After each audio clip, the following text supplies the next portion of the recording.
the Mendocino County Board of Supervisors back into session. And as a reminder, this is a continuation of a board meeting we held on April 19th. And we began a public hearing. We received more than 400 emails for that public hearing on a cannabis cultivation item. And we received public oral testimony from more than 150 people. At the conclusion of the public hearing, the board began deliberations, and we continued, I think around 8:05, we continued the meeting to this morning. So now we are continuing with the board's deliberations on the cannabis cultivation item that was undertaken on April 19th.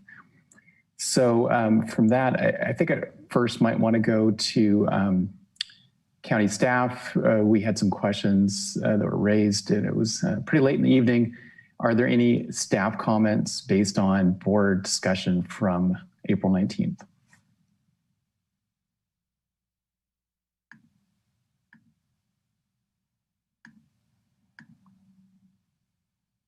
Okay, not seeing any. We will go back. Chair Gertie, this is Alice Pearson, Deputy Clerk of the Board. It's taking a little bit of time to admit them, but they are now in the meeting. Okay, thank you, Alice. Thank you, Chair Gertie. Julia Krog, Assistant Director. So thank you for the introduction of the item. As you noted, this is a continued public hearing on the Cannabis Cultivation Ordinance OA 2021-0002. The discussion that was held on the 19th generally followed the memorandum that was prepared by Supervisor McGorty, which was dated April 18th, 2021. Therefore, staff, we prepared a memo for dated today, April 27th, and we have attached that memorandum from Supervisor McGorty and generally followed that in terms of the layout of our memorandum that we're presenting today. Now, I'd like to turn it over to Kristen Nevedal, our Cannabis Program Manager, to run through the beginning portion of our memorandum, and then I will continue through the remainder of it. So, go ahead, Kristen. And Julia, just for clarification, there are so many, about 500 attachments, more than 450. Which number is this attachment you're referring to? Absolutely. So the memorandum is attachment number 9, and it says memo to BOS 4/27/2021 final. And then attachment 10 is the memorandum from Supervisor McGorty. And that's all posted on the agenda page. Okay, thank you. Okay, thank you, Julia. Kristen Nevedal here, Cannabis Program Manager for Mendocino. Excuse me just a second. Is it possible to share a screen on this so we can see it right in front of us? Yes, if you give me just a moment, maybe we can have Kristen begin, and then I will share the screen here momentarily.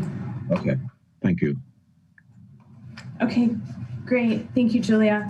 So starting with some definitions that might be helpful just to frame the conversation. So I want to walk through the state definitions for cultivation permit types. These are taken from Section 8000 of the California Department of Food and Agriculture Cannabis Regulations. So outdoor cultivation means the cultivation of mature cannabis without the use of artificial lighting or light deprivation in the canopy area at any point. Artificial lighting is permissible in outdoor cultivation only to maintain immature plants and outside of the mature plant area itself. So to be clear, outdoor cultivation under the state definition would allow for the use of structures such as hoop houses. Moving on to mixed light tier 1 cultivation. Mixed light tier 1 cultivation means the cultivation of mature cannabis in greenhouses, hoop houses, glass houses, conservatories, hothouses, or other similar structures using a combination of, number 1, natural light and light deprivation without the use of artificial light, or with the use of artificial light at a rate of 0, but not more than 6 watts per square foot, or cultivation in a greenhouse, hoop house, or similar structure, utilizing natural light and artificial lighting in the flower area at a rate above 0, but not to exceed 6 watts per square foot. Mixed light tier 2 is very similar to mixed light tier 1, and again, means the cultivation of mature cannabis in a greenhouse, hoop house, glass house, conservatory, hothouse, or other similar structure using a combination of, number 1, natural light and light deprivation and the use of artificial light at a rate above 6 watts a square foot, but not to exceed 25 watts a square foot.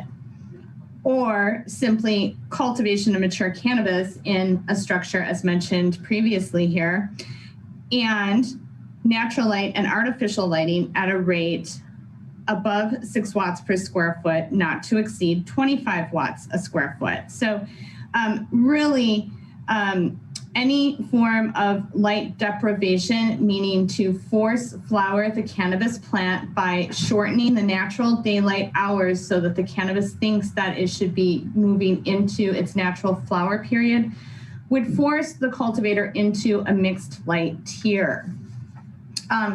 Indoor cultivation is also defined in the memo today, and per the state means the cultivation of cannabis within a permanent structure using exclusively artificial lighting, or without any type of structure using artificial light at a rate of 25 watts per square foot. Now, indoor cultivation is generally conducted in a structure that does not allow any natural lighting inside. So a warehouse or a metal building of some sort, a fully enclosed structure without opaque walls, I think is probably the best way to explain it. The next item on the memo here is really just a review of what's currently permitted under 10A17. So, and we've utilized, instead of reverting back to the 10A17 definitions, we're utilizing the state definitions in this description that we have here in the memo, just for consistency and to try to limit any sort of opportunity for confusion. So maximum permit size per parcel under 10A17 is a small outdoor, which cannot exceed 10,000 square feet of mature canopy, or a small mixed light tier 1, not to exceed 10,000 square feet of canopy, or a small mixed light tier 2, not to exceed 10,000 square feet, or a small indoor. Now, while under 10A17, the maximum amount of mature flower canopy is limited to 10,000 square feet, regardless of the type of cultivation you choose to engage in, permit holders are also allowed to apply for and receive a permit for a nursery operation that may not exceed 12,000 square feet, which in many cases has resulted under 10A17 in the development of 22,000 square feet of hoop house and or greenhouse structures. So just pointing out that that is a common development that has occurred under 10A17. And so does the board want me to pause for questions on those definitions or the background before I move into options? Okay, hearing none, we'll move into options at this point. So looking at the ordinance today, item number 6 on the memorandum includes options regarding limitations on hoop house and greenhouse structures. Option 1 would be to allow the cultivation types that presently exist in the ordinance and leave discretion for limitations on hoop houses and greenhouse structures to the discretion of the Planning Commission. Now, this is currently how the ordinance is structured or drafted, and follows what's in the zoning table that has been provided to the board in the board packet. So maximum permit sizes on that zoning table would be a medium outdoor, which allows between 10,001 square feet, not to exceed 43,560 square feet of mature plant canopy. The maximum cultivation size for medium mixed light tier 1, medium mixed light tier 2, and medium indoor is 10,001 square feet, not to exceed 22,000 square feet of mixed light or mature plant canopy. My apologies. And these definitions and medium sizes are analogous to what is in the state regulations for medium scale cultivation facilities.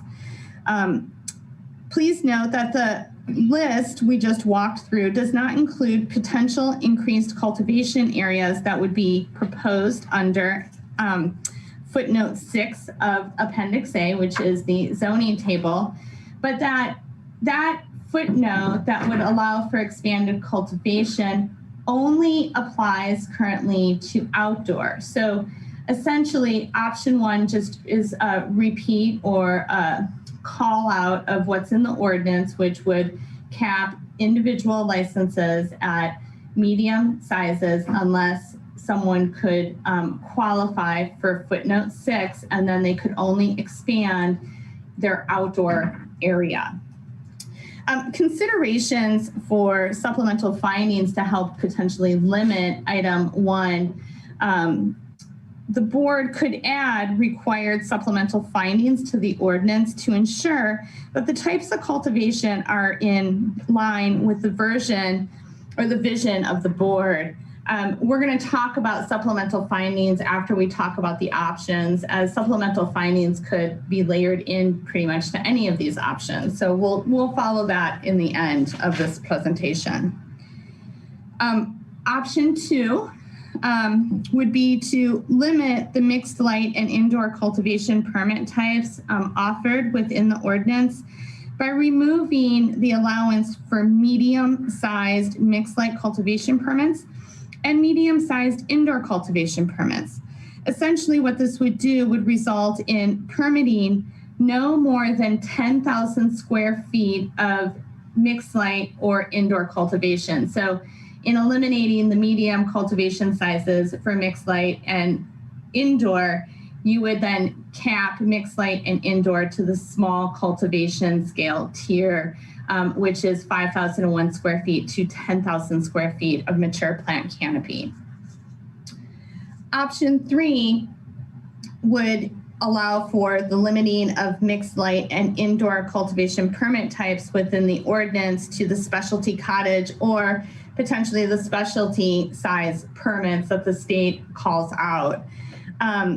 If the board chose option 3 and a limitation to only allow for specialty cottage mixed light, both the mixed light tier 1 and tier 2 specialty cottage sizes would allow for up to 2,500 square feet of mature canopy. Specialty cottage indoor is a little different when it comes to the specialty cottage size and only allows for up to 500 square feet of mature plant canopy. Alternatively, the board could opt to cap the scale of mixed light and indoor cultivation at the specialty permit size. Specialty permit sizes range from 2,501 square feet to 5,000 square feet. And this is consistent amongst both types of mixed light, the mixed light tier 1 and the mixed light tier 2. And for specialty indoor, the specialty indoor permit size does allow for 501 square feet, not to exceed 5,000 square feet of mature plant canopy.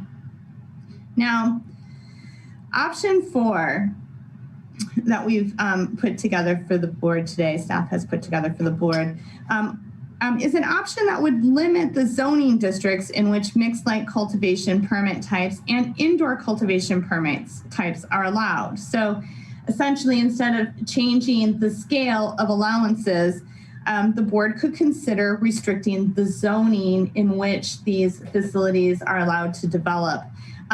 Some examples that might be considered could include limiting mixed light and indoor cultivation permit types to industrially zoned properties, or say prohibiting mixed light and indoor cultivation permits in rangeland. So a little different approach under option 4, but we wanted to make sure you had plenty of options here, so to speak.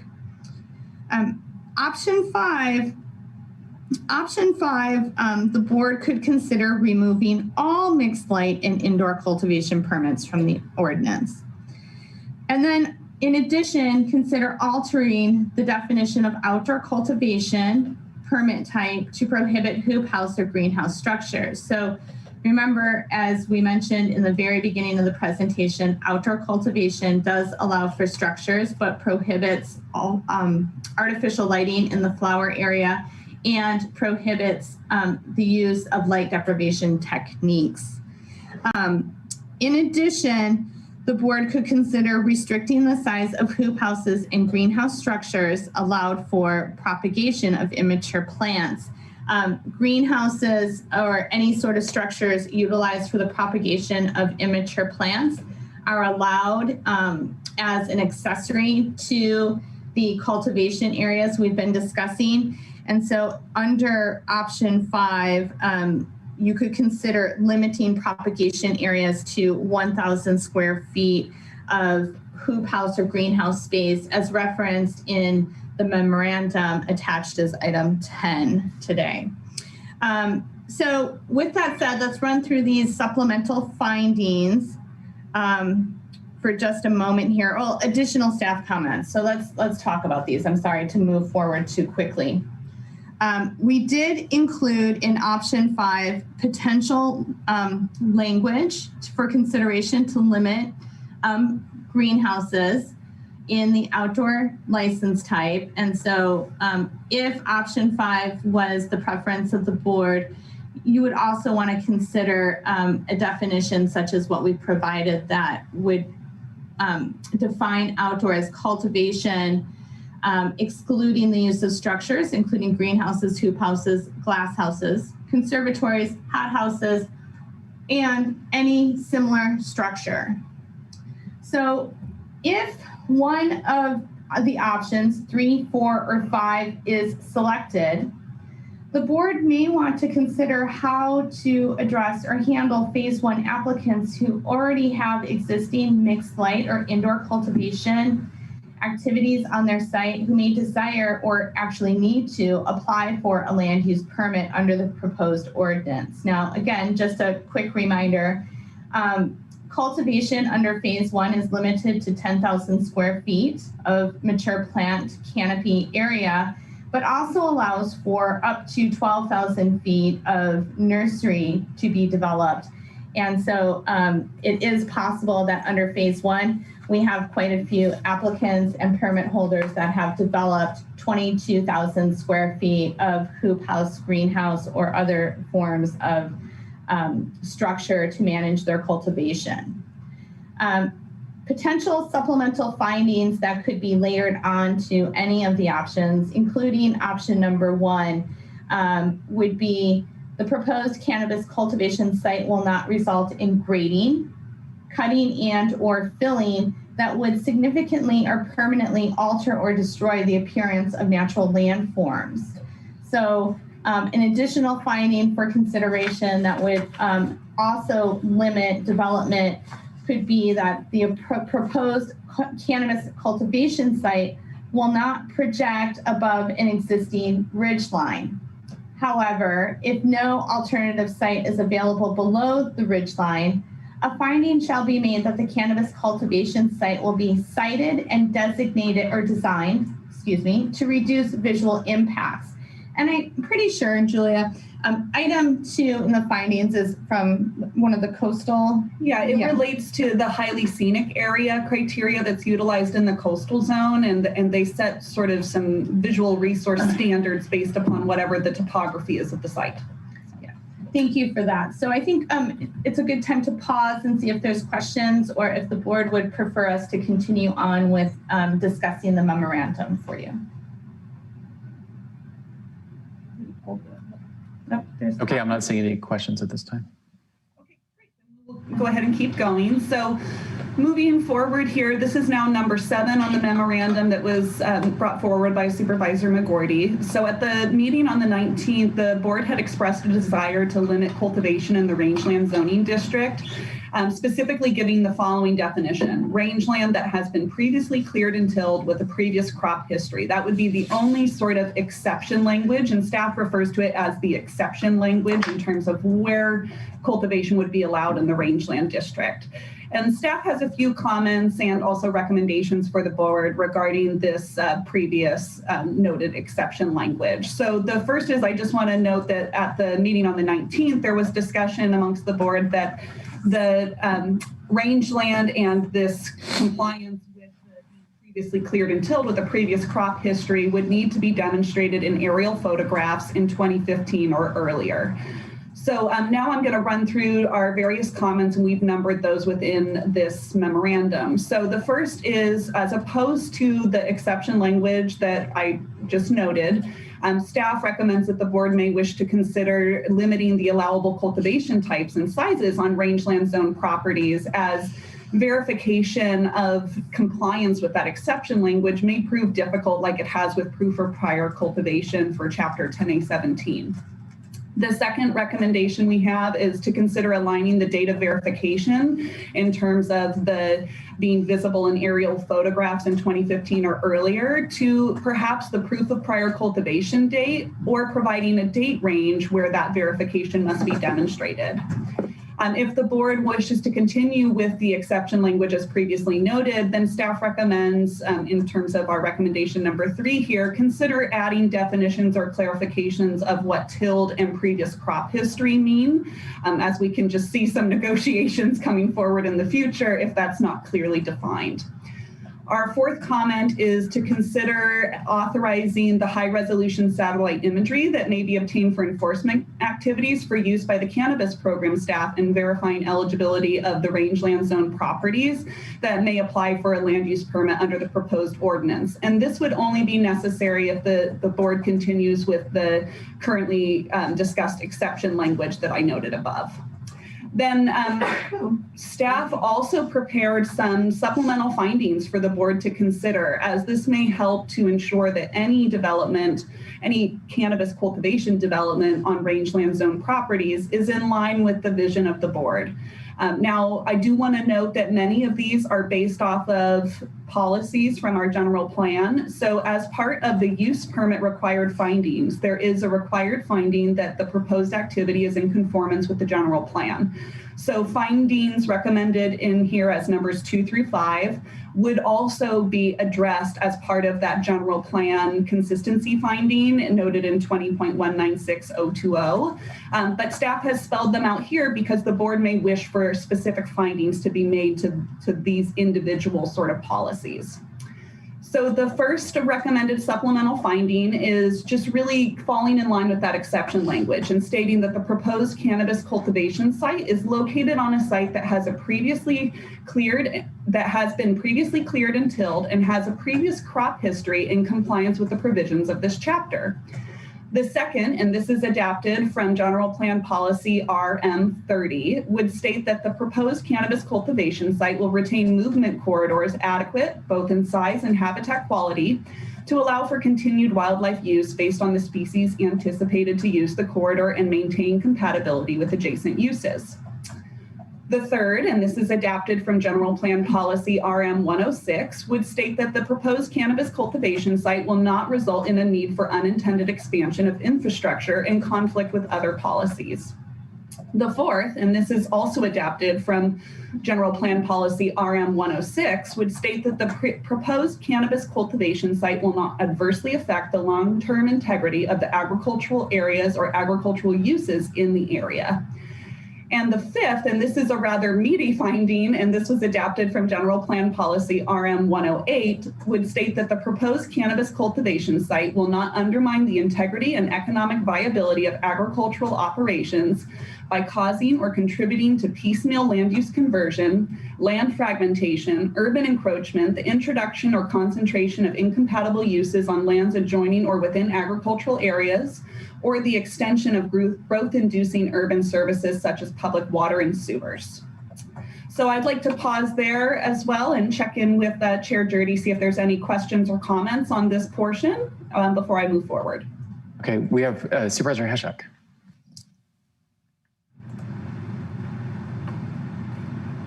Thank you, Chair Dirty. With the rangeland, do you have an idea about how many acres would be affected? How many acres are already being tilled of rangeland? Do we have any scope of what this would entail? Thank you for that question, Supervisor Hashak. You know, the Planning and Building Services Department does not maintain that type of data. I'm unsure if our Agriculture Department would maintain that type of data. I'm wondering if it might somewhat relate to any sort of crop reporting, things such as that, but I do not have that information available today. But we really don't know what this will affect and the cumulative impact at all. Well, I think certainly we don't know how many parcels or areas of parcels would fall within that exception language that was discussed at the last meeting. So there's a little bit of an unknown as to how many areas or how many rangeland parcels would be eligible for any level of cultivation under the proposed ordinance. Okay, Supervisor McGorty? You're muted. Sorry. There's considerable land that's been developed into vineyard and pasture and other purposes. It probably runs into the thousands of acres. So, and especially when we take into consideration, I know of places where the pasture has been seeded with subterranean clovers and annual grasses. The vegetation was changed. Oak trees were removed. It was a really popular thing in the 1950s and 60s. So there's quite a bit of land that actually falls in that category. When we start to look at how much water is available on those sites, then it drops kind of drastically. But there's a sizable portion of ground that's technically zoned as rangeland that's actually presently intensively cropped. Julie, I have a question. Can you put your memo back up on the screen? I had a question on the last paragraph. So you should be seeing it here, and just let me know if I need to scroll up or anything like that.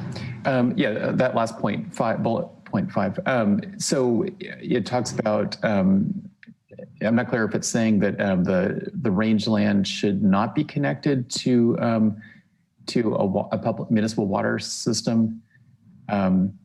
If in the off chance that a portion of a rangeland parcel was already connected to a municipal water system, would that be excluded?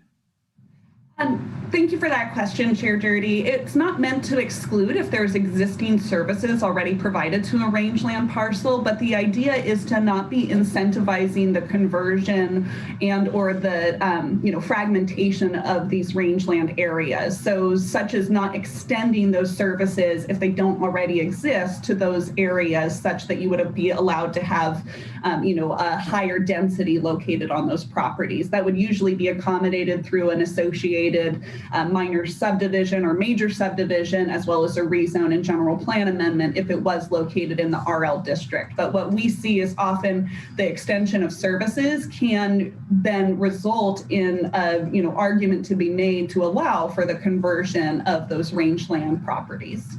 Okay, and this language potentially pertains just to the rangeland parcels and not to an agriculturally zoned parcel, correct?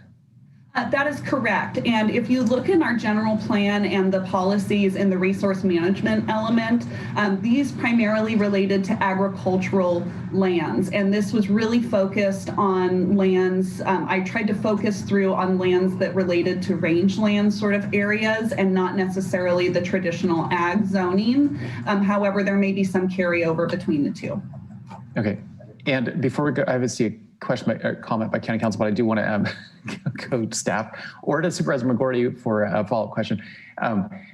Do we have an idea of the different parcels throughout the county that have the agricultural zoning, whether it's Round Valley, Laytonville, Willits Valley, Greater Ukiah Valley, Potter Valley?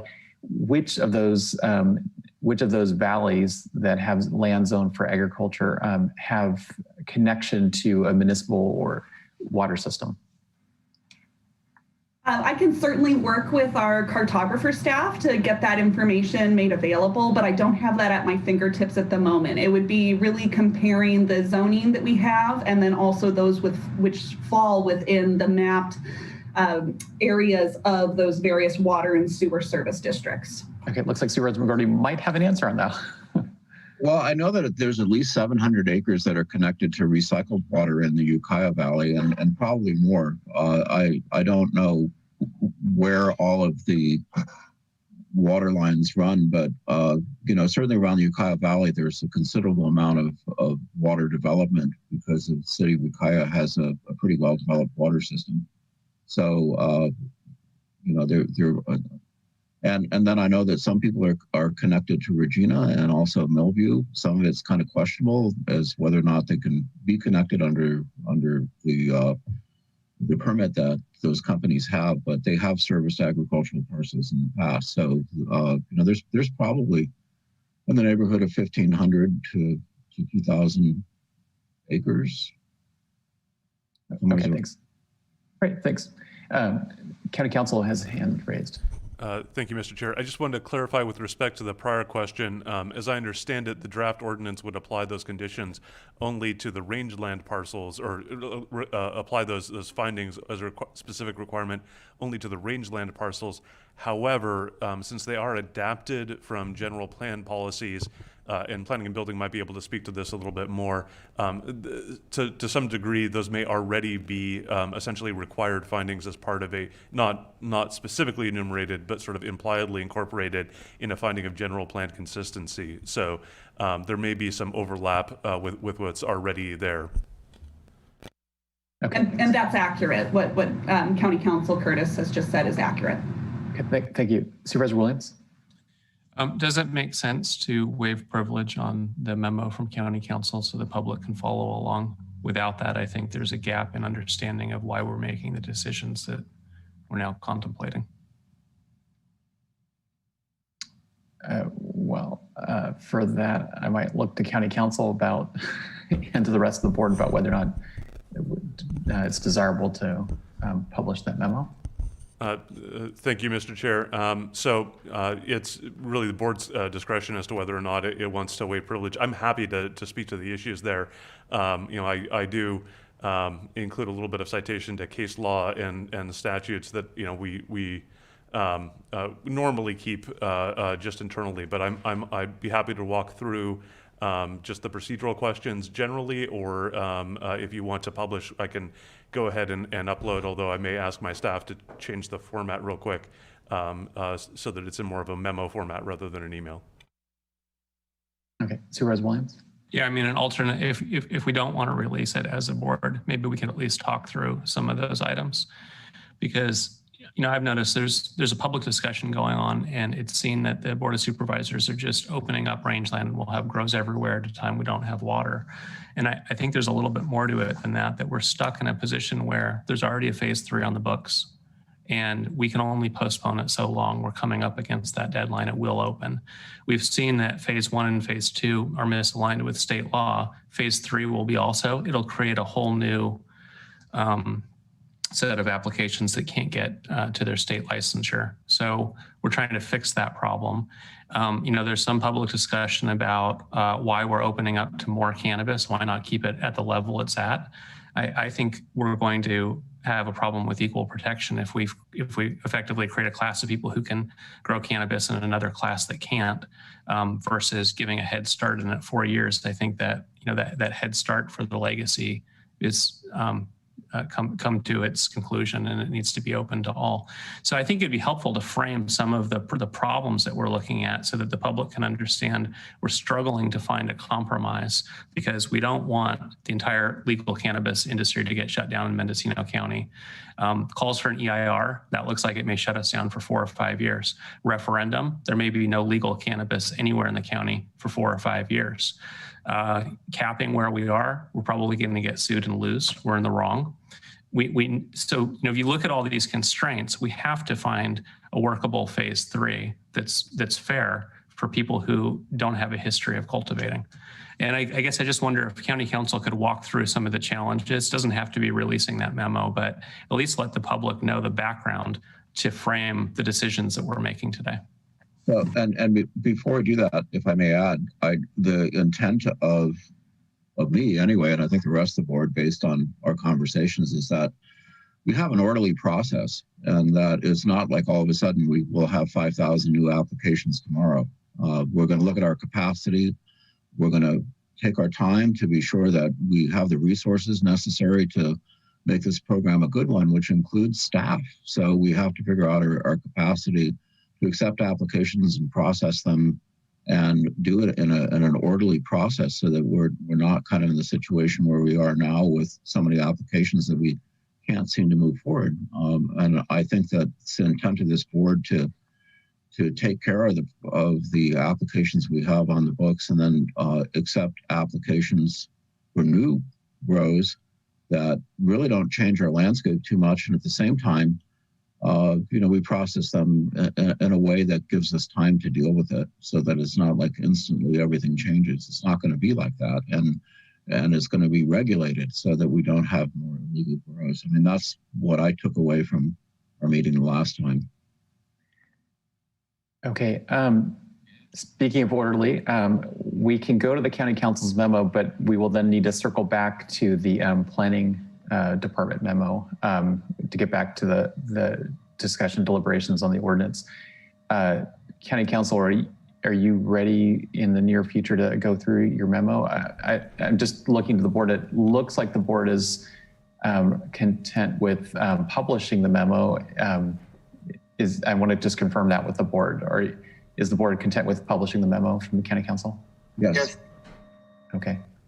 All right, I'm hearing consensus to that effect. My staff is preparing to upload it now. I don't know if the board wants to finish with the PBS memo first, and maybe get a chance for my memo to be uploaded so the public can see it, follow along, or if you'd prefer to go straight to legal analysis. Well, now that we've brought up the legal analysis, let's go to that, and we'll go back to the substance of the ordinance itself. All right. Thank you. Well, so there's sort of two main things that I wanted to cover. The first is that with respect to process, I am recommending that, given the nature of the changes that the board is contemplating, that the item be referred back to the Planning Commission. And there are a few sort of timing issues there.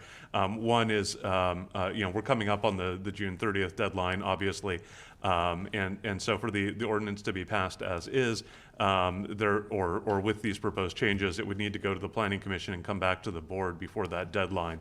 There is some time for that. Per statute, it's very specific that it doesn't need to be a new notice public hearing. It does need to be a public meeting. So there will be an opportunity for public comments to discuss the changes and for the Planning Commission to make appropriate recommendations. But we wouldn't need to be meeting the same notice periods, which is, publishing the notice so many days in advance, et cetera. So given the timelines there is an opportunity to go ahead and send that back to the Planning Commission, get their recommendation, get public comment on the proposed changes, and then bring it back to the board again. I believe that the section that Supervisor Williams was referring to was something I brought up specifically because of sort of the significance of the timing and some of the importance of some of the procedural issues. There's a significant amount of ambiguity, essentially, in what needs to go back to the Planning Commission and what doesn't need to go back to the Planning Commission. And I'm recommending a certain amount of caution here, because if there were to be a mistake on that front and there were to be a challenge down the road, the remedy might be to invalidate the ordinance and cause the board to go back. But if that were past the June 30th deadline, the board wouldn't be able to simply act on the ordinance as intended pursuant to the statutory CEQA exemption, because that would have passed. And as a result, the board would then have to go through environmental review before enacting an ordinance change. And there are some consequences of that I want to make sure the board was aware of, just in terms of a timing and where we are now, and what changes the board is looking to implement. So, first of all, I do want to let the board know that environmental review would probably be a relatively time-consuming process. I think we're expecting, we don't like to prejudge, but we're expecting there would most likely be an environmental impact report that would be required, which can be a multi-year process. I think I referred to the process that we went through with Wildlife Services. I believe that was approximately 3 to 4 years. I looked to planning and building to see what their estimates would be, but I think that's probably a reasonable comparison, given sort of the breadth of the issues that would have to be addressed in an EIR, and given, frankly, that this is a fairly controversial topic, I would expect there would be a fair amount of comment. There would be a fair number of things that would need to be responded to and potentially might require additional study if the public brought up things that a fair argument could be made, could have an environmental impact. They might be things that might have to be added to the scope of any environmental impact report, which just takes a bit more time in terms of the process. But there are some consequences to that delay and not having anything sort of in place given the current structure that we have, right? So right now, under the old 10A17, we have phase 1, phase 2, and phase 3. Phase 2 is relatively small. Phase 1 and phase 3 are the primary cultivation ordinances. Phase 1, we have, as I understand it, 1,100 applicants that are currently going through the process. I believe at the prior meeting, the cannabis manager estimated that approximately 90% of them are not going to be able to obtain permits, that they're ultimately going to be denied. And with the provisionals expiring at the end of this year, and frankly with the cannabis programs trying to sort of ramp up and having direction and resources to go ahead and get through the applications, we may be getting to those denials relatively soon here. I defer to the cannabis program on that front. But part of the reason for that, and as I understand it, is essentially that 10A17 was designed to be ministerial from the get-go, and it also was structured in a way that was trying to mitigate everything possible, essentially, as I understand it, essentially to avoid having to do an environmental impact report at that time. So 10A17 has sort of a very limited realm of what is allowed, and some pretty strict measures that can't be conditioned to allow for mitigation on individual sites, right? The ministerial permit is a yes or a no. And if the permit application isn't going to meet all of the mitigation measures built into the program, including the sensitive species habitat review, it's going to be a no. It's going to be a fail. And that's the reason, as I understand it, that the majority, and frankly, it sounds like the vast majority of these applicants are expecting or we're expecting them to fail in terms of the permit program. Once they fail and once they are denied, they're not going to be able to cultivate anymore, right? That cultivation that has been legal up till now is going to have to stop. And without some sort of other program for them to be able to apply for and to get into, there's really going to be no way to be regulating them. So we could be looking at now some percentage of them may be able to get in under what is our existing phase 3 program, right? So the existing phase 3 is under 10A17 is also ministerial, also has some of those same problems that essentially it may be something that fails, or that they may fail. It also would not be more limited, and would have some of the same problems that they're encountering right now with CDFA in terms of the local environmental review and the local ministerial permit system not matching up with what CDFA had expected and intended to rely upon in issuing their state level permits. So there may be some percentage of the phase 1 applicants that fail and are able to get in under the existing phase 3, but quite frankly, I would expect that to be pretty small, if any. So one of the consequences could be that essentially if there is no other pathway in place, and if the county hasn't enacted some sort of ordinance or enacts an ordinance that ends up being repealed through legal challenge or sort of other action after the passage and after the June 30th deadline, we may conceptually end up with a situation in which, for the next 3-4 years, there may be only, I think it was an estimated 110 legal cultivators, operating within Mendocino County, and then of course that creates some of the issues that the board has been concerned about in terms of if there isn't a pathway to legalization, if there isn't a meaningful legal market, does that sort of promote the black market? Does that essentially allow just a black market to the exclusion of a legal industry? There are some other potential consequences there. So one of the issues is that right now the existing phase 3 is subject to a moratorium. The board, in order to avoid having sort of two classes, this new proposed ordinance and then the old phase 3, the board had acted a moratorium so that we wouldn't have applicants coming in under that would either have to shift under the new ordinance or would potentially even vest if awarded permits under the old ordinance, which could create something of a headache from an administrative standpoint and be a bit unwieldy. That the length of time that moratorium can be extended, it really goes, I believe, only until at the latest it was March of 2023, I believe. So there's a chance that essentially the environmental review on a new ordinance might not be done before the board might be in the position of needing to go ahead and to enact or to end the moratorium. But on top of that, there's sort of a few other issues there. One of which is that if the moratorium is ended, or then what the board could try to stop the new cultivation under the old phase 3 by deleting the old phase 3 or otherwise taking action there. But then you've got a situation in which the only legal cultivators are those that were allowed, or those that were cultivating illegally in Mendocino County prior to January 1st, I believe it's January 1st, 2016.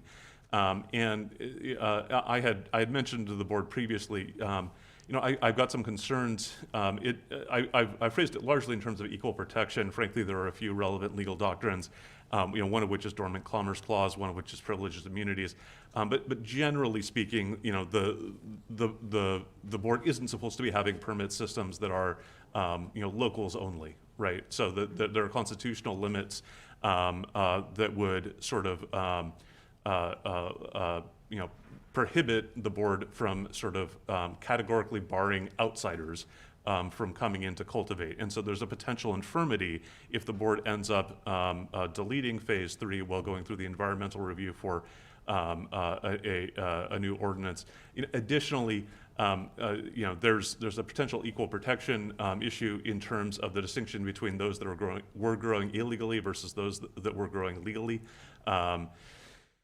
That gets a little bit complicated. As I've understood it, the policy from the initial 10A17 was to try and prioritize the illegal cultivators, get them into the market, and sort of mitigate any environmental damages and get them regulated before allowing a proliferation of new cultivation. The longer we extend sort of the bar on any sort of new cultivation, the harder that justification becomes. So, there is some potential vulnerability with respect to the extent there may be essentially a period of exclusivity or almost what would look like a fairly protectionist ordinance that would give a very limited marketplace only to those that had previously been cultivating illegally. I don't want to say it's entirely indefensible, but certainly I've been articulating the policy as a way to get the illegal cultivators into the market first, but that's always been dependent on an assumption that there's going to be some opening up for others at a later point in time. And then just additionally, obviously, if the board does enact an ordinance after the June 30th deadline, so one possibility, for example, in terms of the ways to mitigate some of these impacts, might be to amend 10A17 while you're in the process of the environmental review for a new ordinance, while the EIR is ongoing. But some of the challenges there are that an amendment to 10A17 would also require some environmental review, and that environmental review would take time. And the amount of time, may well be determined by the amount of environmental review needed. So, even some relatively modest changes to the 10A17 ordinance have been, maybe a little bit slower than some of the board members might have liked, in part because of the environmental review required, even when the impacts are relatively modest or there's no substantial impact. We're able to do things with an addendum. But because the 10A17 program was enacted under a mitigated negative declaration, a lot of the changes and a lot of the limitations in the program are related to the environmental mitigation measures. And changes to those mitigation measures are sort of particularly likely to require additional environmental review and potentially an EIR. So a lot of the things that might be preventing people from getting through the program now, things that they could get through the program with a discretionary permit and with an ability to go ahead and impose conditions, impose sort of site-specific environmental mitigation measures, are things that we may not be able to fix in the 10A17 program without some relatively lengthy environmental review and a level of environmental review that, quite frankly, could potentially take as long as the environmental review needed to be passing a new ordinance. And then, of course, additionally, there's the complication that at the end of the year, the provisionals will be expiring.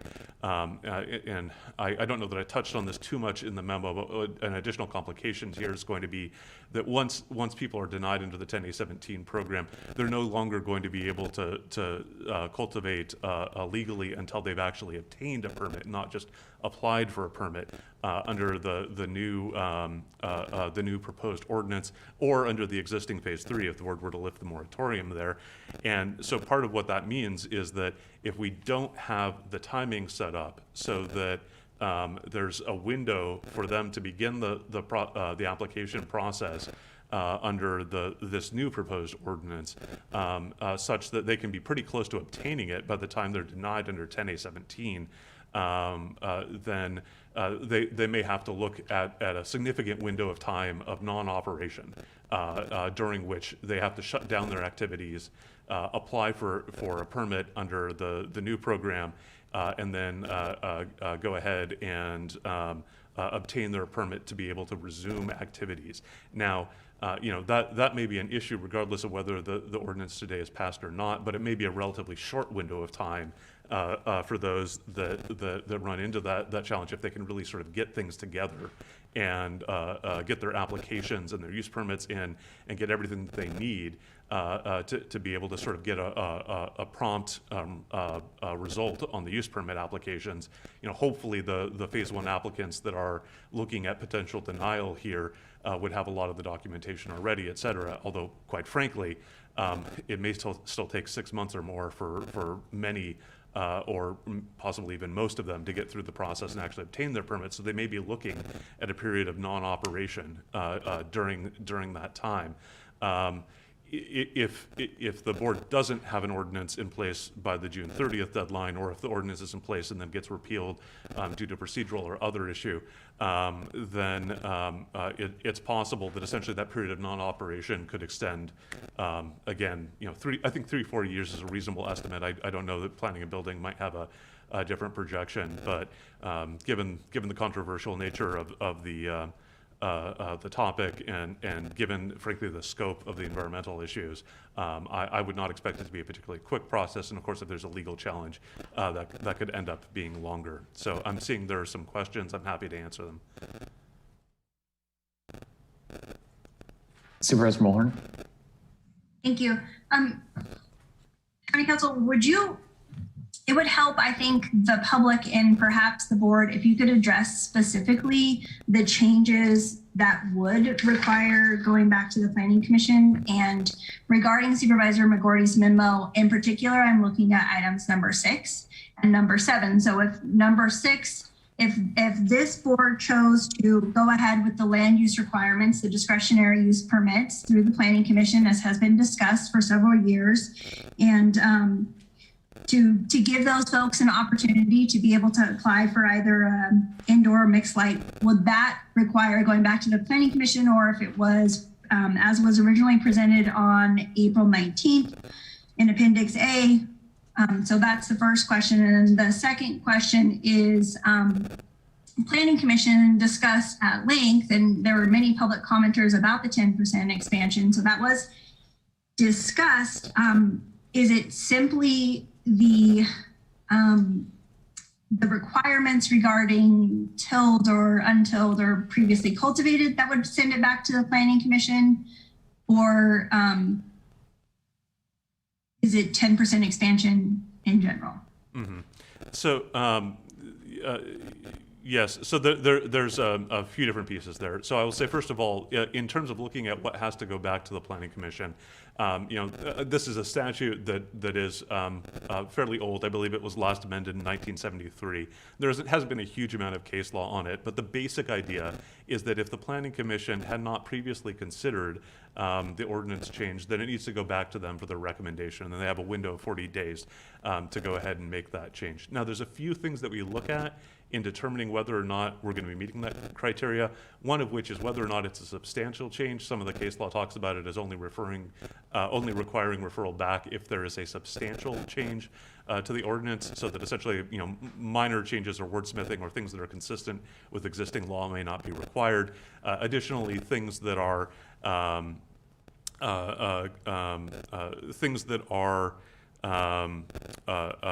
not within the purview of the Planning Commission to begin with. So our current ordinance contains elements of things that are exercising land use powers, or what's defined in the statute as within the scope of the Planning Commission. But there are also other elements that may not sort of directly touch on that. And so if it's not going to be touching on that, if the change is in an area of the ordinance that sort of doesn't impact that, we don't believe that referral is necessary. And then lastly, we look at whether or not the Planning Commission had sort of previously considered that. Again, it's a little bit, there's a little bit of ambiguity there as to exactly how much discussion is necessary for them to have considered it, based on what had happened previously in the Planning Commission, the discussion of the 10% and I think there's also a significant amount of discussion about a potential 1 acre cap. I believe that if the board were to either keep the 10%, remove the 10%, or put in a 1 acre cap, I think you'd be within the scope of what the Planning Commission had previously considered. With respect to the current recommendations, and I think the ones that really for us have led us to conclude that referral back would be most appropriate. The changes to the zoning table in terms of the mixed light categories, based on our review, I don't know that there was really a significant evaluation of that possibility in front of the Planning Commission. And then additionally, the requirement of rangeland itself and sort of whether or not to do rangeland, I believe, was considered. But specifically this requirement for tilled and potentially having a finding that is limited to the land that had been previously tilled and in crop production, that is also one that looks like it ought to be referred back. Now, that being said, if the board, well, I don't know that some of the other changes, which frankly are a bit more modest or in many cases consistent with existing law already on the books, may not require a referral back. Quite frankly, if the board is going to do anything that's going to involve referral back, I'm going to suggest just phrasing it as requesting that the Planning Commission opine on all changes, so that if there's any ambiguity whatsoever, they have the opportunity to go ahead and make comments on anything else that the board had made changes to. So there, it sort of doesn't leave the door open for even any potential argument there. And I see we have some more questions, Mr. Chair. Well, yeah, Supervisor Mulhorn for follow-up. Thank you. Sorry, just one more question. So, you know, of particular concern, I have many concerns about potentially removing mixed light from the table that's already been discussed. And is it your interpretation that that would not be reopened to public comment? Because I think that that it really is a significant change that that needs public discourse. If I may respond with the chair, my apologies if I was unclear on that. No, the change to mixed light and the change to the zoning table there, I believe would require referral back to the Planning Commission. Now, I do want to be clear, that's not a new public hearing, but that is a new public meeting, so there is an opportunity for public comment. The public has the chance then at the Planning Commission and then again at the board to be able to speak to those issues. But the primary difference in not being a public hearing is that there isn't a notice period. We don't have to publish 10 days in advance. It's just, it would be meeting the normal Brown Act requirements for scheduling the meeting and for giving the commission an opportunity to hear it. Did that answer the question? Yes, thank you. Okay, thanks. I'll go to Supervisor Williams and then Supervisor Heshak. So the public is trying to follow along with us. And I saw one particular letter or meme passing around. I think this one was signed by Ellen Drell, who I believe may be associated with the Willits Environmental Center. And just one brief quote, this is referring to us, the Board of Supervisors. By default, they're deciding to adopt it rather than continue the supposedly failed existing ministerial ordinance, which could work if staff would let it. So I think, you know, I came on this ad hoc to look at the cannabis permitting problem. And I found it troubling that the ad hoc had not yet considered the state license CEQA problem, which I saw as the issue. So I thought that's why this ad hoc was formed. It was going for more than a year before I joined, and there had been no discussion, not just no progress, but it seems it wasn't even discussed. And so I came on, studied the problem, worked with staff, looked at the problem up close, and determined staff can't make this work no matter how much the board says, staff, get people their permits, get them their licenses. It's impossible. We don't control the state licensing. And the mix of our ordinance with the state license and the state regulations, it's not feasible. But I think it's important that before we make a decision, we get some unity on the board, or at least we understand where the individual supervisors stand on this issue. Do we believe that the current ministerial model could work and that staff is blocking it? So I look to my colleagues, because I think if we send a clear message about the underlying facts, the public will be more understanding when we make changes. If there's a perception that our board is split and one or more of us believe that the current model could work and we're just choosing to move to a larger model that allows quote unquote expansion, I think we're more likely to have a revolt. So looking to my supervisors, maybe we could start with Supervisor Haschak. Do you believe the current ministerial model could work and that staff is obstructing it? Well, Supervisor Williams, I appreciate those comments. I'd just like to give a little history for the ad hoc, is that for well over a year, the first year I was on the ad hoc, we were being told by staff, planning and building department, that all was well, that we were going to work it out. It was being worked out. There was no problem.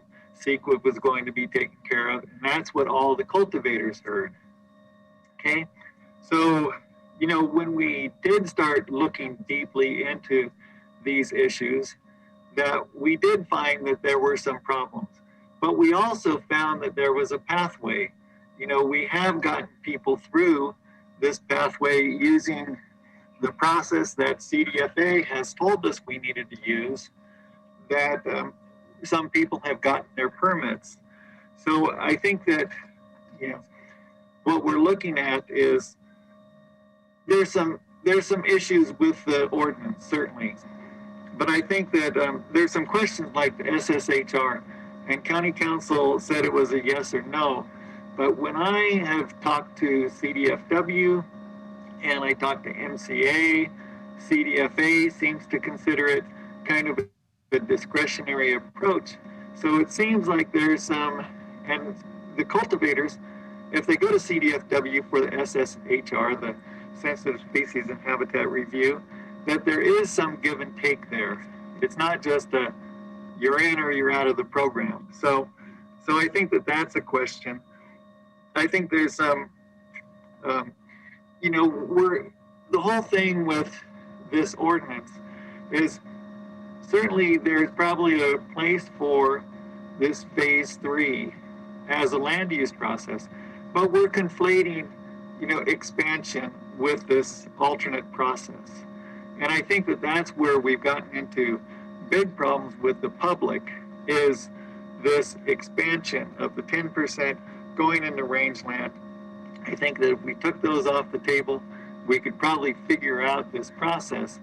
But, I don't want anyone to kid themselves that this phase 3 is going to be a very smooth process. We've seen in some of the memos already, like the hydrologic study, well, we don't have a water expert on planning and building. And so, the thing with the Planning Commission is that we don't have, they're only as good as the information we give them. And if we can't give them the proper information to make these decisions, we're going to have a mess in phase 3 that we're creating right now. So, I'd like to look at the phase 3 as, do we need this land use process versus do we need all this expansion? Because the public is not with us on the expansion. They're worried about water. We don't have any way of looking at the cumulative impacts of all of this. Supervisor McGordy just said there could be thousands of acres of rangeland that we're talking about. We're converting hundreds of those in Round Valley. Someone did a study of ag land. We're talking we could be converting 1,000 acres into cannabis production in Round Valley. There's not the water, but who's going to determine the cumulative impact? So that's some of those issues out there. So Supervisor Haschek, I appreciate that. It doesn't really answer my question. I think it's a problem. We hear rumors about referendum, and I see that there's not a solid understanding of the situation in front of us and the component that we own versus what the state regulates. And I'm not hearing that you will fully understand the situation. And it worries me if you're telling your constituents in the 3rd District that the current process could work, but staff is obstructing it. We've got a problem. It's going to, because if there's a referendum, we will miss this deadline for passing an ordinance, which means we will have no legal market. We may get 40 cultivators countywide. Small farms will be out of business. We will lose the environmental regulation that we're all fighting for. We will lose a 5 million plus tax base, and we will be looking at a 4 to 5 year delay. I don't think that's the best outcome, but that may be the natural conclusion if we have one supervisor telling the public that staff is obstructing an ordinance that could otherwise work. So I would like some clarity from you. Do you believe staff is obstructing the current ministerial ordinance and that it could work otherwise? Well, Supervisor Williams, I think that what you're talking about is, the referendum is about the expansion aspect of this. And if we took that off the table, we would not have a referendum. I understand that, but do you believe staff is obstructing the current process? I think that there's some problems, and we haven't had proper staffing, and we still don't have proper staffing. We don't have proper staffing in our code enforcement. We don't have proper staffing in our law enforcement, and we don't have proper staffing in planning and building. You know it as well as I do. I think that in the past, we did get messages from planning and building that were inconsistent with what was really happening. Last question, could the current permitting model work if we had proper staffing? I think it can, yes. So for clarification, Supervisor Haschek, even though our own staff has said that they believe that no more than about 10% of the applicants will get their state license, you believe that is not true? Well, I think it could be higher than that. You know, we don't know until we process those. How many new permits have we processed lately? You know, we've been stuck at 270 for the last 6 months at least. And so why aren't we processing those? Why aren't we getting them through? You know, we've told them what they need to do now. You know, we keep hearing soon we're going to have it. And, you know, soon we're going to have this portal open. Soon we're going to do this and that. So let's get those things working for those people who are trying to get through in phase 1 and 2, and we will have a better idea what's happening. So when you tell the CDFA and, you know, do what they do. If they don't get through CDFA, then we should have a phase 3 for, you know, a land use process. But we don't need to go to expansion right now. We're in the, you know, we're in a state of emergency with a drought. You know, it's kind of. So to answer the question directly, so to answer the question precisely, not addressing the issue of expansion, just addressing the issue of a discretionary review process where you can put site-specific conditions, which is what is the underlying motive for a new version of phase 3 versus the existing phase 3. When you say to the public that you think more than 10% of the current applicants can get through the existing process, which does not allow site-specific environmental review, do you have in your mind something like 11% is not 10%, so you're being truthful and saying more than 10%, or are you have in your mind 40, 50, 60% of the applicants would get through? What do you have in your mind when you say more than 10%? I'm not sure. And I don't think staff is sure either. We're just making guesses about what percent can get through. But until we get the process, you know, worked out so that we're sending those applications on the CDFA so that people are applying for their state annuals, we don't really know. Okay, well, just for the record, I believe county staff, and I believe county staff has done a pretty thorough survey already, and that I believe staff, when they say 10% is optimistic, I believe them. I don't know if any other supervisor would like to opine on this. Supervisor McGordy. Yeah, I believe them as well. And not only that, I've had conversations with Sarah Duquette, who now works for RCRC and is kind of the cannabis consultant for their organization. And she's told me flat out that our phase 1 system is not compatible with CDFA's rules and regulations, and that we're not going to get anywhere with it until we come up with a CEQA compliant process. So I think 4 years is enough time to work with a phase 1. Our results are just dismal, and we really have to get with the program and move on. The expansion part, I will agree with Supervisor Haschek. Expansion is not going to happen this year. It's going to, I want an orderly process that will take some time and make sure that we don't get into the same hot mess we're in right now, where we have too many applications, too much indecision, and thing is being decided. And meanwhile, people are growing anyway. It's kind of like there is no regulations, and it's intolerable. In addition to the 1,100 people who are in the permit process, I keep hearing there's 8,000 grows out there that are totally illegal. And this is something we've got to deal with systematically. So we have to have some confidence in the people working for us. And if we don't have confidence in them, we got to make sure that they have what they need to get their job done. That's our job as supervisor to do. And that's why we're having this discussion, is to try to get it down to a system that works. That's what I'm putting my energy in. Right now, the system we have doesn't seem to be efficient. Okay, Supervisor Mulhern. Thank you, Chair. The question was, do you believe that staff is inhibiting or not allowing phase 1 to work? And the answer is no, absolutely not. We need the phase 3 ordinance. And the really unfortunate part is that probably 70% of our cannabis cultivators are in the 3rd district. And those people will be out of business for at least 3 to 4 years. And that is a fact. So without this ordinance and without being able to move those folks forward into a legal regulated market, we will fail. Mendocino County will fail. And that won't be the fault of our staff. That will be the fault of the policymakers. Okay, Supervisor Hashak.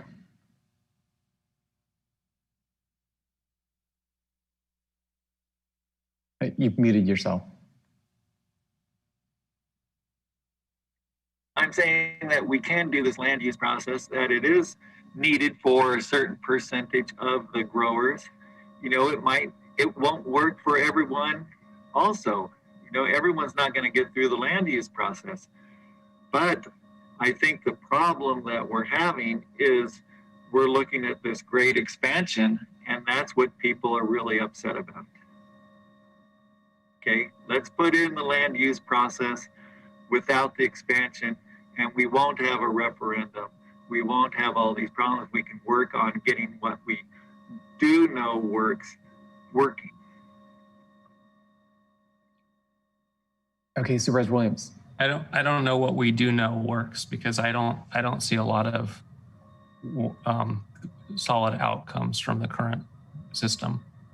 But I think what County Council was trying to convey is the idea that some people got in and the program is closed, we can't have expansion, is illegal. We're here to follow the Constitution.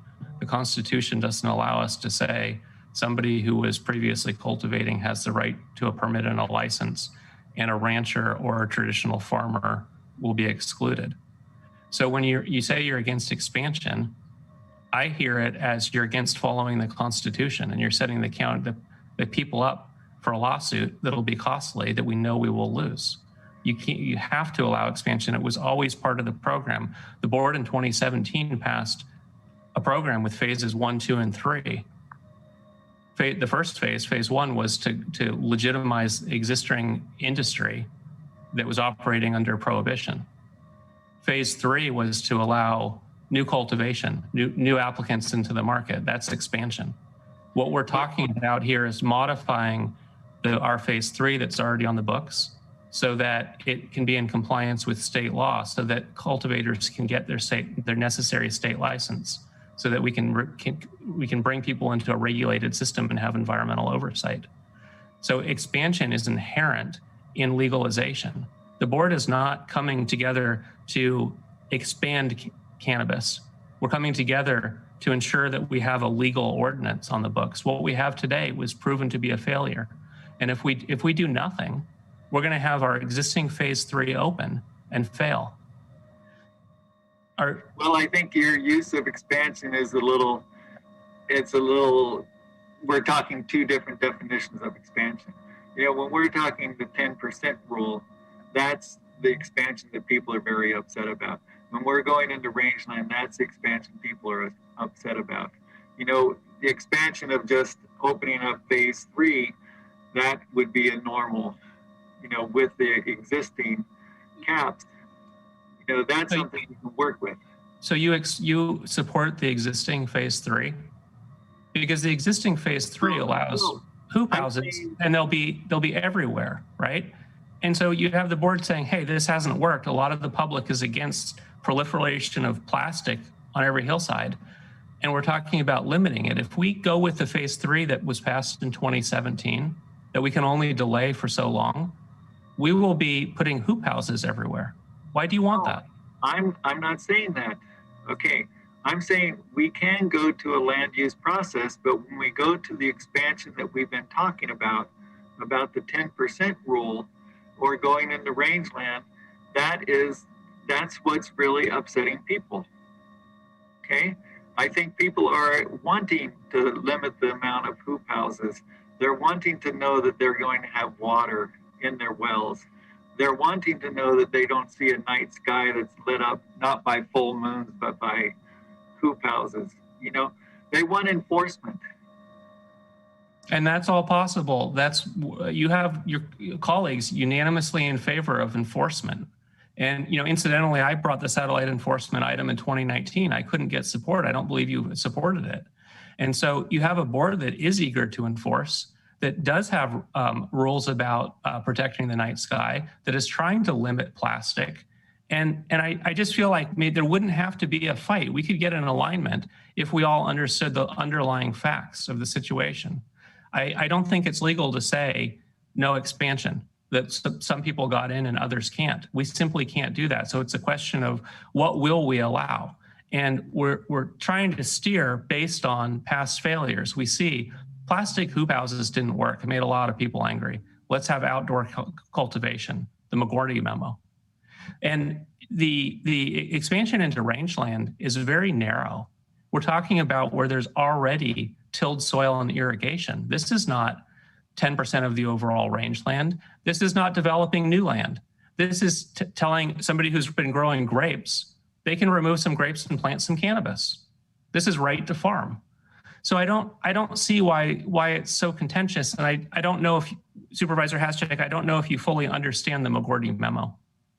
No, I think that what you're doing, Supervisor Williams, is you're mixing up expansion of opportunity with the expansion of acreage issue, and expansion of opportunity. Yes, we need to do that because we believe in the Constitution and and all that. We need to open it up according to County Council, but we don't need to open up the expansion of acreage to the extent that we're doing. That's what people are very upset about. Okay, we don't need to go into rangeland when we don't know what the implications and the cumulative effect are. We've been told time and time again from CDFW, from all the agencies, not to go down this path of this kind of expansion of acreage. And yet it seems like you and maybe the rest of the board kind of believe that that's the way, but in the 3rd district, it is very, very unpopular. Thank you. I think we had enough back and forth on this, but Supervisor McGorty, you're muted. I just wanted to address the rangeland thing because this keeps coming up. So, I agree with what Supervisor Williams said. It's a kind of a right to farm issue. So this is already cleared land. It's already irrigated. It's being farmed. It's not like we're going to go out and bulldoze down a bunch of blue oaks and start planting hoop houses and things. It's very defined and as to where it will be. And I said from the beginning in my campaign that I see cannabis as an agricultural crop, even though technically it's not defined that way. The way that I see it moving forward is that's what I'd like it to be. I'd like it to be grown just as we would any other row crop or agricultural crop, out in the sun, using very sustainable regenerative approaches to protect the soil and the environment, to come up with systems that really have a minimal impact. The industry in many respects is poised to grow. I really think that sun-grown cannabis will be something done in California. You're not going to do that in New Jersey or New York as easily, but here it's easy to do. And it would have a much lower carbon footprint. And I kind of want to get this out of the places where it really doesn't belong, in the headwaters of our watersheds, and places where people are using techniques that aren't environmentally sound, where water isn't available in quantity, and get it down to where we can actually farm it and be proud of it as part of our crop mix for Mendocino County. I don't see it as expansion as much as I see some of the legal stuff going away. So when it's all said and done, we'll probably end up with less cultivation in Mendocino County when we get after the bad actors, when we take the people out of the phase 1 program that don't belong there. And in the end, I think we'll have a smaller footprint for the cannabis industry, but it'll be more carbon neutral and more environmentally sustainable, and less about importing artificial soil and water trucks and everything else. So that's kind of what I want. I see a lot of what's going on in the 3rd district is not being sustainable and not being legal and not being what most of the people in Mendocino County are in favor of. Not to pick on anybody, but that's how I came about with my memo, was after a lot of conversations and a lot of listening, and looking at where we stand relative to state law and aspirations of what I think this can be in terms of an agricultural crop, based on my experience as an agricultural farm advisor, and just looking at sort of the dynamics of how cropping systems work and with other commodities. And I have no reason to believe cannabis is going to be any different in the marketplace, and And that's why I want to move us forward. That's that simple. And I don't see phase one moving us forward. So on that point, thank you. And on that point, I don't want us to have, we've had an awful lot of back and forth, and I do think it's time for us to kind of focus back on the planning department memo. So thank you for all your comments. I think everybody's clarified their positions, and now it's time to go back to the planning department memo if we can. I think some of the important work that we have today is to address potential findings, because that gives direction to the planning commission and the planning staff and the applicants as to what would constitute complying with the ordinance.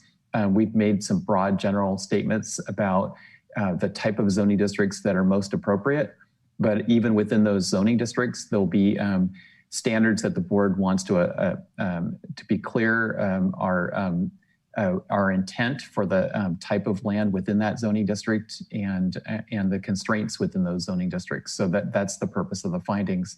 So if we could go back to the planning and building department and we go back to their memo. Thank you, Chair Jurdy. So one thing that I want to note is that while the board was discussing, we have added to the item for today, it's attachment number 460, a map of the rangeland and ag zoning districts that fall within water district boundaries. And I'm going to go ahead and share my screen so we can just look at that very quickly here. And let me make sure I have the right one up.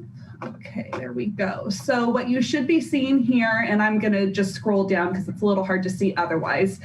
So the orange is the ag zoning district. So you can see orange here. And then the green is the rangeland zoning district. And then the blue with the hatching on it is water district boundaries. So you can see there are some areas within the ag zoning district that fall, and some in the rangeland that fall within, such as the Covelo water district area. Similarly in Laytonville, and then I'm going to go ahead and scroll down here.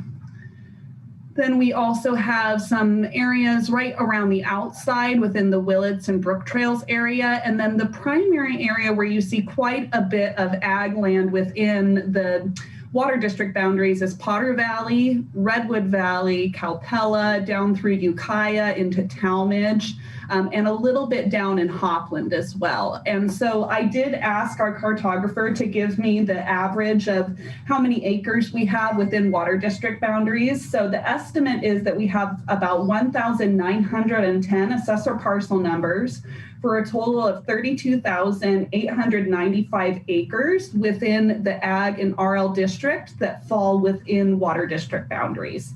That's a mean acreage of about 17.22 plus or minus acres.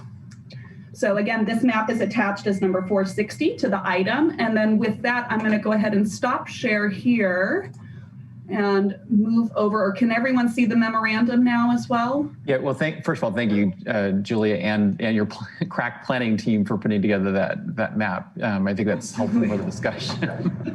Absolutely. Russ Ford gets the credit for that. So, all right. So now if everyone can see the memo here, I'm going to continue on to the discussion on comments regarding the directives that had been given by the board at the meeting on April 19th. So the first was about aligning the slope restrictions for the proposed ordinance with those of Chapter 10A17. And staff has reviewed and believes that we do have already parity between the two ordinances. They match at not allowing or limiting development on hillsides exceeding 15% slope. So existing slope regulations for 10A17 are found in section 20.242070C2. And in the proposed ordinance, those restrictions are found in the required findings in section 22.18070B. So then on the second item here, staff wanted to come back to, and the board's noted this already, discussing the 10% of the parcel area for site zoned agricultural and rangeland. And there was the caveat agreed to by the board that in the rangeland district, it shall only be allowed where existing disturbed soil is present. So there are 2 points that staff wishes to affirm with the board. The first is to confirm that the upland residential zoning district is not included in this directive. And secondarily, confirm whether the language of existing disturbed soil being present should be the same as the exception language that was noted above for the rangeland district.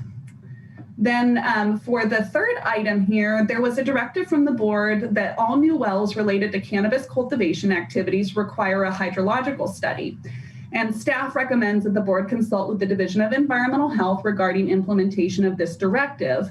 And so I think it's important to note with this, first, I do want to note that I have Marlena from Environmental Health available on the line today if the board has any questions or wishes to discuss this further.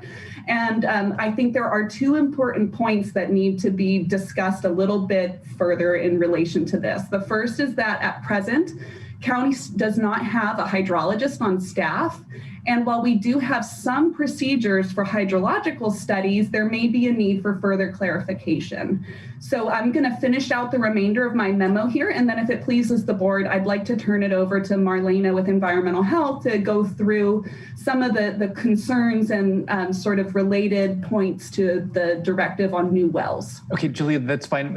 I think we will want to go back through the memo after you've concluded the memo. So thank you.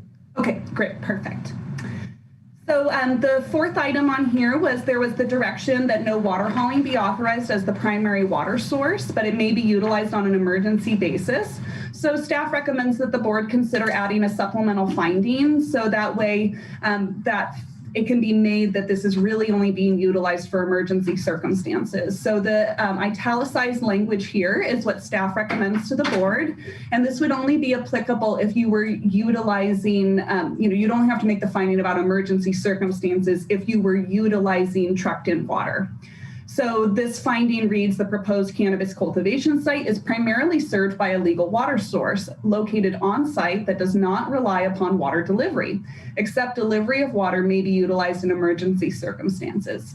Similarly, the board had directed that generators and internal combustion engine water pumps shall not be considered the primary source of power for cultivation activities.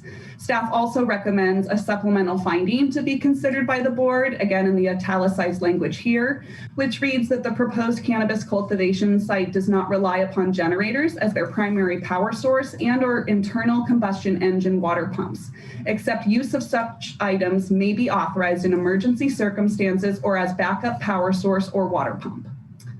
And then the sixth and final point was there was concerns about the application workflow within the department. So staff recommends that the board include additional language in section 22.18060 to address this. And that would read that the department may establish periods of time during which it will and will not accept applications for land use permits pursuant to this chapter as it deems appropriate to manage workload. And so with that, that concludes the presentation on the memorandum. Staff is available for questions. And again, as I noted before, we do have Marlena with Environmental Health available here on the line if we'd like to talk about water before we go into the remainder of the memo, but I defer to the board. Okay, I see a couple hands raised. Supervisor Williams and then Supervisor McGorty. So I think we should clarify our intent for the upland residential. I walked away from last meeting believing that we left it out of the 10%, that we intend it to be capped at an acre. Is that where the board stands? And I'm not trying to persuade anyone. I just want to make sure we have clarity for staff. That's my recollection as well. Any other comments? So I remembered as well. Yes, me as well. Thank you. So I can note that then that the UR is certainly not included then in the 10% of the parcel area discussion. And then the second point on that was whether or not the phrasing of existing previously disturbed should be in line with the language utilized for the rangeland exception language, talking about that it should be sites that only have been rangeland that has been previously cleared and tilled with a previous crop history.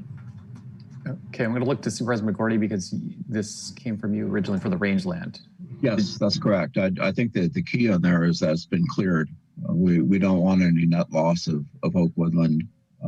And the cultivation part's a little bit more subtle, but because we have things that have been cultivated, such as seeding of pasture, but again, the key is also that water is available too, that it's inside of a developed water resource, that it's not like someone's going to go in and start drilling wells and trying to develop new water sources. Okay, so to clarify this, it was Supervisor McGordy's recommendation that we also apply the range, the tilled language to the upland residential. So just confirming, Supervisor McGordy, that was your intent to apply the same language to upland residential. Yeah, what we don't want is a net loss of oak forest, oak woodlands, and so I wouldn't suggest that we take oak trees out to permit cannabis farming or any farming really. The net loss of oak woodland is a big issue in California. Okay, Supervisor Hashak. Yeah, thanks. That one thing that Supervisor McGordy was talking about the having the irrigation already in place, and that wasn't in the staff memo.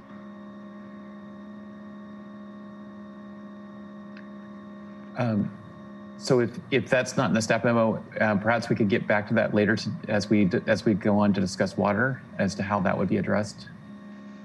Perhaps that might be an additional finding or a separate finding. Supervisor McGordy seemed to have an idea that it had already been irrigated, that there wouldn't be new wells drilled or anything on that kind of land. Correct. Okay. So again, we'll give staff some time to work on potential findings. And I do want to go to clerk of the board or county council. Thank you, Mr. Chair. I just wanted to make sure that I understood correctly. It sounded to me like pasture would be included as within the scope of crop production for the purposes of the rangeland exception, but only if it was tilled. Did I get that correctly? You know, this is a little bit difficult to follow because people go in and out of tillage. We have a lot of pasture that's been cleared and seeded. It was tilled initially, self-reseeding, but they sometimes they irrigate, sometimes they don't. So that was pointed out to me by some of the growers. So I think that's acceptable to be in there. What I don't want is people tearing out trees and then depleting water resources with additional irrigation. Okay, Supervisor Williams. Yeah, I think the previously tilled and cleared makes a lot of sense. I'm a little bit unconvinced on the specifics of the irrigation requirement. You may have a farmer who is dry farming, which is great. We want to see more of that. And I saw a video, there's a farm in Humboldt that's dry farming cannabis. So, you know, somebody that's going from dry farming grapes to dry farming cannabis, that doesn't strike me as a new impact. Good point. You know, if it's possible, and you know, that would be something in some locations I know would be. Okay, Supervisor Hashak. I guess the question would be, how many people are dry farming cannabis? Probably not many.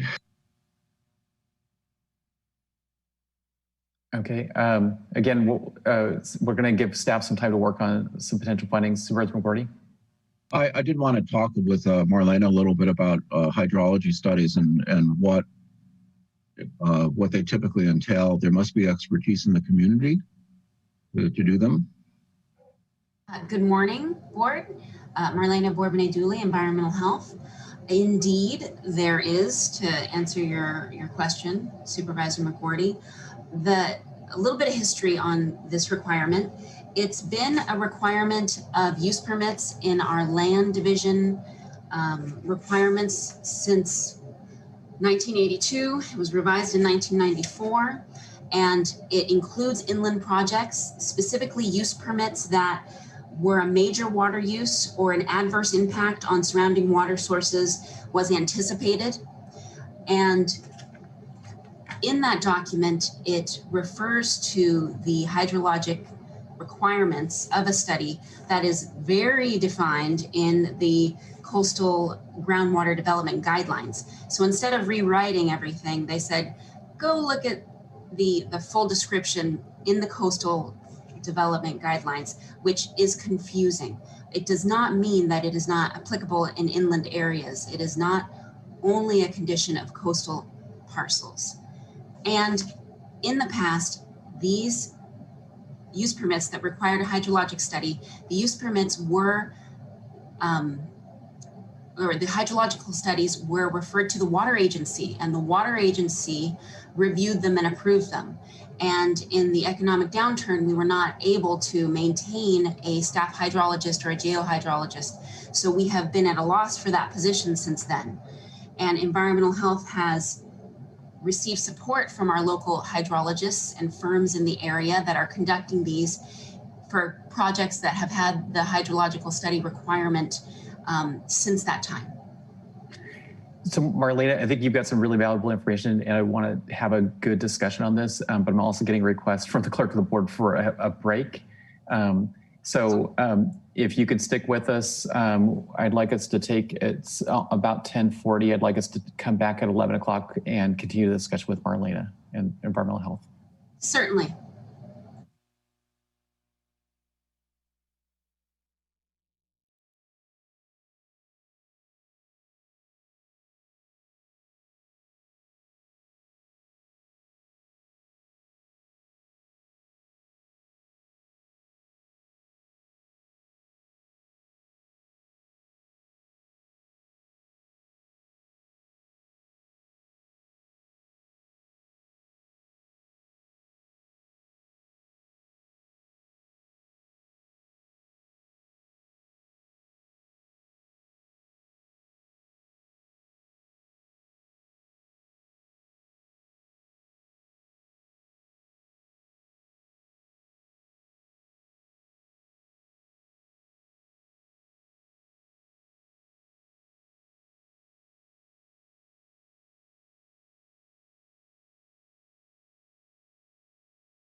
We left off with beginning a discussion with Marlena from Environmental Health about water issues.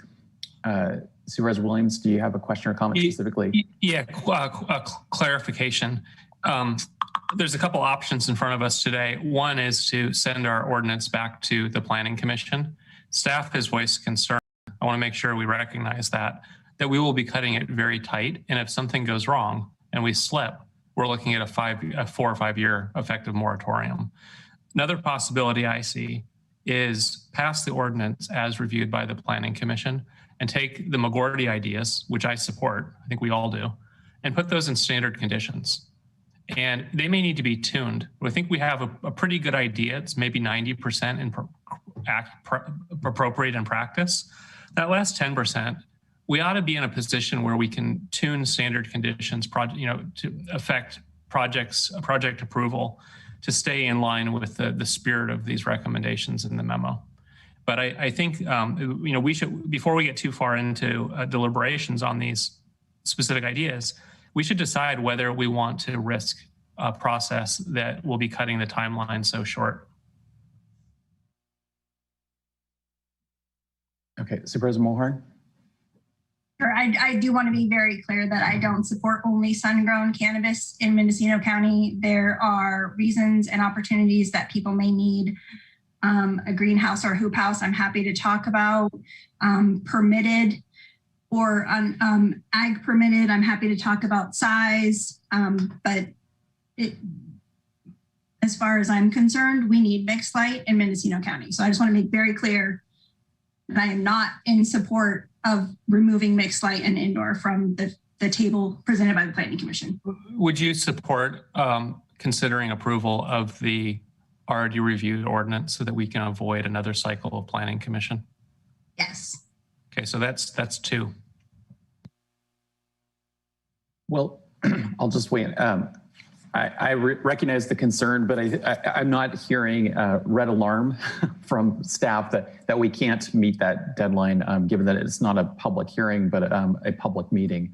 Chair Jurdy, could we ask our clerk or our CEO for an opinion here, some sage advice? We can. See you, Angela. Chair Jurdy, I can't speak to the planning staff. We haven't talked on break at all. So they may have other comments, but I did talk with the clerk staff, and it looks like if this does go back to the Planning Commission, and I would ask Julia to weigh in after this, that possibly the planning staff would amend the Planning Commission agenda. And if that happens, if it's possible, then if they're ready, they would go back on May 6th. But I think the challenge is getting it back to the board. Based on what the Planning Commission does, they wouldn't be able to come back on May 11th, which we have scheduled, which we're thinking we need as an extra meeting. So when you look at the agendas, my only point is there's so much business that this board has to do. Certainly before the end of the year, you've got the PG&E funding, you've got a budget other than that, and then some other items that this board would like to bring forward that have been pushed down the road, that you would have to then schedule another meeting, which is no problem for the staff, but you would be bringing it really close. It would be no earlier, I would think, than May 18th. So, and you have meetings scheduled the 24th, the 25th, and they're all full agendas, and they're all agendas that this board wants. So that was my only concern, and I would go to Julia, is if you choose to go back to the Planning Commission, can you get to the Planning Commission for the May 6th meeting? And if not, then when could you get to the Planning Commission? And the only way you get this back to the board would be the end of May, and you're cutting it very, very close. So I am concerned about the time frame, but Chair Jurdy, if possible, could we just ask the planning staff if they have comments as well, please? Yeah, thank you. Thank you, CEO Angelo. You're correct. I think we would be seeking to have this go onto an amended agenda for our Planning Commission on May 6th, if that is desired. The with the advice from council, it would be a 72-hour public notice. So we would be really cranking over the end of this week and probably a little bit through the weekend to make sure we had a memorandum and packet available for our planning commission to ensure we meet that legal notice requirement. So it would look like May 6th, and then we would have, provided the planning commission provides their recommendation within one meeting to the board, would then need to turn around an additional packet to the board advising of the recommendations from the planning commission or their action.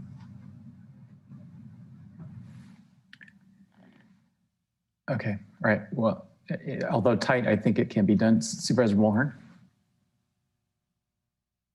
Thank you. I am incredibly concerned about the timeline and the potential for having to delay the ordinance and essentially having a halt to the cannabis industry for the next 3 to 4 years. And I appreciate staff being hopeful, but I think it's very risky and not a game I really want to play. I think that we can have some discussions here today, perhaps around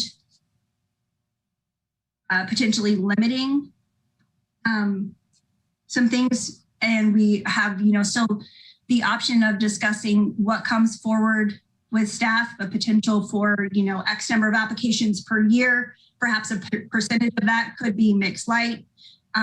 We have some options that we can discuss today without postponing the ordinance or sending back to Planning Commission. Chair Jordy, CO Angelo, my apologies for breaking in. I just want to be real clear. I may have misspoke. I'm not too certain that the planning staff could make it for the May 18th date. So basically what you would be doing is looking at probably the last week in May. So that would give you, a couple weeks toward your deadline. And my concern for this board as well is that, your meetings have been so long that when you're sitting in a meeting for 10 and 12 hours, I'm not certain that you're fresh to make those decisions. And when you're so up against a time frame, you may be making rush decisions as well. And I realize this has been a long process, but if you're looking at the last week in May and wanting to be certain that you have this done, I think it's just really pushing it. That's all. Thank you. And if I may just tag on to that, Chair Jordy, I'll just add, and thank you, CEO Angela, for bringing that up, because that is one point that I was missing there. If this does not get continued to a date certain by the board, then we have a requirement to renotice this item with a minimum of 10-day public notice. And just with getting that to the newspaper, you typically need about a 2-week lead time to actually properly notice an item. So that is correct then, that May 18th would be a little bit too tight for staff unless this is continued to a date certain, but even then we would have very minimal time to publish an item. We would have approximately 1 business day to turn around the item between Planning Commission and needing to publish items for the board. So on the May 18th continuation, if the board were to select a new cannabis only special meeting, and we could make that later in the month, would that help with the noticing? Thank you, Chair Jordy. Yes, that would. Really, like I said, we need about 2 weeks of lead time in order to get out a public notice. And ideally, staff also gets a couple days of work time to be able to have internal review of that legal notice and any associated documentation before it gets published. Chair Jordy, I'm sorry, I realized that Supervisor McGordy's had his hand up, but I would just ask that before the board determine any decisions here and after the supervisors speak, that you please go back to County Counsel Curtis. I, again, haven't had any discussions with him either, but I think it would be really important for this board to know that there were no deal breakers here, that if you go from here to the Planning Commission back to the board, you can make your timeline, and there's nothing that could interrupt this timeline. I think that's also a very critical issue, a very critical point that our Chief Counsel could make or not make. Thank you. Okay, and I'm going to Supervisor McGordy, but before I do that, I just want to ask planning staff to be thinking about the possibility, if it's realistic, for the Planning Commission to have a meeting 1 week later than is currently scheduled. Supervisor McGordy? So actually, CEO Angela was kind of reading my mind. But in addition to that, I just feel that this is important enough that I don't want this to be sort of, inferred all the things that we've talked about. We have to be really sure that this is clear and it's in the ordinance. And while I appreciate our concern about a deadline, this is what I would call in the contracting business is that this is called homesteading. This is what you sit on until you're finished with it. This is too important to let it sort of slide and be somewhat ambiguous, which is how it feels to me right now. So that's my only concern, even though I admire Supervisor Williams trying to come up with a creative way to be sure that we get to the finish line. I want to be really, really clear about what our intent is and that it shows up in the ordinance and not pass the way it is and say, oh, by the way, it's just going to be our standards and conditions. And I think that ambiguity could end up hurting us if it's not really crystal clear. But I'm anxious to hear from County Council and what your thoughts are. Okay, maybe we can go to County Council now. Thank you, Mr. Chair. So there were sort of a few points there. I think to what CEO Angela was speaking to, it is going to be important. If you do decide to refer to this to Planning Commission to get the feedback, there's really not going to be enough time to be able to do that a second time. So it's going to be important to essentially provide enough of the specifics on what you're looking for as to these various findings, and we can do that as we're going through them.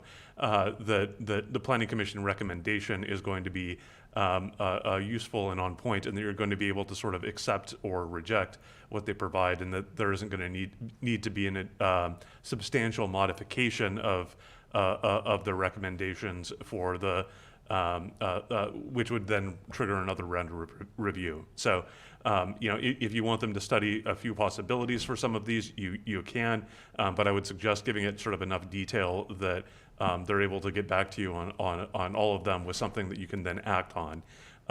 In terms of the questions on the timing, and I'm sorry, I may be blanking a little bit on what Supervisor McGordy's question was. Could I ask that be repeated?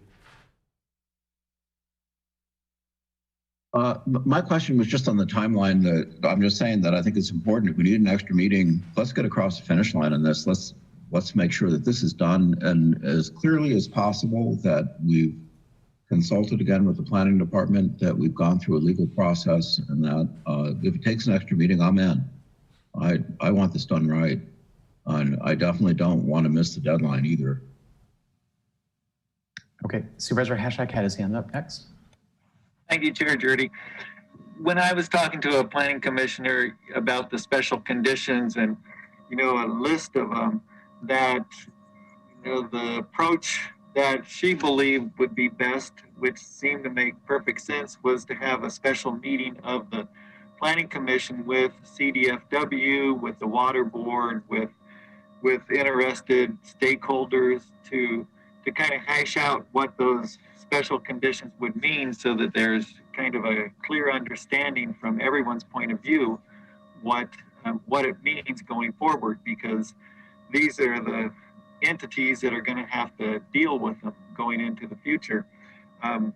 So I don't know how that fits into the timeline, or if that needs to be done before it comes back to us, but it certainly seemed like a good suggestion.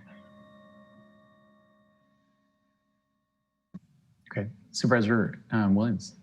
Yeah, I would like to get an answer to the CEO's question to County Council.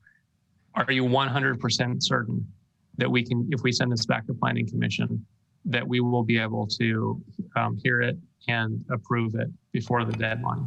My worry is, as we get close, we may hear, well, there was an unanticipated delay.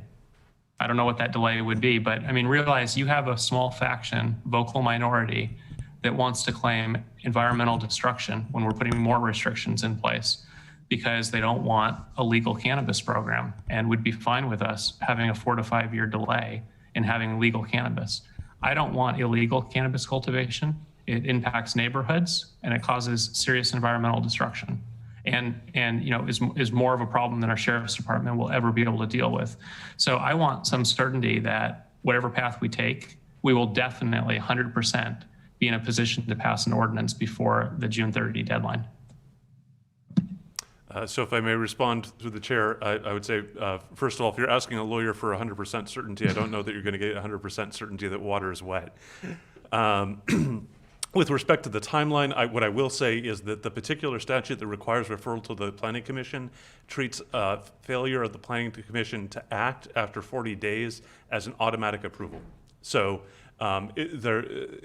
based on that statute, if you refer it back to the Planning Commission, this board would definitely be able to schedule something and meet, provided that there isn't a practical impediment to actually meeting. I mean, if we get hit by a meteor, or we have some other major catastrophe, conceptually there is some things that could potentially prevent the board from meeting.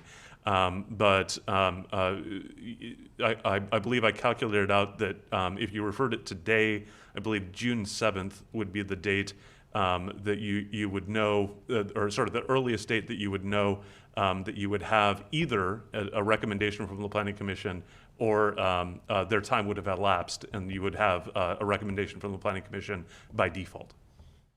And County Council, is there any possibility of a court delaying our approval based on, maybe bogus claims with the purpose of delaying our vote?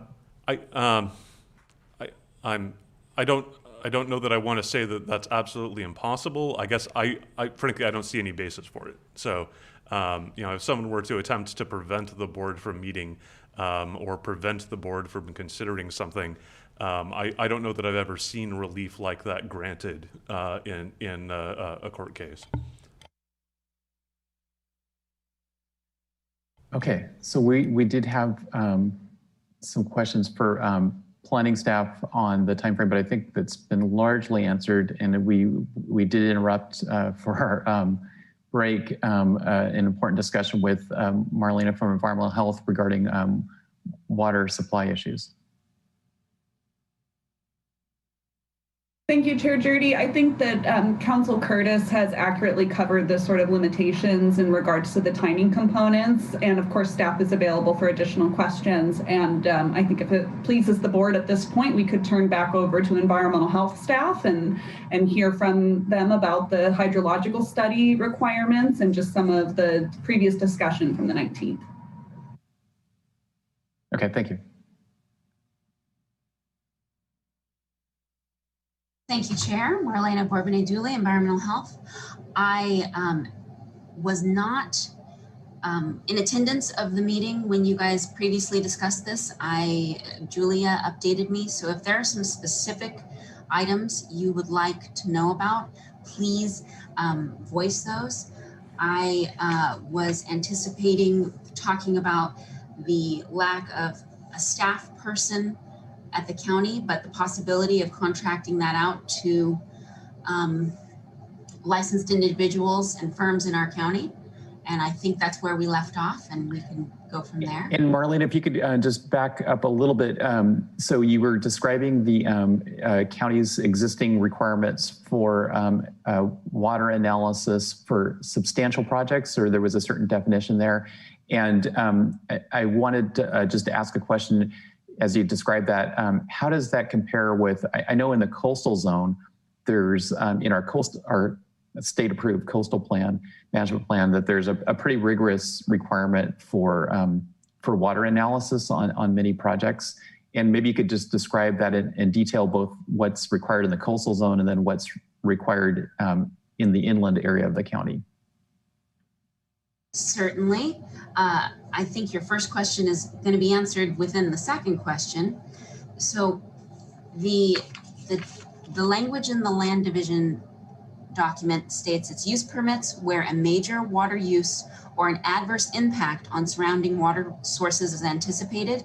And within the guidelines for hydrologic studies within the coastal guidelines, it defines what a major water use is as a maximum daily water use of 1,500 gallons per day or more.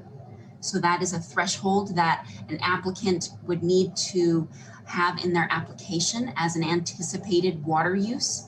And then staff in the past have used this criteria to make the decision whether or not the use permit proposal qualifies as a major water use. Of course, the other item is the adverse impact on surrounding water resources. That's a little harder to define, and it is addressed in many different ways within the requirements and guidelines for hydrologic studies. And in specific, it begins with water wells or water wells within 300 feet of the well proposed for use that is actually being pumped in the study.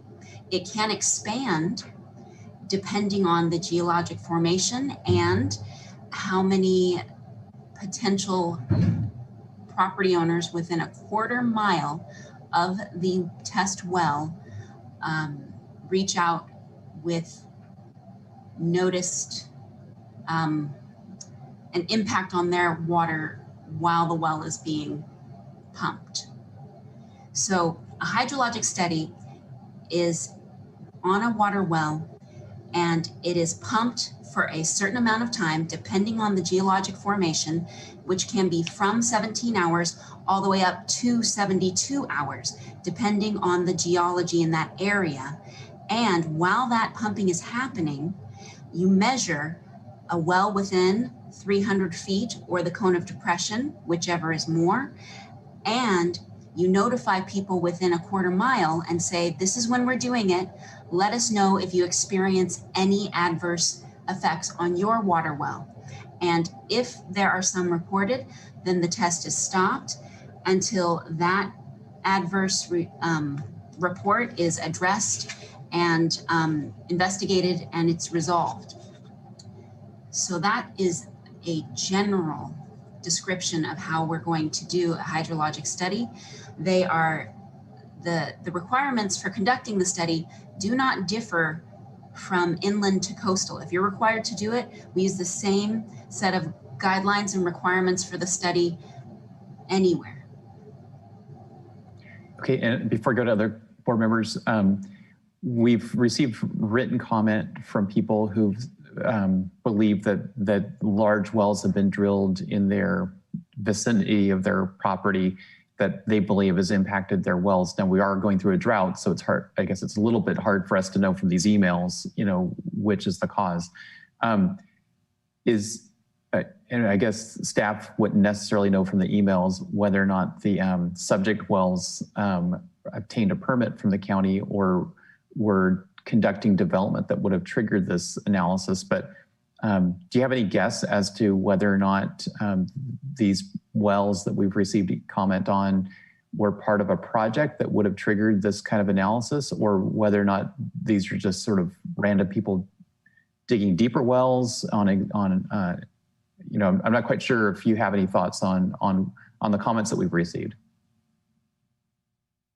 I have a few. I have received a lot of those comments myself, a lot of calls, particularly from the coast, where people are already observing their wells going dry. And when I refer to the coast, I'm not simply talking about the coastal zone. We have a coastal groundwater study that extends much further than the coastal zone, and areas within that study are experiencing the drought right now. I have personally received comments about certain cannabis program sites drilling multiple wells as being alarming to neighbors. And I can say that the amount of well permits that have been issued in the last few years and continuing on this year are at record highs. So I believe they are, for the most part, getting permits, and currently their projects are not required to demonstrate that they have not negatively or adversely impacted their neighbors in the way that a use permit is required to do so. So not many applicants have had this requirement, and that is certainly a perception when we talk about cannabis, that they are the cause for some of this drawdown, and in some places it may be the case, and in some places it certainly may not be. Okay, I see a hand raised by County Council. Thank you, Mr. Chair. I did want to make sure that the board was aware of sort of one more possibility regarding the timing option. So I think so far you've discussed two possibilities. One is to refer this back to the Planning Commission and then come back end of May or June for final adoption. And then the other possibility is adopting as is and then trying to incorporate some of these suggestions from Supervisor McGorty's memo into standard conditions on use permits going forward. There is a third possibility, that is, you could enact as is and initiate a process of amending the ordinance to incorporate Supervisor McGorty's suggestions. Now, that could create a little bit of confusion if we're looking at one version of the ordinance that passes now and another a little bit later. But there are two potential advantages of that. One is that you would know that you had definitely enacted something prior to the deadline, even if you might modify it still prior to June 30th. But the other is that even if you go past the deadline on June 30th on the amendments, if you've passed the existing ordinance, the amendment would still have to go through environmental review. However, I might see if PBS or Mr. Kudrowski has any thoughts on this. If the amendments are really just limitations and what's allowed for the purposes of protecting the environment, the environmental review might be quite limited, right? It's easier to contract than to expand from the environmental standpoint. Now, I don't want to say that process might not take some time or might not potentially have delays for challenges, but I do want to mention that as a possibility to the board as well. I would support that third option. Okay, I don't know if Deputy County Council Matt Kurdowski wants to opine on that at this point or not. Deputy County Council Matthew Kudrowski. I'd have to do some looking into that and maybe talk with Mr. Curtis at lunch. Okay, thanks. Okay, so back to the water discussion. Thank you, Marlena, for answering my questions. And just to recap, we don't currently have a use permit requirement for much of any of the cultivation sites. But under this new Phase 3 ordinance, we would in certain zoning districts for certain activities. And that's where, as I understand it, you're saying that this water analysis would be a standard requirement for those use permits. Is that not true? I would say that is correct for use permits that are proposing water use of 1,500 gallons per day or more at any point in the year, as well as areas where we know that the neighborhood has serious concerns. Okay, thanks. Supervisor McGorty?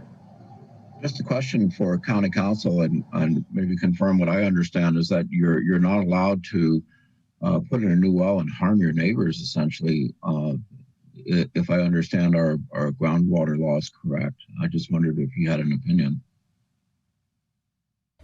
And I'm sorry, through the chair, I don't have an answer to the specifics on that off the top of my head. I don't know if Mr. Kudrowski knows, but frankly, we might have to do a little bit of follow-up. Okay, Supervisor Williams. For environmental health, have we been able to substantiate claims that domestic wells have run dry as the result of permitted cannabis wells? And if so, in which communities? No, sir, we have not. Supervisor Hajek? Thank you, Chair Jordy. Well, the anecdotal evidence is very clear that it's happening in the Little Lake Valley. It's happening up in Lateville and Long Valley and Round Valley.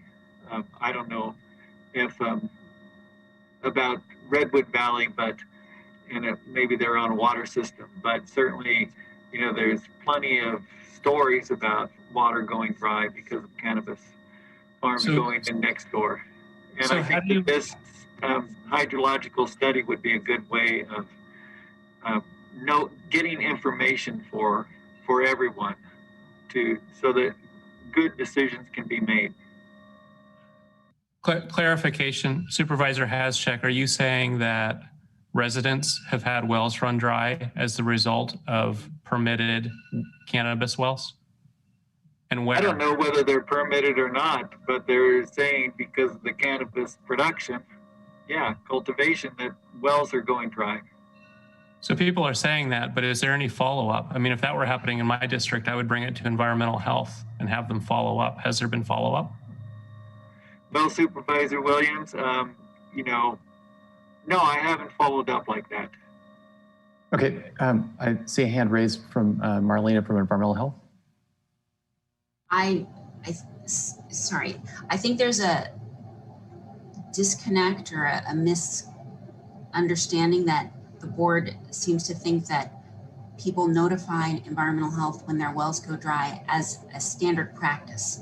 That is not the case. It is not a requirement, and it does not regularly happen, and it is not something that environmental health has regulated or has any regulations in place to oversee. This is definitely something that a groundwater study or the water agency would be the lead on, talking about specific areas and observing trends in the aquifers. Thank you. Supervisor McGordy. So this has definitely been an issue in areas where vineyards have been put in, and they have dried up springs from neighbors and had shallow wells go dry. And there is a legal responsibility to mitigate that for the neighbors if you do it. So that's my understanding, and it's something that we need to make clear. And basically, I support hydrologic studies. If someone's going to go into what's a pretty limited aquifer and then start pumping a lot of water, it's not going to be. It's not a good idea. That ground's not suited for irrigated agriculture, is what I believe, and I wouldn't support putting in some kind of a cultivation facility of any kind or any farmland, irrigated farmland, unless there was a well-developed water system in place. Okay. Supervisor Haschek. Thank you, Chair Jurdy.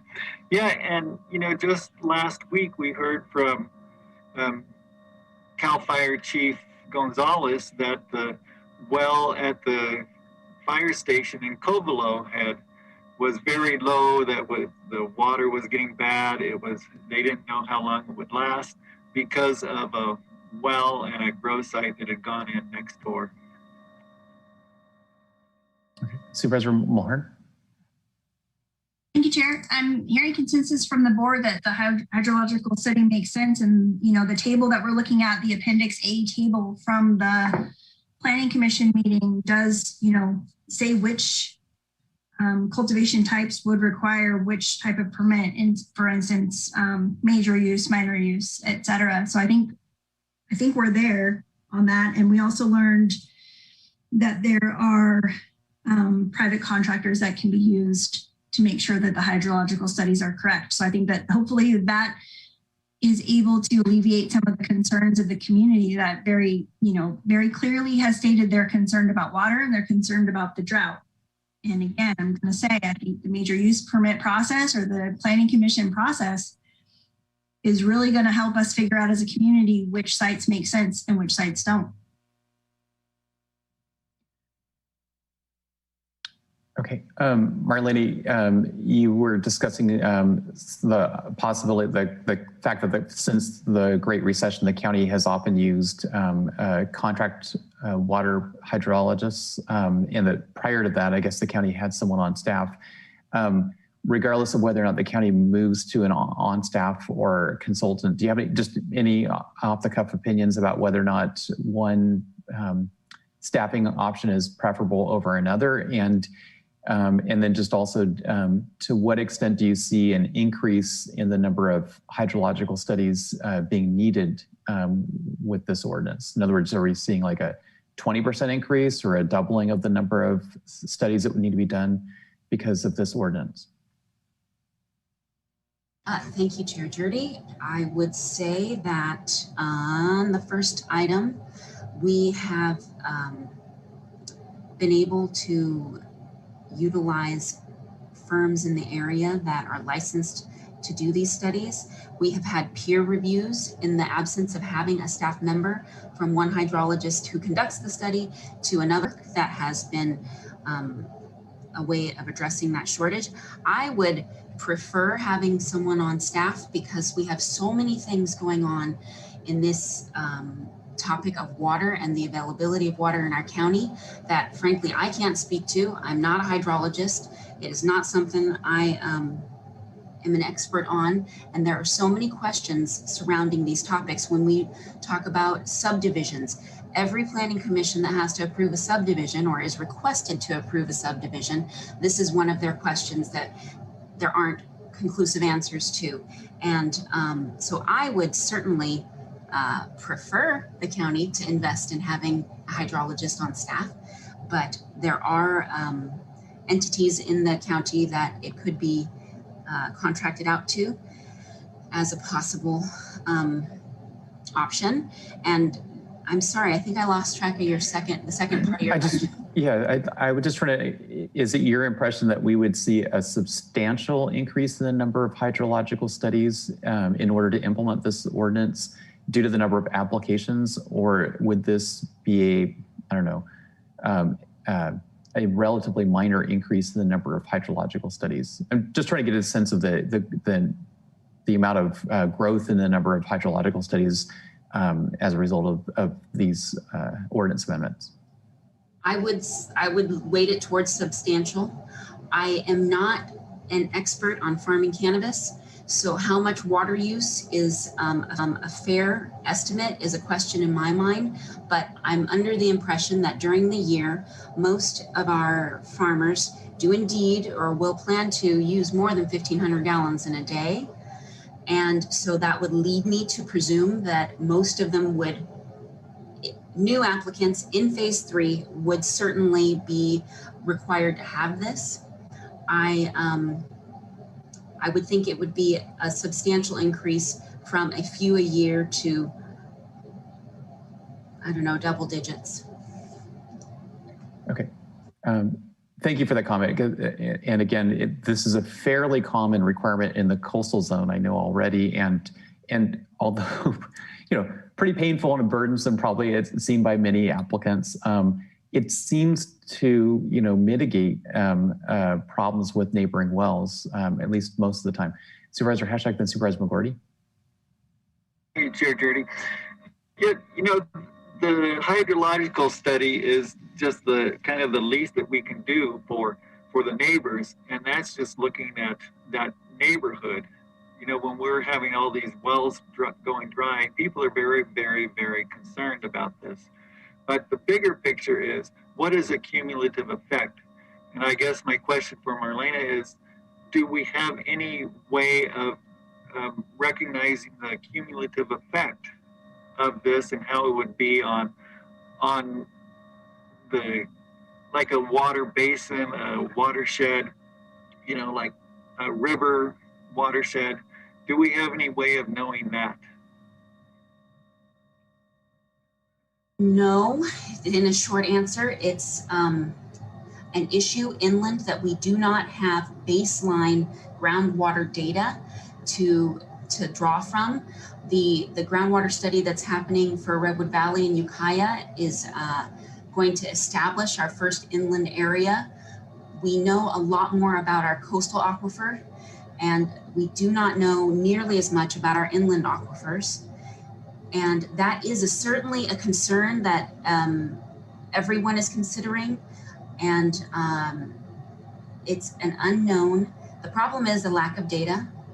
And until we start getting that data, we cannot make a call one way or the other. And we are working with trying to integrate with the state and our water districts, inputting data in a manner that we can all look at it and start making some data-based choices, but we're not there yet. And what would be the process for getting there? A groundwater study that identifies our various basins and going from there. Thank you. Okay, I want to go to Supervisor McGorty, but first I see a hand raised from Planning and Building, so perhaps as clarification. Yeah, hello. Thank you, Chair Doherty. This is Kristen Nevedal, Cannabis Program Manager. So I just wanted to point out that there's other sources of water that are likely to be utilized for cannabis production, in addition to or instead of wells. So first of all, cannabis in general is a variegated plant. It originated from the desert. And so what we see currently is that it tends to be incredibly overwatered and does not generally need the water that is being consumed. And then I know that there's a lack of data, not just in our groundwater basins and what the viability or the amount of water is in those basins, but also in the amount of water that cannabis consumes. So data tracking could be something that could be considered. So water tracking could be considered. The state does require meters on water flowing into cannabis gardens. So that could be informative. But also, getting back to my point of other water sources, rain catchment systems are quite popular, especially in the form of ponds and pond development. Additionally, rain catchment systems in the form of large tanks are possible and popular in other areas of the state. Those rain catchment surfaces to fill tanks often are the impermeable surfaces associated with that cultivation, and may include, and often do include, the greenhouses utilized for the cultivation itself. So one consideration there. Dry farming, the dry farming video that Supervisor Williams posted is from Humboldt County. It is in an alluvial floodplain. And what's fascinating about that area is not just that it's an alluvial floodplain, but it is a heavily agricultural area of the county. So it's one of the more heavily farmed areas of the county. So cannabis is cultivated there, as well as alfalfa, fruits, vegetables, you name it. Almost all of the cannabis cultivated in that floodplain is dry farmed, but the alfalfa and the vast majority of the agricultural crops produced for human consumption are irrigated. So I don't know that we really have the ability to speculate or determine which areas of the county might be appropriate for dry farming. I do suspect there are a few, but I also just wanted to make sure that folks were aware that rain catchment systems, including ponds, large tanks, are also quite popular for water usage for cannabis. Okay, I want to go to Supervisor McGorty, but Supervisor Williams, do you have something that's on point with Planning and Building's comments? I do. Okay, great. I understand today we have approximately 147 acres of legal cannabis. And I think Supervisor McGorty is right. We're likely to see a decrease in overall cultivation if we pass to phase 3. The question is, what would the comparable oversight of water be if it were 147 acres of industrial hemp? Same plant, same water requirements, slightly lower THC, federally legal. But just to sort of apples to apples, what sort of water regulation policies would we be looking at for a 147-acre hemp farm? Yeah, thank you. This is Kristen Nevedal again. Hemp is considered an agricultural crop, and so it would go through a ministerial permitting process essentially with the ag department. So it would have the same sort of water regulations as other agricultural crops produced in the county. There are no additional water requirements, such as what we see with cannabis production, that have been layered on by the water boards and Fish and Wildlife, for example. Hemp is not included in that sort of restrictive or elevated environmental control framework that we see cannabis be included in. Okay, Supervisor McGorty. Well, just a couple things.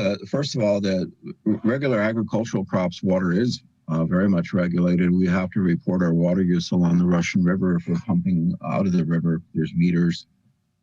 There's times of the year where we can't, we're not supposed to be taking water out unless we have riparian rights. So there's appropriative rights and there's riparian rights, and we don't have time for water discussion on that. But it is regulated.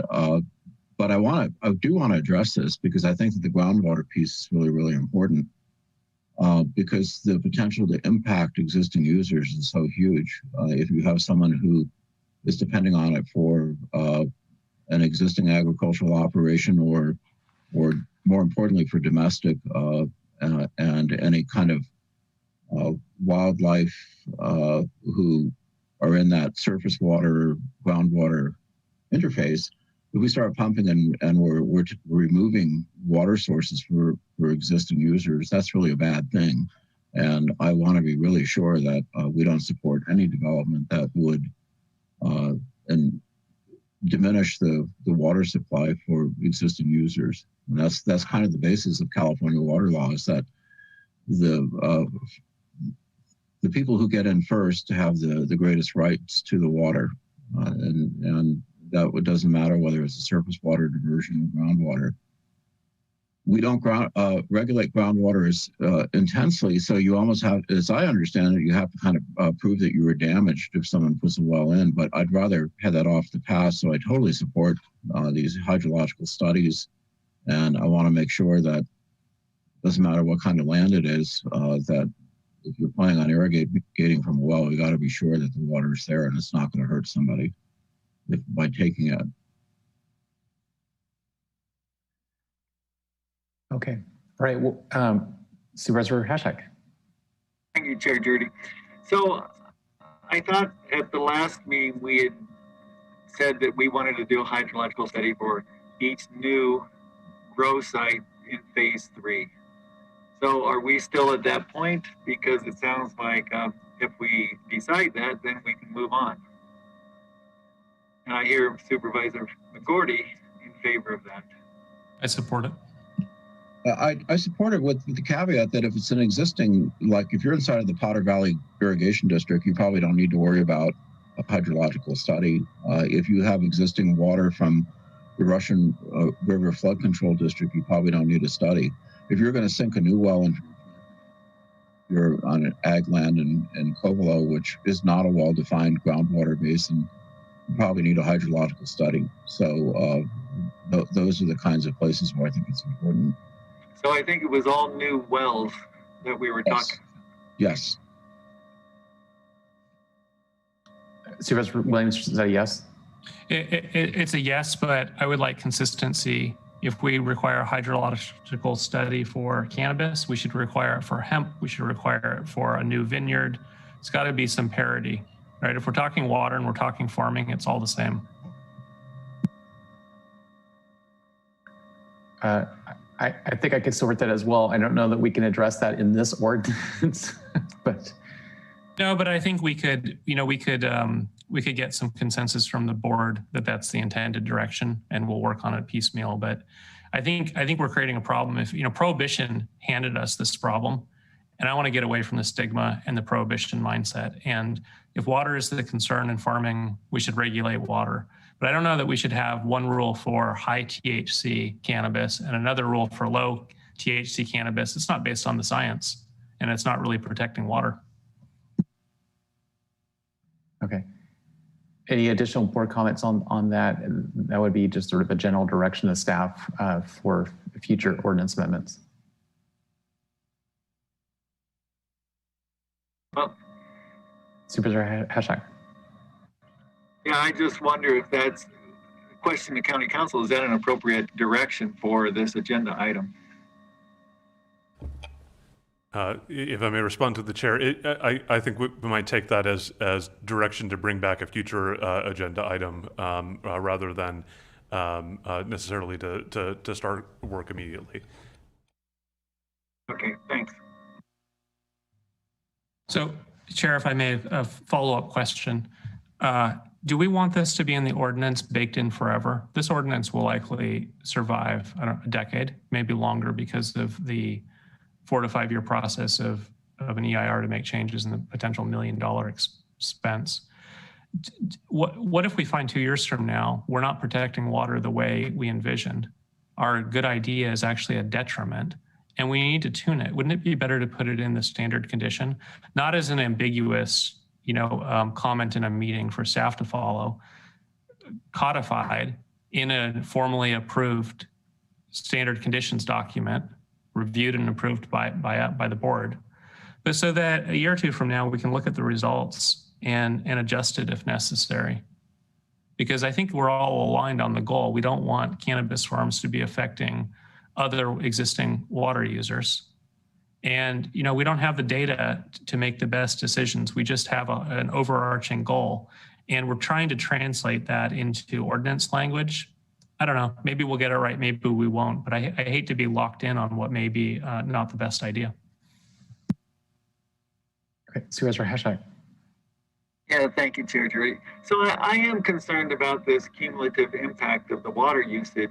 And, Supervisor Williams keeps throwing out it will take 3 or 4 years and it'll cost millions of dollars. Well, Humboldt County did it, and they did it because they started on it. And they got it done, and everyone's building, is able to apply using that EIR that they did. And they have an understanding of what the watersheds can handle. And so they have a thoughtful approach to how they're granting the permits, and they did it for $240,000. So just a cautionary tale is when we're looking at the data, let's look at what we do know. Okay, Marlena, I see your hand raised.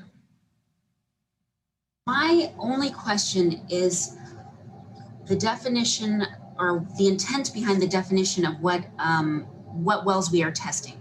I heard 2 different things. One is new wells. The other that I thought I heard was the use of new grows. And I would like clarification about that, because I have a concern just thinking about new wells that new applicants will drill a well before they enter the program so that it is an existing well upon entry and not need to have this study done, or they'll target properties that have existing water wells that will not trigger a study. So I just want to be clear about our intent on whether or not we want new expanded grows to have this requirement if their source is a water well versus not.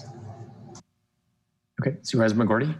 So, Marlena, I think you said it earlier, if they're planning on using 1,500 gallons per day or more, then that would trigger the study. And it doesn't, as far as the wells go. So if they have an existing well, they'd still have to do the hydrologic study, because there could be some situations where there's existing wells that are adequate for domestic use. But if you start pumping it really hard to irrigate a crop, then it's going to change everything. So I think that's the key to where this kicks in. Thank you. I'd agree with that. Okay, any other comments? Okay, so I think we've got a definition. It's if the anticipated use would exceed 1,500 gallons a day. Okay, so have we addressed the water issue sufficiently to give direction on this? Yes. Okay. Maybe we could go back to screen sharing and go back to the memo from Planning and Building.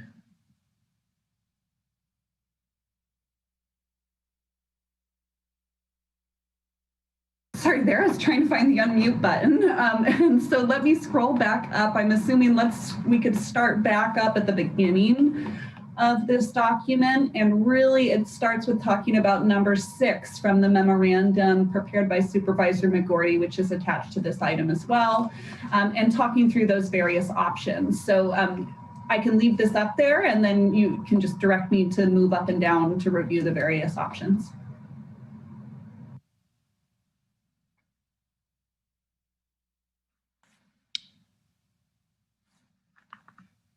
Well, I'm would like Supervisor McGorty to weigh in since this provides more nuance than was in his memo, and I'd like just to get his feedback on some of these options.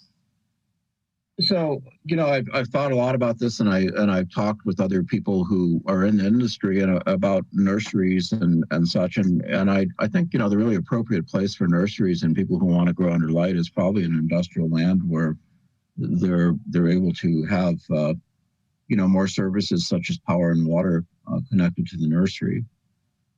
I think what I really object to is poorly constructed hoop houses and all the peripheral garbage that goes along with them, and that's what I'm seeking to not have expanded. I kind of feel like there's probably enough of them already, and that's kind of the advantage of being in phase 1 is that you're able to do that. As we move into phase 3, I really want this restricted. So I might bend a little bit if it's a properly constructed and engineered greenhouse, and you know, which is actually you know, designed and is engineered for a site. You're going to have to go through the permitting process, but I might be okay with that. But definitely no more kind of really funky hoop houses. And kind of the industry that I see in the future is probably going to be really different than what we can imagine right now, because if it follows what a lot of other agricultural industries do, is that the nursery stock shows up the day that they plant or shortly there before, and it goes in the ground, and people don't grow their own for an awful lot of ag enterprises. I realize right now there's some specialized genetics and things, but I also think we're going to see specialized genetics that could allow us to also direct seed for day neutral varieties that really don't have to have a particular photo period to grow. And it might be possible to have multiple crops out of doors, which is one of the reasons why people want to have mixed light facilities. But right now, I just know that there's a lot of sentiment against having expansion of our mixed light facilities because of their impact on the landscape visually and also environmentally. So that's my kind of how I'm looking at it at the moment. Okay, Supervisor McGorty, for clarification, does that mean you're looking at option 4 as presented in the memo, which is limiting the new greenhouses to industrial sites? And what about existing phase 1 applicants who would be applying under phase 3? If it's already in place, it's kind of hard. Well, it's less likely they're going to come down. And I mean, I guess I'd be okay with leaving it there, but really no more new ones. Okay, Supervisor Mulhern, then Supervisor Williams.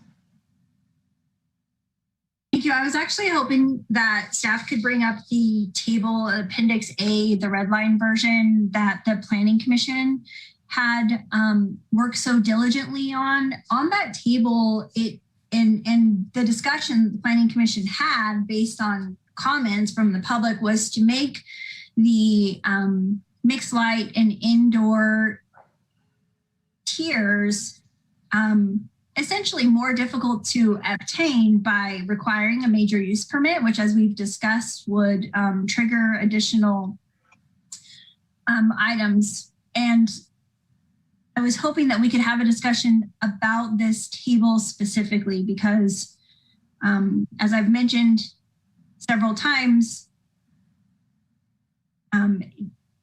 each site is very different. And there are many opportunities to make sure that hoop houses are not seen from the public right-of-way. I appreciate Supervisor McGorty's extensive ag experience. However, cannabis is truly a different crop.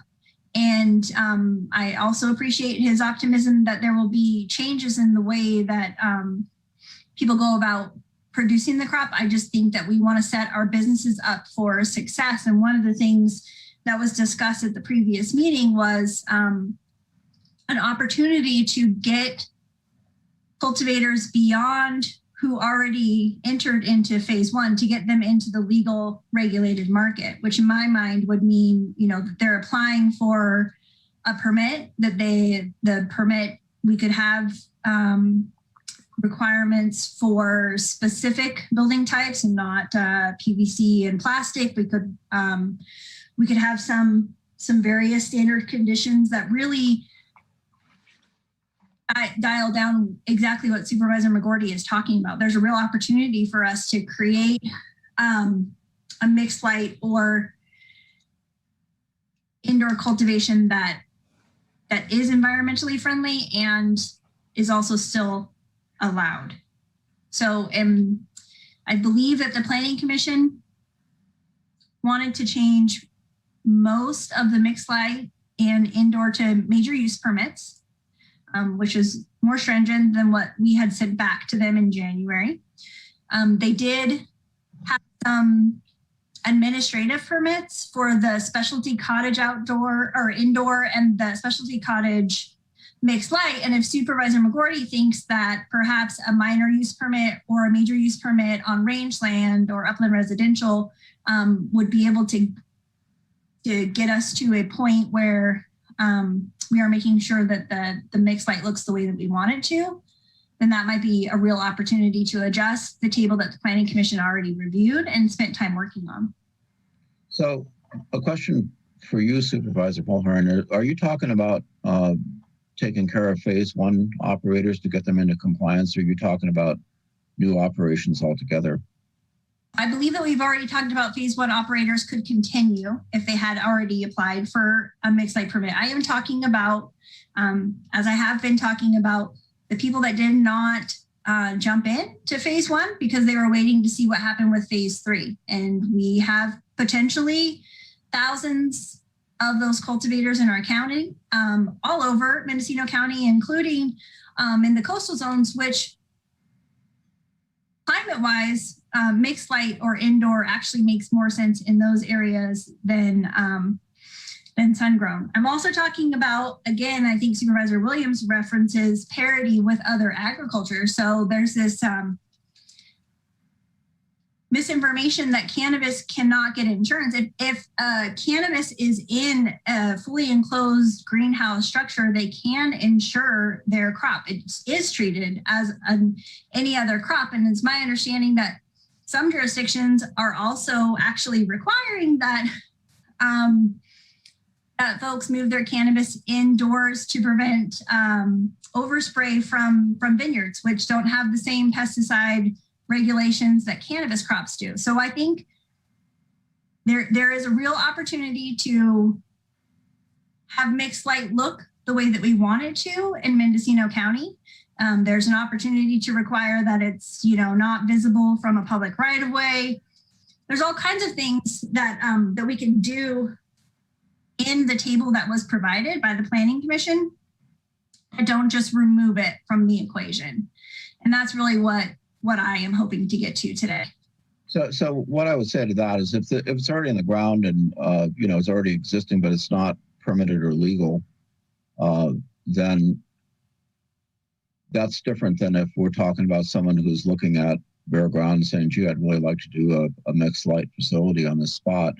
I don't support any expansion into new areas. If it's already existing but it's unlicensed, then we sort of have it. And as we go through this process of trying to deal with our unlicensed people and either get them to get a license if it's possible or remove it if it's not, then that's a little different than seeing expansion into new areas.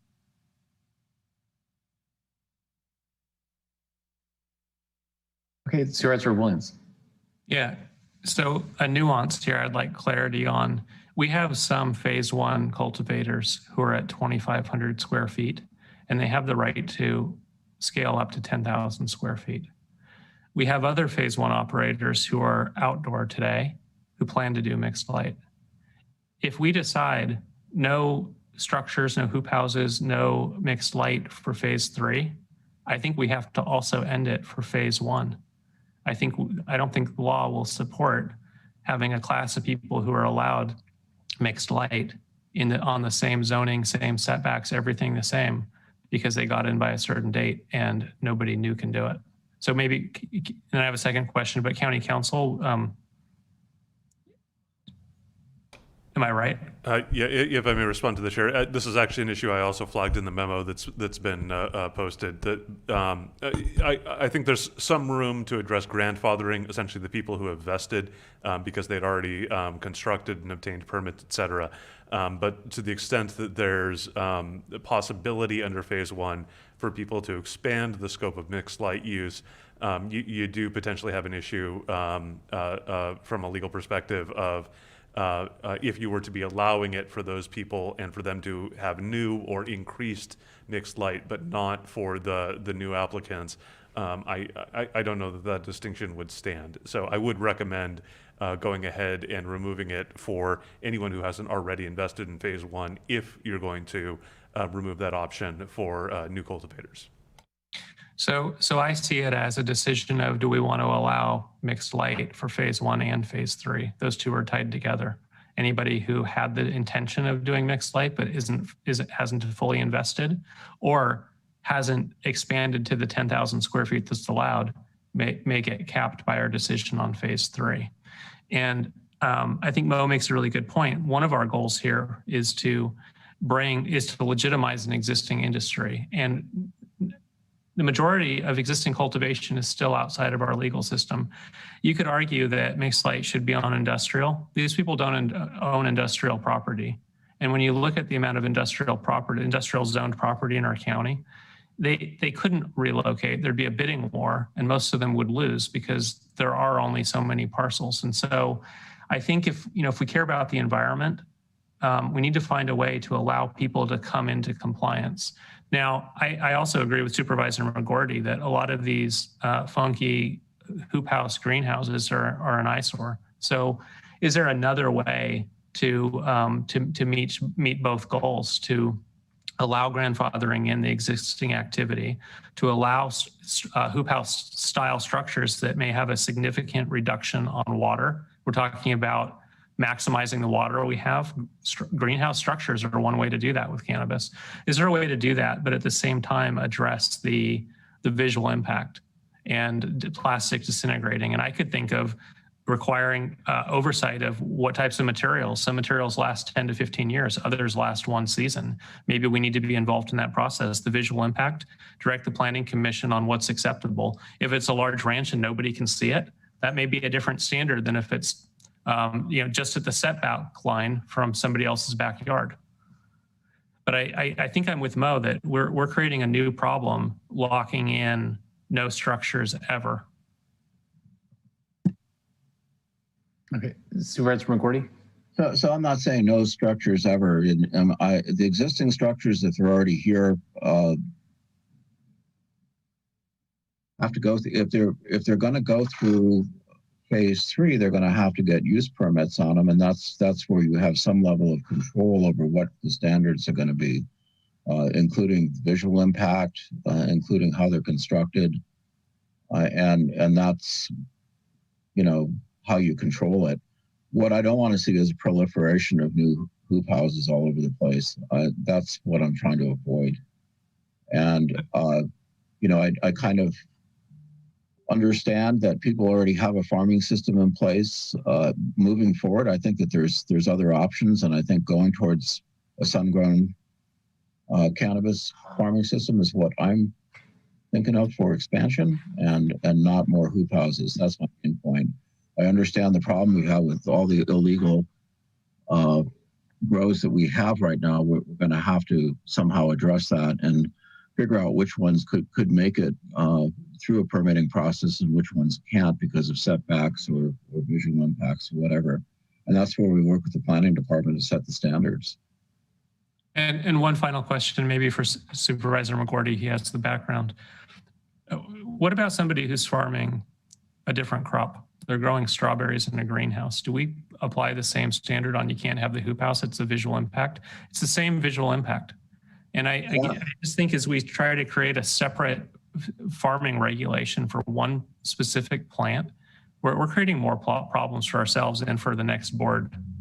And so how do we align those? If it's really visual impact of greenhouses, shouldn't we address that independently across the board, irrespective of what's in the greenhouse? That's a good question. I don't 100% have an answer for. I don't know how many hoop houses we use. This isn't like Santa Barbara and some of the other counties where there's lots of them already for other crops. We have very few of them here in Mendocino County. And I really don't. I don't want to see a proliferation of them. That's all. No matter what crop it is, whether it's strawberries or whatever. So could we take it outside of cannabis and address it separately in a general case of we don't want this type of structure, and define what this type of structure is? It's a visual impact. Is it that it's plastic? Is it the shade of plastic? Is it the shape, the size? I don't have a good handle. I'm with you. I know it when I see it. And, I've driven through parts of the county where it's just out of control. And I would argue that, we're probably conflating what I look at and see as unacceptable as probably illegal activity. I don't know that, that's the legal cannabis industry. So we're trying to craft policy for one specific plant to address the problem with a couple lawless communities over in the east side of the county. Maybe that's a different discussion. Maybe that's enforcement and some visual guidelines for all ag. Well, if you have a hoop house and there's cannabis in it, that's illegal. I mean, that's kind of how I see it. And hoop houses are used horticulturally for other purposes. There's nurseries that use them legitimately right now as a place of holding plants, and maybe we don't want that. That would really kind of drive up the cost. This would be an unintended consequence of having or requiring engineered growing facilities that are more substantial. Maybe that's the collateral damage of trying to control hoop houses for cannabis. Okay, Supervisor Heshek, then Supervisor Mulhern.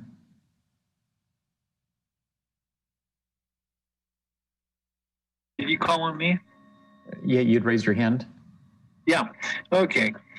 So, I agree with Supervisor McGorty is that we don't want to have a proliferation of hoop houses. That's a huge concern in the 3rd District. The visual aesthetics, everything. I can look out my window and see 3 separate grow sites just from my house. And, it is bothersome to people. At the same time, we have cannabis growers that is part of their model, and we've allowed it. It needs to happen.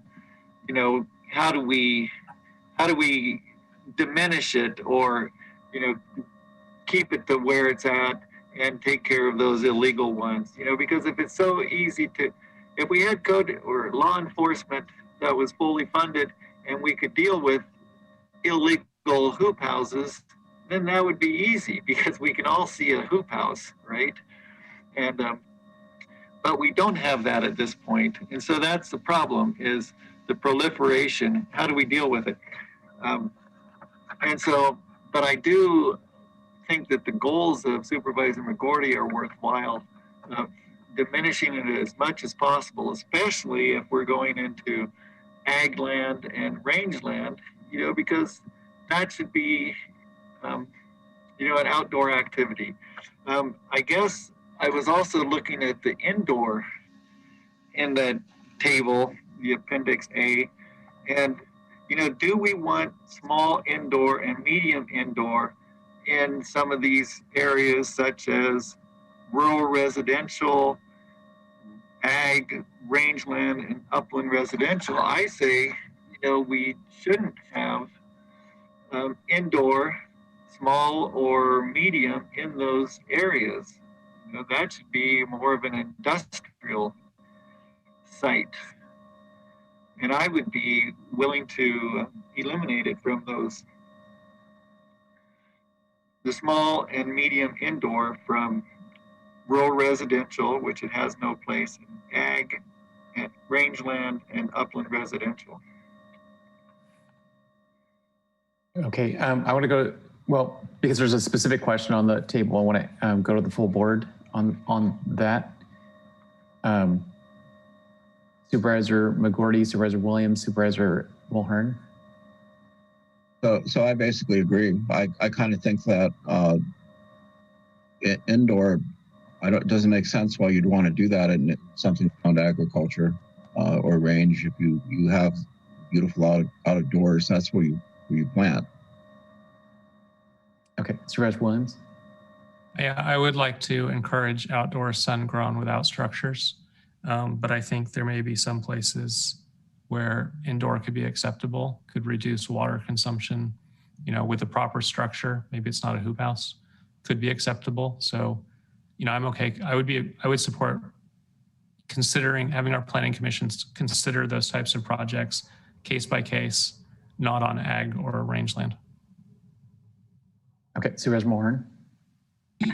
I just believe that the use permit process is really going to help us figure out where these things are going to work or not going to work, and we really have an opportunity to review which permits were approved, which projects were approved, and to look at this again in 24 months to see if this was truly an illegal operation problem, or if we do have a lot of people wanting to enter into these tiers. I would support that. Okay, so on the specific question that Supervisor Hashak raised on the small indoor and medium indoor in the rural residential and rangeland and upland residential, I would agree with removing that from the chart that we're sending back to the Planning Commission. Supervisor Mulhern. Thank you. My other question, or the next subject is, as far as moving up to 10% of a parcel size over 10 acres, it's not explicitly called out, but I am in support of anything over 1 acre being only sun-grown. And I want to make it very clear that I am not interested in seeing a bunch of PVC pipe and plastic floating in the wind. I have spent an incredible amount of time educating myself on this topic, and I'm aware that there are some, industrial greenhouses that are professionally built and in locations that are not visible from the public, which is where I get to this, each cannabis cultivator and each site is so unique and dynamic that I really want to give these businesses an opportunity to be successful, just as I would any other business in our county. I agree. So, Chair Drudy, if I may, just to make sure that staff has this clear, there was consensus then I heard from Supervisors Hashak, McGorty, and yourself to remove the allowance for small indoor in the rural residential, ag, rangeland, and UR districts. I just want to confirm that's correct, and I'll make that change on the table. I believe so. Okay, and then the other clarification would be whether or not that includes medium indoor as well for those same zoning districts. And I will note it's already not allowed in the RR10 district. Yeah, I believe we're referring to small and medium indoor. Thank you. Okay, perfect. I will make that change on the table.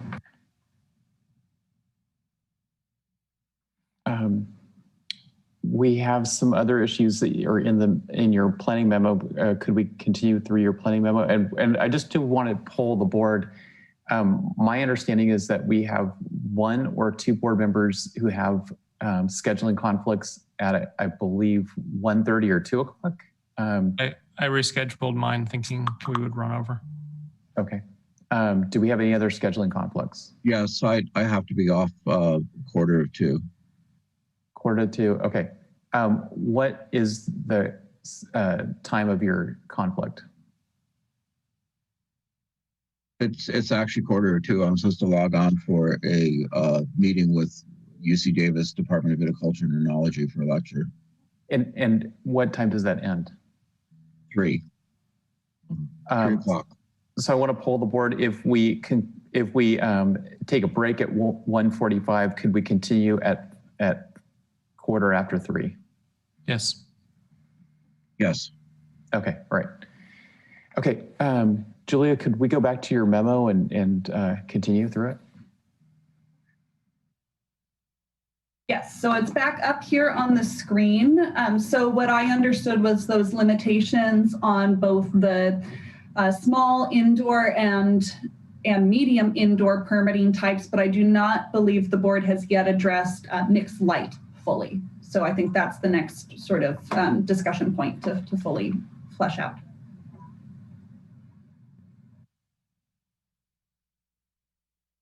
Okay.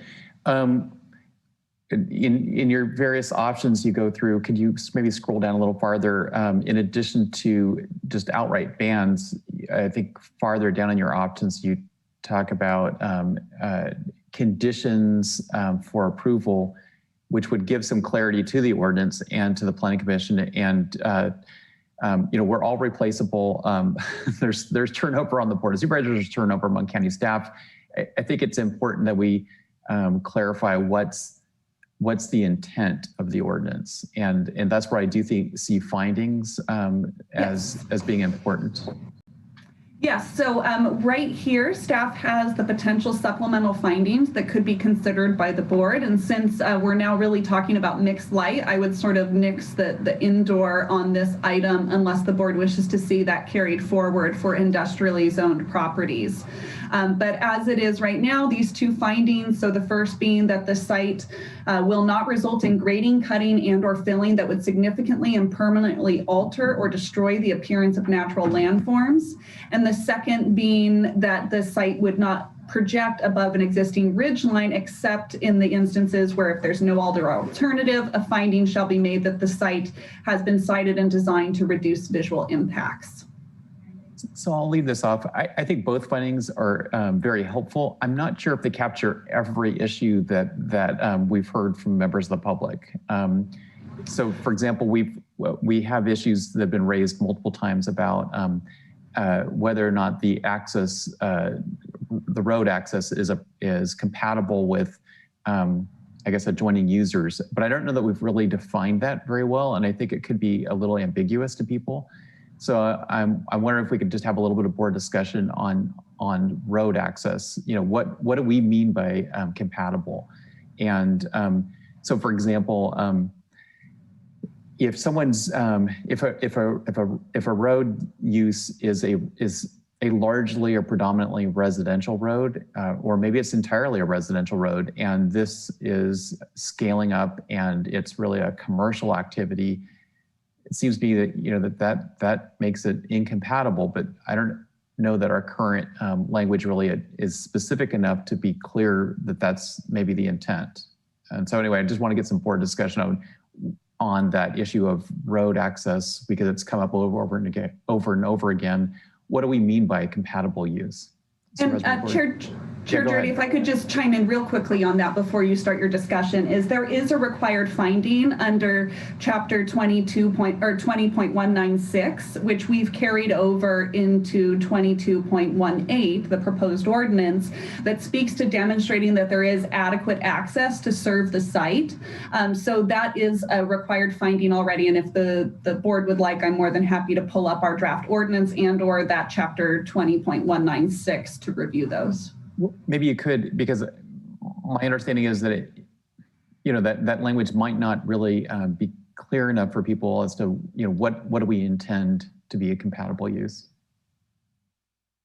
So what I have pulled up here are the required findings, but then we also state that these are in addition to section 20.196.020. And so if the board, I'm going to stop sharing my screen for a moment and I'll go ahead and pull those up off of Muni Code, and then we could review those on the screen. So you may want to start some board discussion while I get that pulled up. Okay. Supervisor McGordy. So one of the things that I hear a lot is people on private roads are very concerned about increased traffic. So it sort of depends on the size of the operation. If it's something small where it's basically, the landowner basically with a small facility with very little outside labor, that's probably not an issue. As it gets bigger and there's more employees and there's more trips in and out, that's when it gets to be a problem. And it's not just the cannabis industry, it's also the wine industry too, and people want tasting rooms on private roads. That always becomes an issue. So that's the only thing that I would have concerns about. Okay, Supervisor Williams. I would think this would be a civil matter based on the deed. I mean, some people have deeded access for all purposes, including commercial, some only for ingress and egress to a single family home. I don't know that we should be getting involved in looking at road deeds. County Council, do you have any recommendations? Thank you. If I may respond through the chair. So first of all, I would say I believe we do have an adequate access requirement that usually gets, or an adequate access finding that usually gets required as part of the use permit process. And from time to time, this does come up with the Planning Commission of the question of sort of what does that mean in terms of the private property rights. What I would suggest is that it may be most appropriate to focus not on the property rights and not on who owns what, but rather, is the access route suitable from a planning perspective? That is the road going to be, is the proposed use of that road going to be compatible with, the type of road, the size, the surrounding uses, the other sorts of factors that are relevant? And that way, the Planning Commission doesn't get in the position where it's trying to make what is essentially a court's finding as to what is the meaning of this deeds or which legal doctrines have created an implied easement or an easement by estoppel or some other appropriate doctrine. But rather they're focusing on what is really their core area of expertise, which is how does this comply with our planning laws and how compatible is this use with this proposed access route? So if I could rephrase, is the existing roads suitable for the intensity of use? Essentially, yes. In some cases, it might be a proposed new road rather than an existing road. But yes, is the access route suitable for the type and intensity of use that is contemplated? Okay, Supervisor Hashtag, raise your hand. No comment. I appreciate those comments from County Council. And Chair Dirty, I am ready to share the screen here and just show those use permit findings that would be applicable. So let me share screen here. So these are the use permit findings contained in section 20.196020. And just a reminder, these are going to be applicable to both administrative permits and use permits as required. So you'll see the first finding is about ensuring compliance with the general plan. The second is ensuring that there's adequate utilities, access roads, drainage, and other necessary facilities have been or are being provided. And that's really the finding I think we're speaking to here. And then the third is about the nuisance findings. And then the fourth is about integrity of the zoning district. So I guess the question I'm just asking everyone to consider is, does our existing finding, I'm sorry, Julia, pulled that away, but the specific language is about adequate roads. Does that address the issue that we've heard from members of the public, that the intensity of the use is, that the roads are suitable for the proposed intensity of the use? And I guess, that's the issue. I just want to make sure that we're addressing that issue because that's come up over and over again, even not just on private roads, but on public roads as well. So I guess I'm looking at the board. Does the board feel that the existing required findings adequately addresses that issue? So here's just a question. In the case of some of the grows that might be dependent on having water trucks go up and down them, is that taken into consideration in this, in the findings? If I may respond to that through the chair. Yeah. Julia Krog, so that in terms of water hauling, as a reminder, staff is also recommending a supplemental finding that water hauling only be utilized in emergency circumstances. And as part of that, there would need to be essentially an analysis done that the access road is suitable for that, such as if there's a bridge, is it loaded properly for that? There may be a condition added to require upgrade of a bridge if it is not loaded properly for that type of access. So it's hard to write in a strict standard because, as you are well aware, every road in the county is a little bit different in terms of what it may have present in terms of existing infrastructure or the width or the road base itself. And we see this pretty commonly on many different discretionary permits where there may be requirements for certain activities that are located further down a public road to make improvements as that road gets closer to like a public access way. So they'll have to go through and really upgrade that such that adequate access and that finding can truly be made. And I also think that Supervisor Williams' point about private roads and the contractual arrangements are important. And I don't know if they get brought up in the planning and building process. I realize that again, you don't want to have to be litigating those, but I just, it seems like it's important before we grant someone a process that a permit that they really understand what those limitations are if they have CCNRs or whatever other properties. Sure, and I can speak to at least that, the county doesn't enforce CCNRs. Those are really landowner to landowner agreements, so we do not enforce those. However, whenever we are looking at a project, the Planning Commission specifically recommended, and that's one of the recommendations in the draft ordinance right now, that when there's a cultivation site located down a private road, that every parcel that abuts that private road would be getting notice of the proposed hearing. So that way they have an opportunity to provide comment on the particular project at hand and any impacts that may be associated with it. Perfect. Okay, so Supervisor Williams, and again, I'm just asking the board, do they feel that the existing finding language adequately addresses the issue of the intensity of use is being analyzed for the road? I do. It may not be perfect in all cases, but I think it's generally adequate. I've also read some of the complaints about roads, and my take is in residential communities, it was never envisioned that there would be water trucks running every day of the week hauling water to cannabis farms. I think we're addressing that.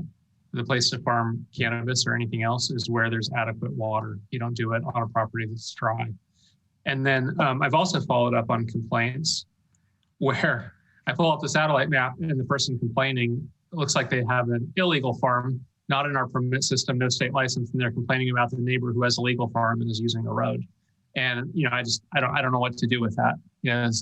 This is ending prohibition is not a smooth path, but I think we're going to. Our staff already has to deal with enough complexity. I don't think we can ask them to also look at land ownership and road ownership and easement rights. I just think that that's a can of worms that we're going to later regret.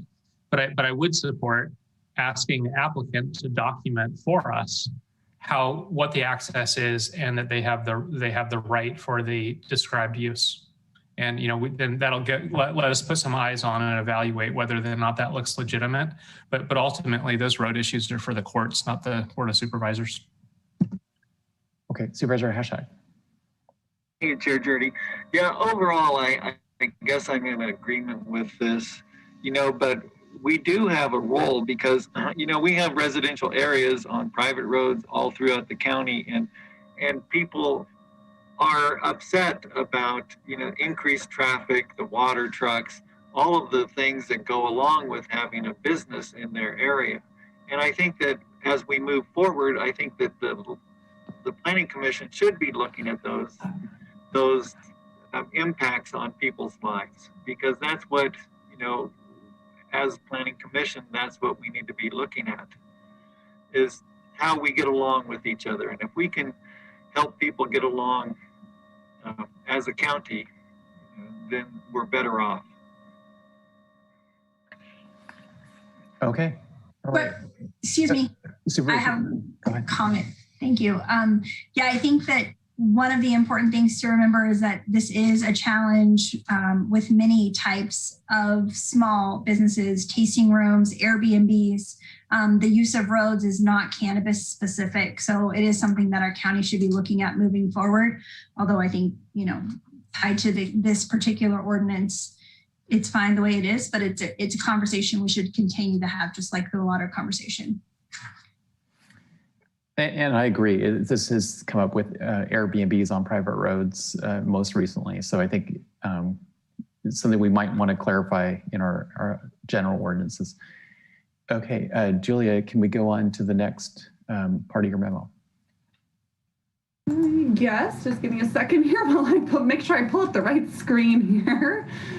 So let's see, I'm in the ordinance. There we go, back to the memo. So we had those potential supplemental findings here. And then I do want to note, the board may also consider some of the findings that are discussed below related to rangeland may also be something that the board wants to consider in terms of mixed light cultivation. But again, I think we're really at the point of talking about mixed light here and how the board wants to handle mixed light in these various districts. And I'll scroll back up to option 1. And so I'll just, as a refresher, option 1 would essentially be to leave the ordinance as it's presently drafted and the discretion up to the Planning Commission on the size allowances. And as a reminder, the maximum square footage of mixed light, both tier 1 and 2, could be 22,000 square feet as presently shown in the draft table. The other option could be to consider capping these at essentially, not allowing above a small mixed light permit type, which would cap it at 10,000 square feet, which is similar to the limitations under Chapter 10A17 at present. The other option could be to look at capping it at a lower level, as is detailed in this area, and I can pull up the table too if that's helpful. And then lastly, the other option is thinking about, some of the zoning district limitations, and then an outright ban altogether would be option 5. But I think as we heard from the board there, at least for indoor, there was the desire to have it really be focused for the larger scale, the small and the medium in the industrial areas. And so I'm happy to scroll up or down, whatever the desire of the board is. So Julie, my thought is before we get to the zoning districts, that if we could go to your list that we're proposing for rangeland, if we could, for mixed light, if we could go to those conditions before we discuss the size of the mixed light facilities, maybe it'd be helpful if we go through that list first. Absolutely. So the list here are some of these additional findings that staff was recommending the board could consider related to rangeland zone properties. So the first was really tying off of the exception language that has been discussed by the board about previously cleared and tilled and has a previous crop history. The second is really ensuring that there's adequate corridor movement for wildlife. And I've heard that during the April 19th discussion, I heard several board members mention concern about potential habitat fragmentation. So that could be an appropriate supplemental finding to consider. The third would be that there would not be a need for unintended expansion of infrastructure in conflict with other policies, and that's really referring to other policies of the general plan. The fourth being that the site would not adversely affect the long-term integrity of the agricultural areas or agricultural uses in the area.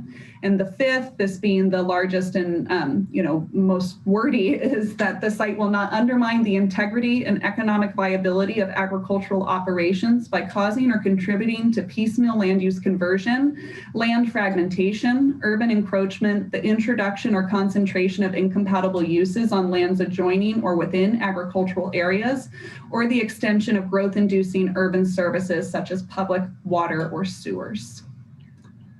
So I have a question for the board. If we can first deal with these issues, would the board support items at least 2 through 5, if not 1 through 5, for mixed light as a requirement? Required findings. Okay, I'm seeing 3. Are these raising hands in support or comment? A question. Okay, Supervisor Hasek. Yeah, thank you, Chair Judy. I guess I'm you're asking, do we agree with these as they would pertain to mixed light? Yeah, so I'm trying to get us to understand what would be the conditions for findings prior to narrowing down exactly where the mixed light would be. So before we, I think if we could agree on what the conditions are, the findings, and so, then, yeah, go ahead.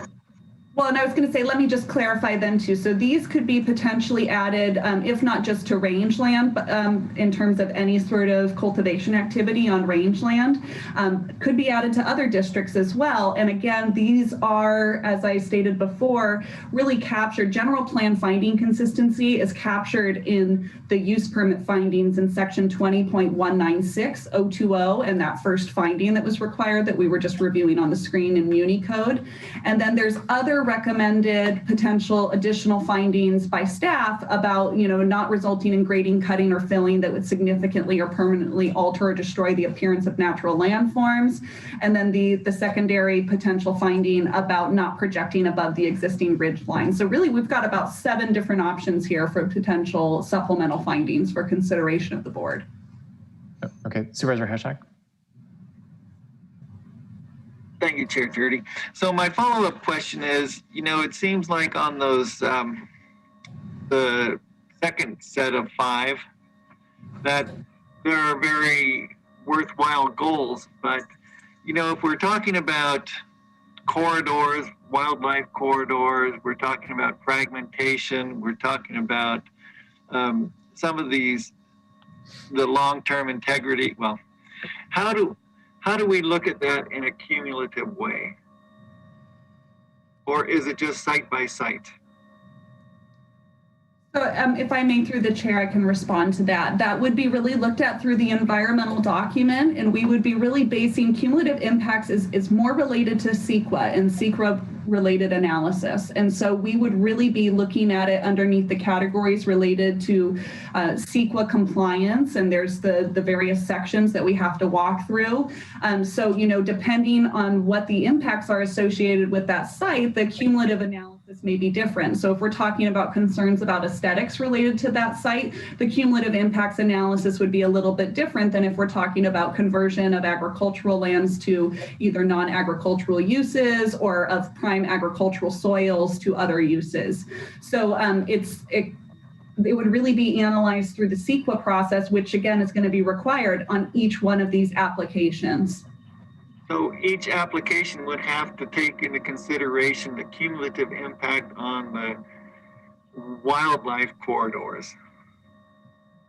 We would really be looking at and making findings that are pertinent to CEQA about really not restricting habitat corridors and such. So there's only a few areas of the county that really have defined habitat corridors. We actually saw this come up on a recent use permit in our Hopland area, but those would be looked at. They really have to be, they would be looked at on each permit in terms of whether or not this particular application causes fragmentation of that habitat corridor, not all habitat corridors in general within the county, but the one that specifically is impacted by this particular project. Okay, thank you. Supervisor Williams? If we were to see cannabis scale up to 1,000 times as many acres as we have today, I think we would still be looking at less than 0.5% of our county being covered with cannabis. There's areas where the wildlife corridors are critical, and I think we can look at that case by case. We can invite CDFW to help us analyze it. But when you're looking at a large ranch, imagine hundreds of acres, and we're talking about 2 acres of cannabis, I don't think that's impacting more than a lot of other activities that legally can take place on the same parcel. And cumulative impact, I hear that this has been coming up as a theme through our discussions, that we're not taking into account cumulative impact. I think a discretionary use permit program does take into account cumulative impact. That is one of the goals, and I think it's a CEQA requirement. So maybe we could ask staff, are we taking into account cumulative impact with a discretionary use permit program? So, and I will start this conversation off, Julia Krog, and council, please feel free to chime in if you wish. But really what we're talking about are mandatory findings of significance that are required on all of these various projects. It's one of the last sections in the CEQA checklist, and it relates to whether or not the impacts associated with the individual project are less than significant, but when taken in the totality of impacts associated with that type of activity in the area would be considered significant. So that is a required, it's not necessarily labeled as cumulative, it is labeled as mandatory findings of significance that have to be made on every single project in terms of when you're making your final finding as to whether or not you are able to support that the project it has no environmental impacts, so that way a negative declaration could be adopted. It has environmental impacts that need to be mitigated such that a mitigated negative declaration is adopted, or that there are such significant impacts that actually you cannot proceed with a negative declaration or mitigated negative declaration, and it triggers the environmental impact review. So thank you. Just as to all 7 of these conditions. So first of all, I support the first 2 and as a standard condition, and I think I support all of the remaining 5. The only change or question I have is to number 1, which is in this case, we're talking about mixed light. And I don't know that we need to see that the site had been cleared for previous crop history for mixed light, given the difference in scale. I mean, a crop might be acres in size. And if we're talking about small mixed light or relatively minor, I don't need that it needs to have been cleared for crop history, but merely that it was cleared in a previous time. So that's my thought on it. And I'm looking to the rest of the board for their thoughts on standard conditions. Supervisor McGorty? So just to be clear, are we talking, because there's 2 things happening here. One of them is try to bring people into compliance. So if they have an existing grow and it's on rangeland, is that what we're talking about here? Or are we talking about new plantations?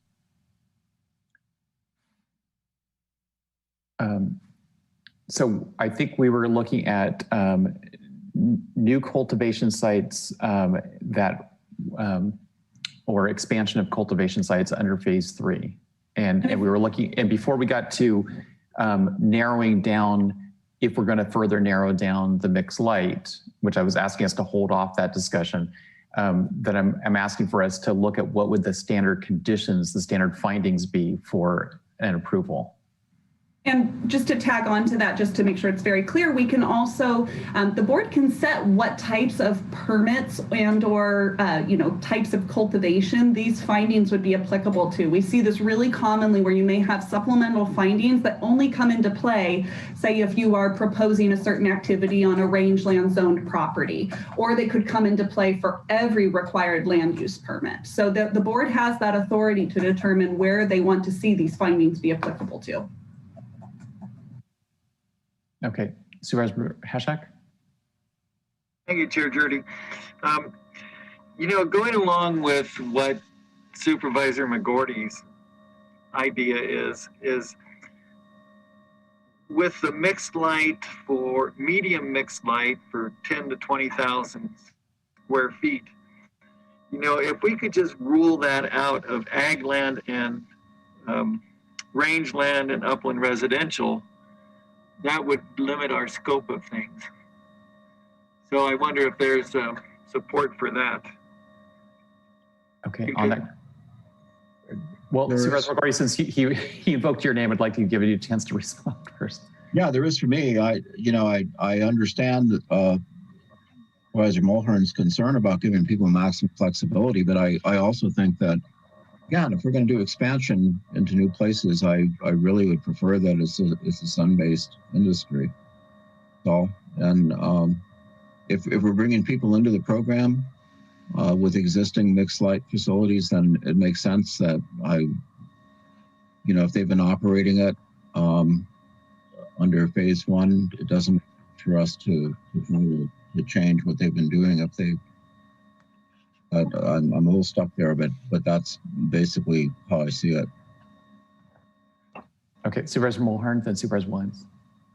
Thank you. Yeah, I mean, that is, I understand that that's the majority of District 3 and District 1. It presents serious harm to the industry for people that do want to have sustainable cultivation projects, which can be done with mixed light. And as a matter of fact, are being done with mixed light in those districts. So I'm extremely concerned about that. I think that the flexibility of making sure that the site is appropriate, has enough water, is protecting the environment, could again be done with a major use permit. The planning department on the table that they recommended, Appendix A, is requesting a minor use permit on small mixed light in rural residential and ag, and a major use permit in rangeland or upland residential. And because I really am concerned about people that are not currently in phase 1 being able to have a path forward to get into the regulated industry, I think a major use permit in those areas might get us to where we need to be to create a sustainable cannabis industry, but also to not regulate out people that have been cultivating, some of them, for many decades. Supervisor Hashak? So I guess the question is, with the medium mixed light, that is an increase to the square footage of, hoop houses and everything. So, Supervisor McGordy and I do not want to do that. So that's the question for that last column of medium mixed light, like tier 1 and 2. Okay. Supervisor Williams? Yeah, I'd like to find a compromise between what I heard.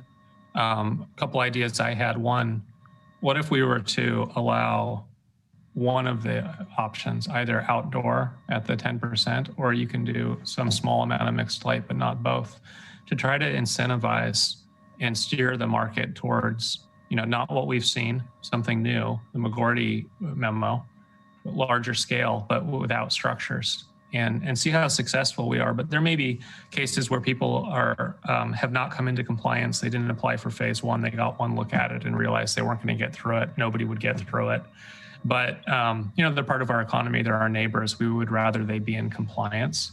I think we want to leave a door open and let the Planning Commission decide project by project, and the major use permit is the right way to do that.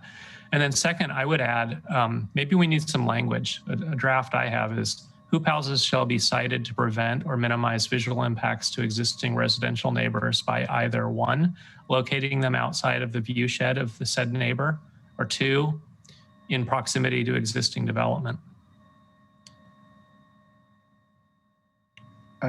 Well, first of all, thank you for suggesting some language that might address most of the issues that's been raised, Supervisor Williams.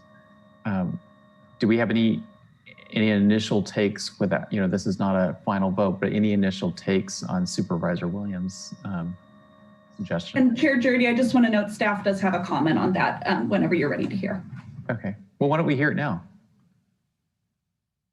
Thank you. So my comment is just on the finding, or the finding, yes, that's the right word, finding that Supervisor Williams was just suggesting. One challenge I see with that is verifying a neighbor's view shed. And I can just see lots of challenges associated with making that finding. So I think the second part, talking about grouping with existing structures, that's something that we can certainly look at making. But I think verifying a neighbor's view shed is going to be very challenging. I know view sheds are usually defined from a public right-of-way. And when I heard Supervisor Williams reference it, to me, I was immediately thinking of the view from their residence. Supervisor Hashak has talked about the view shed from his residence, and so I don't know if that would be one way to define it or not. Yeah, and just the challenge I see is the only way that staff will be able to make that finding is making a visit to the neighbor's property. and being able to look out of all windows of their house to be able to see where they can see these improvements from, as well as the cultivation site erecting story poles for us to be able to see it. And then what if vegetation is cut down in between the neighboring properties such that now the hoop house becomes visible? So those are just, you can see the rabbit hole starts to go deep and go deep quick. Okay. Supervisor Williams? Yeah, I understand the rabbit hole, but it wouldn't be for staff to make the determination. It would be for the Planning Commission. They would look at the proposed project. They would potentially hear from neighbors who may have concern about visual impact, who could show a photo out their window of, how the setting would affect them. And, some of those projects may get turned down. There may be some where it's existing and nobody can see it. And we decide, let's bring them into compliance and send them a tax bill rather than keeping them as outlaws.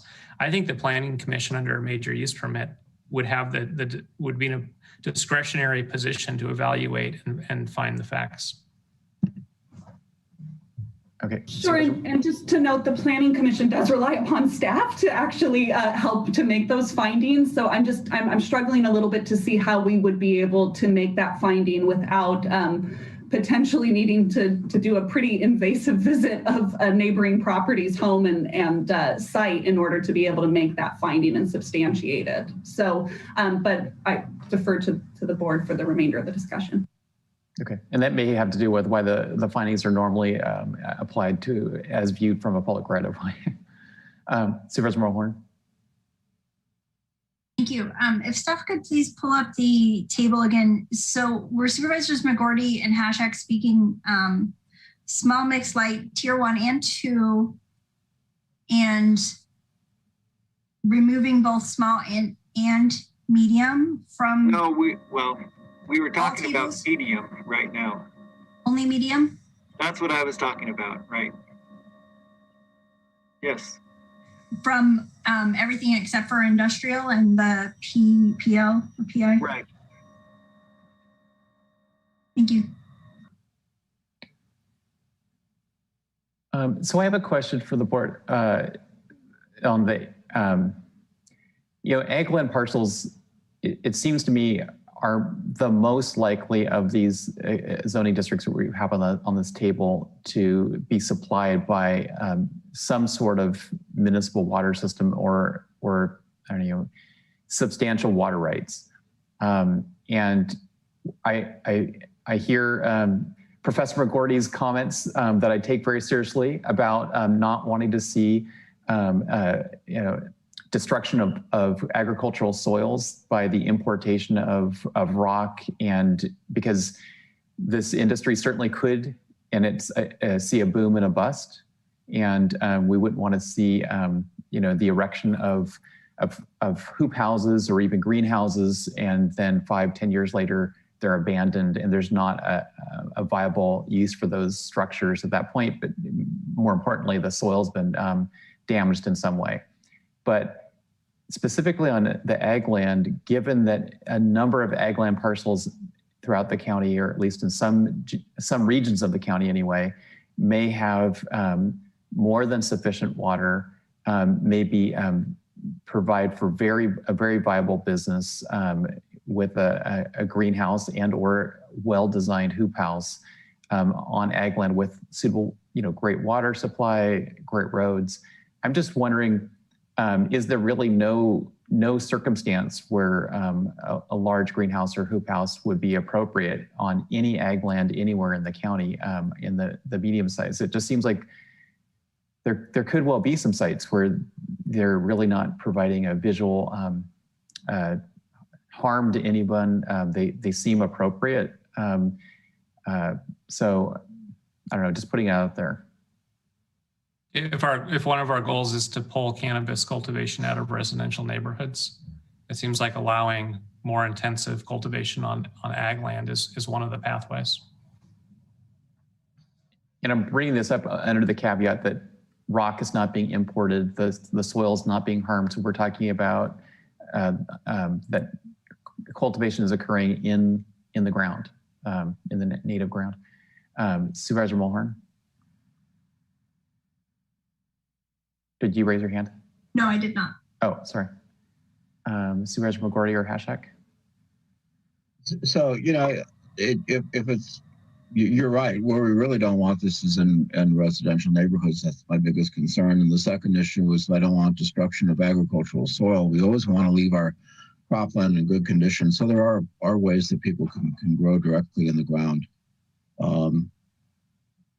If this is going to be a complete deal breaker for everybody, if it's an engineered greenhouse, that is well constructed, and it's not creating a big visual impact because you don't really see it because it's not in a place that's visible from the road and neighborhoods.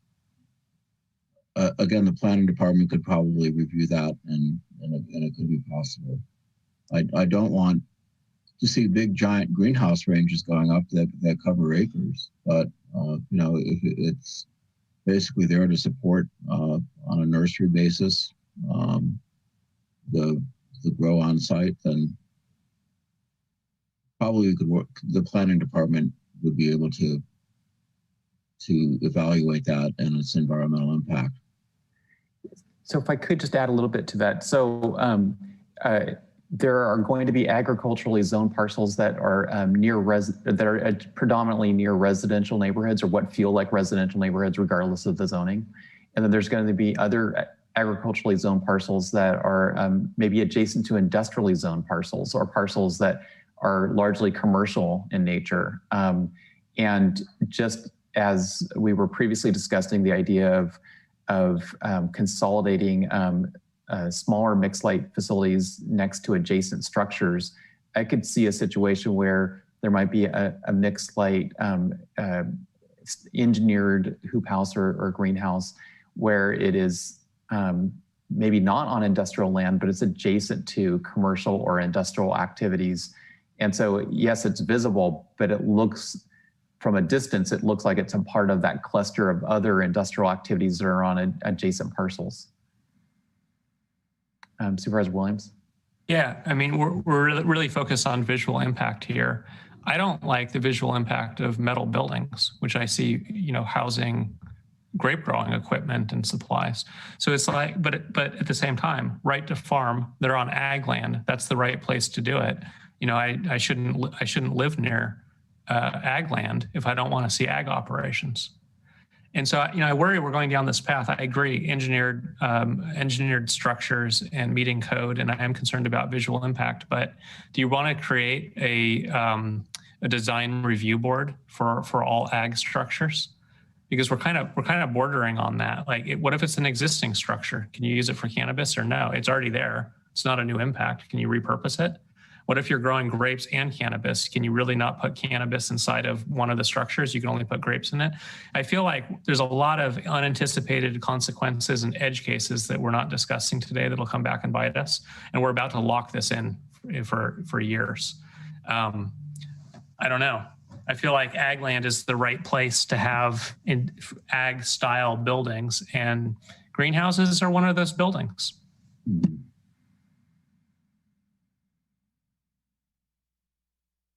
Any other thoughts on what Supervisor Williams raised earlier about it's an either or on the ag zone parcel? It's either, you can either go to the larger outdoor sun-grown cultivation site, or you can have the mixed light engineered cultivation.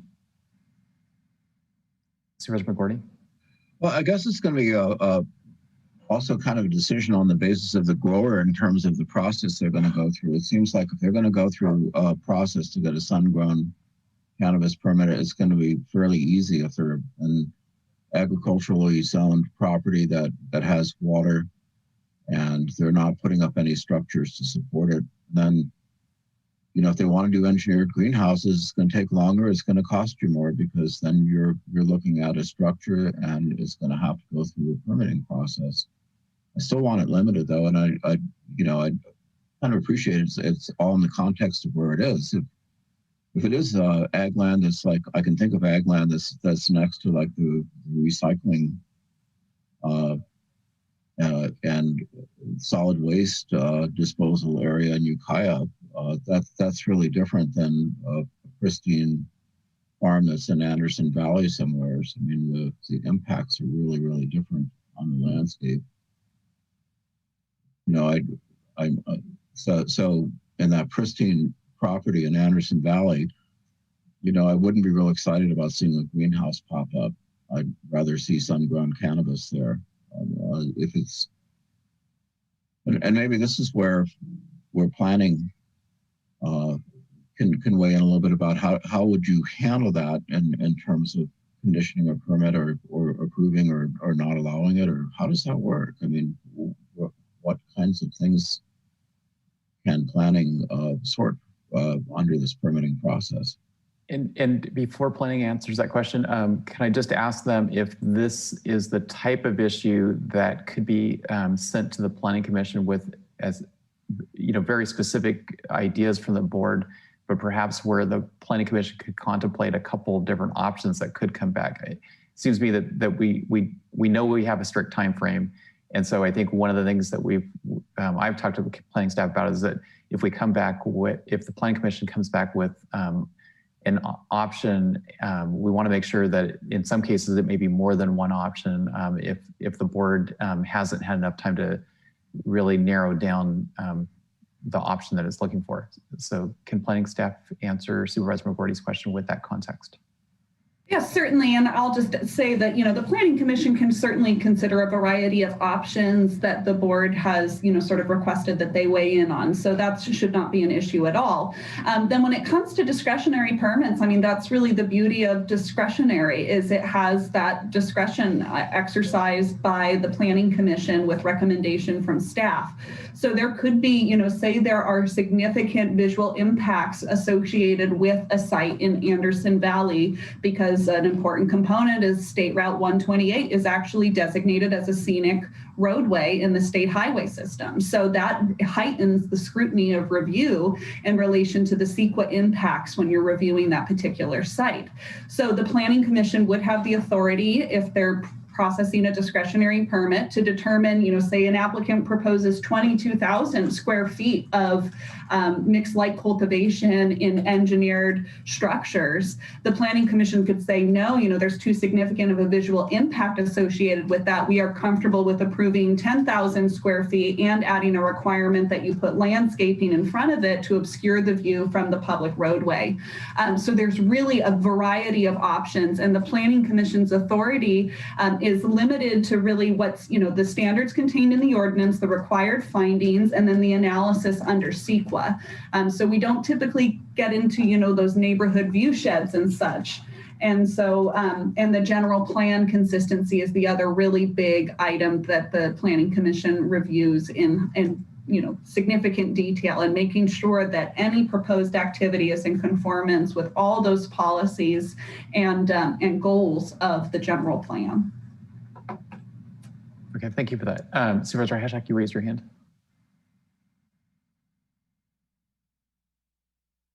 Thank you, Chair Jurdy. So going back to those options, what if we did option 2? And option 2 allows for, you know, the existing sizes for, you know, mixed light, and it would, you know, it would incentivize people or direct people to more outdoor growing. And if that's what we want to do, then it seems like option 2 is the appropriate way. People don't want to, you know, overall, you know, that Anderson Valley, you know, example is a good one, but, you know, with the reality is it's going to be, you know, we've got hundreds and thousands of hoop houses in the county right now we need to deal with. And so what if we just went with option 2? Maybe staff could just reiterate what would be the practical impact of option number 2. Sure. So since the board has already really discussed the medium indoor permit type and the small indoor permit type, I'm going to really focus this on mixed light. So what this would do is limiting the mixed light in conformance with option 2 would really remove the medium mixed light permit type. And I'm just going to share the table here again real quickly and make sure that you're able to see that here is the medium mixed light tier 1 and 2. So in option 2, this would be removed essentially from allowances. So there would not be an allowance in any zoning district to have more than 10,000 square feet of mixed light. So, okay, Supervisor Mulhern. Thank you. So again, I understand, I think where the supervisors are headed with this, and in my opinion, medium mixed light would make sense in industrial zones. And as we've discussed, ag zones. So maybe it doesn't belong in rangeland or upland residential, but it does belong in industrial and ag. I was about to say the exact same. I would support that. And further on the subjective nature of what's acceptable, I wonder if we could put together some guidelines for the Planning Commission, for staff on what we find acceptable. I think we know when we see it, and we're probably all aligned. I think Supervisor McGorty sees it and says that just looks like, a pile of plastic trash. But, does that mean we have to outlaw all structures, or is there a design that would be acceptable and fit the character? We're not going to get there today in this meeting, but I think it would be good for us to put together some design guidelines if we're talking visual impact. It's not that it's not a matter of whether or not there can be a structure. It's how that structure fits with the character of our communities. So on this question, I think with appropriate design standards, including the clustering of structures with adjacent structures or screening structures, I think there is a way to appropriately review and approve with a major use permit the medium mixed light in the agricultural zone parcels, while at the same time protecting the soils from imported materials. So I think there is a way to do it. I'm not sure that we can craft those findings precisely today, but it's something that I think that planning staff with the Planning Commission could come up with findings that would not see the proliferation of mixed light in the ag zoned parcels. But it does sound like there are 3 of us who are think there is a path forward for that. Please. Agreed. Okay. Excellent. So what I heard then was removing the allowance for the medium mixed light tier 1 and 2 from the rangeland and UR districts. And so I'll just make that change here on the table. And then does that accurately reflect then? So major use permit in the ag district and administrative permits in the industrial districts for medium mixed light. I think that's accurate, yes. Okay, perfect. Thank you. Also a little concerned about how much square footage we get on greenhouse on ag property. Industrial, I understand completely. It makes perfect sense to me. That's where it belongs. But so that's my comment. So as I understand the economics, when you get to a larger cultivation size, the mixed light in the greenhouses no longer makes sense. That's when you're only allowed 10,000 square feet and you have to maximize the return. You need multiple cycles. You need as much yield as you can get.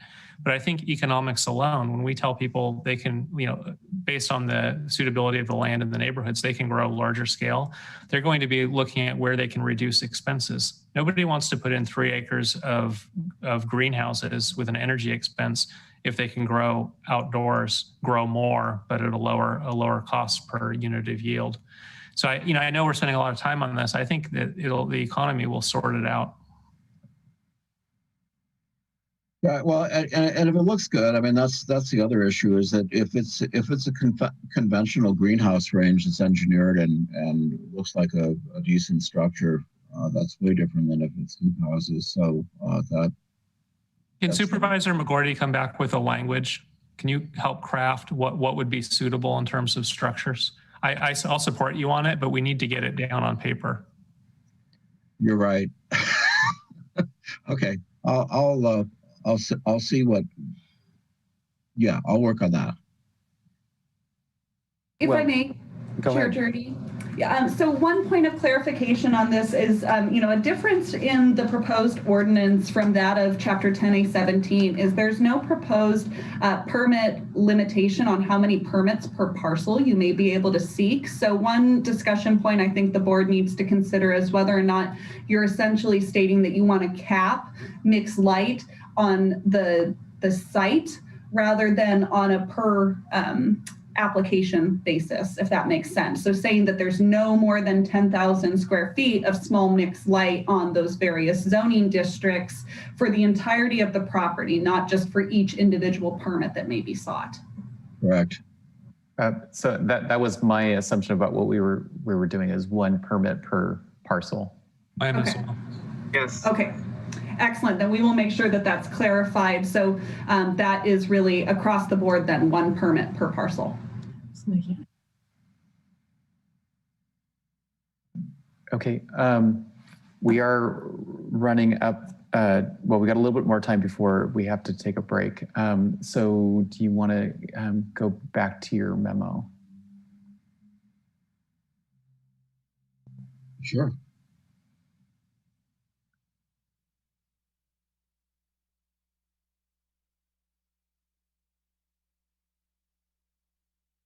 So, and thank you. Sorry, we were just having an internal discussion here very briefly that I just want to check in with the board on. So back to talking about the limit on permits per property, one clarification, I understand one permit type. So saying that like if you're doing mixed light, you're capped at that 10,000 square feet.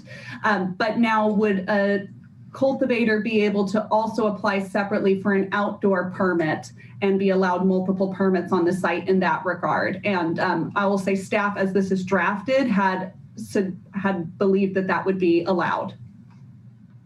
Yes. Yes. Excellent. Thank you for that clarification. Okay, so then coming back to the memorandum, I think we have really settled on the mixed light discussion and the indoor discussion. So really we're talking now about rangeland, which is number 7 on the memorandum that was prepared by Supervisor McGorty. And staff is happy to walk through again just some of the items within our memo here, if that's helpful to just sort of frame the discussion. So initially, as we discussed, it was rangeland that has been previously cleared and tilled with a previous crop history. And I did confirm, and thank you to Clerk of the Board staff, that the previous discussion from the 19th included that there needed to be a water irrigation. And I know the board discussed that a little bit.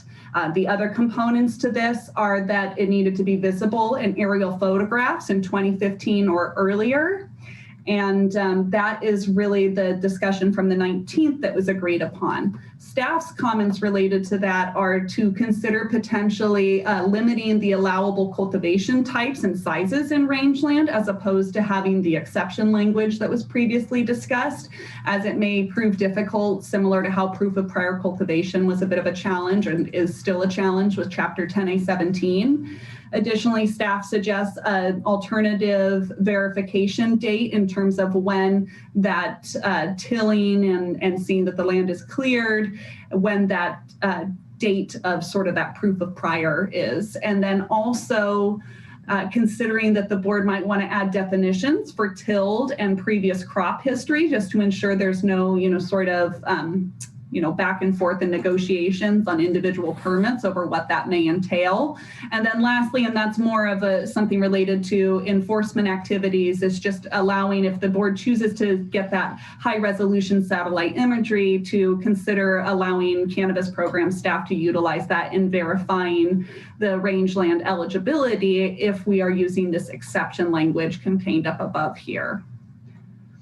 And then I do have those supplemental findings as well, but I think I'll hold off on reviewing those again until the board has a chance to discuss this rangeland topic a little bit more. So let me ask this. I agree to the recommendations. Okay, so let me ask this question. Assuming that we are going ahead with the satellite imagery, what questions does staff have regarding options 1, 2, and 3?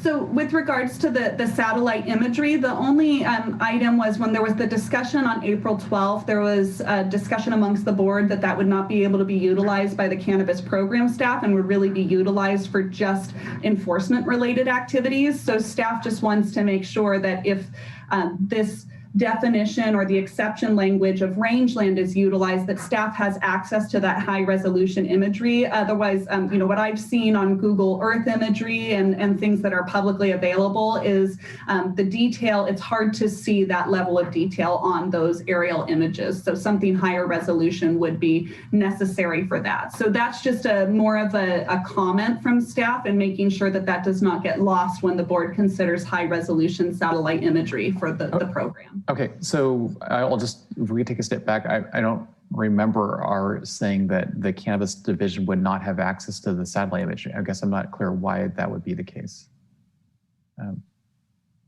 It had just spoken to that they didn't want to have it used for anything other than really enforcement related activities. That was really the discussion. Okay, I don't remember that. I mean, I think satellite imagery could be used by multiple county departments for multiple purposes. Yeah, I don't think that was part of our board meeting discussion. That might have been a different discussion that happened at another time. Yeah, and I wrote the item and made the motion, and that was not part of it. The idea was, and in fact, I think we gave direction for the cannabis program, code enforcement, and county council to review and come back with a recommendation of which package. The idea was to include code enforcement and the cannabis program and planning and building. Excellent, thank you. Staff just wanted to make sure that was not something that was overlooked in that discussion. So thank you for clarifying. And so with that, number 4 is resolved, and then we're really looking at items 1 through 3 here. Okay, thank you. Supervisor McGordy?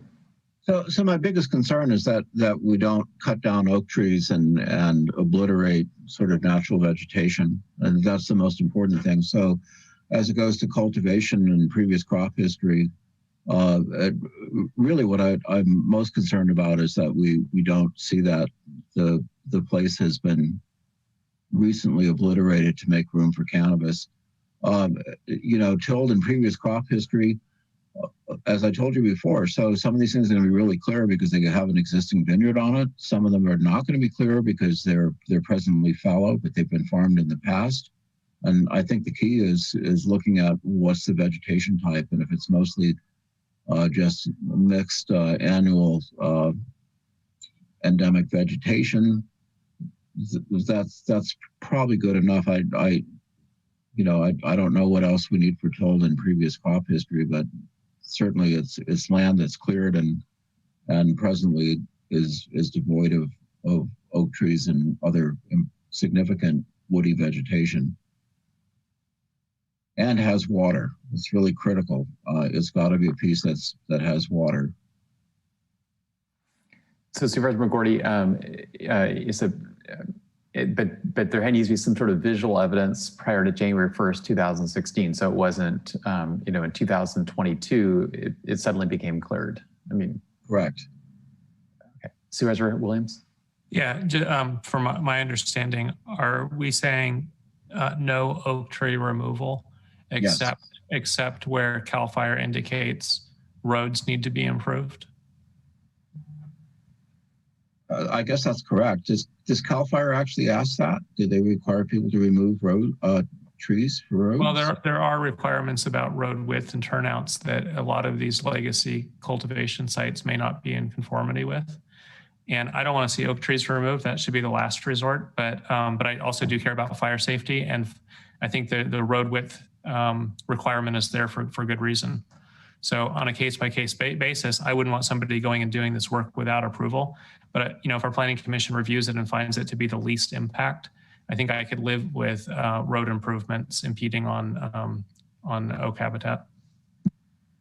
So I have, this is Julia Krog, and I've just moved over to the draft ordinance here and the required findings, and I'd like to call your attention to finding B here, which specifically speaks to that the location and operation of the cannabis cultivation site will, to the maximum extent feasible, avoid or minimize its impact on environmentally sensitive areas, including hillsides exceeding 15%, oak woodland and timber resources. So this is already a required finding that staff has recommended within the ordinance.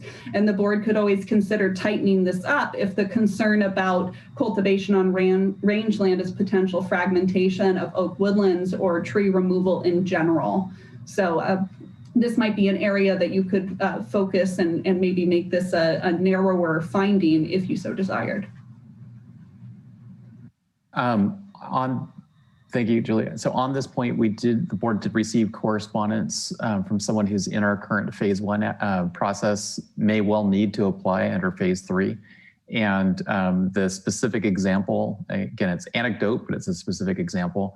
There was a citation by CAL FIRE. They were in our phase 1 application process. They brought in CAL FIRE, all the permitting agencies, and gave them a tour, and were cited for the removal of I think 400 acres. There were a total of 16 trees in greater than 16 inches in diameter. They were cited, but they were ultimately, the case was settled with CAL FIRE, so it's resolved, and no finding of guilt by CAL FIRE. And so there was some suggested language from the applicant to clarify that when there's the issue is resolved with CAL FIRE on and no finding of guilt, that on the tree removal, yeah. So there it is. That would not be an issue by itself that would disqualify someone, because their point was that it's basically a technical foul. But when CAL FIRE settles and says there's no finding of guilt, it's pretty clear that it's not an egregious act to destroy the environment. So I want to bring that to the board's attention, since we all did receive that correspondence. And I personally would support. I don't want to see an egregious environmental degradation of the site. I don't want to see unnecessary tree removal. But on the other hand, in cases like this where it's been settled and no violation of guilt was found by CAL FIRE, I think it was, it's a pretty minor offense. It's almost akin to two building inspectors checking out a site. One might say, you need to change this. Another one, it's a close call. And the other one says, no, it's good to go. So I think when CAL FIRE settles these cases like that, it's probably a wobbler about whether it's a violation or not. So did the board members get a chance to look at that memo? What do they have to say? Supervisor Hashak? Yeah, I saw that memo and I agree with what you're saying. I think that we do need to deal with some of that technicality, and I support that language.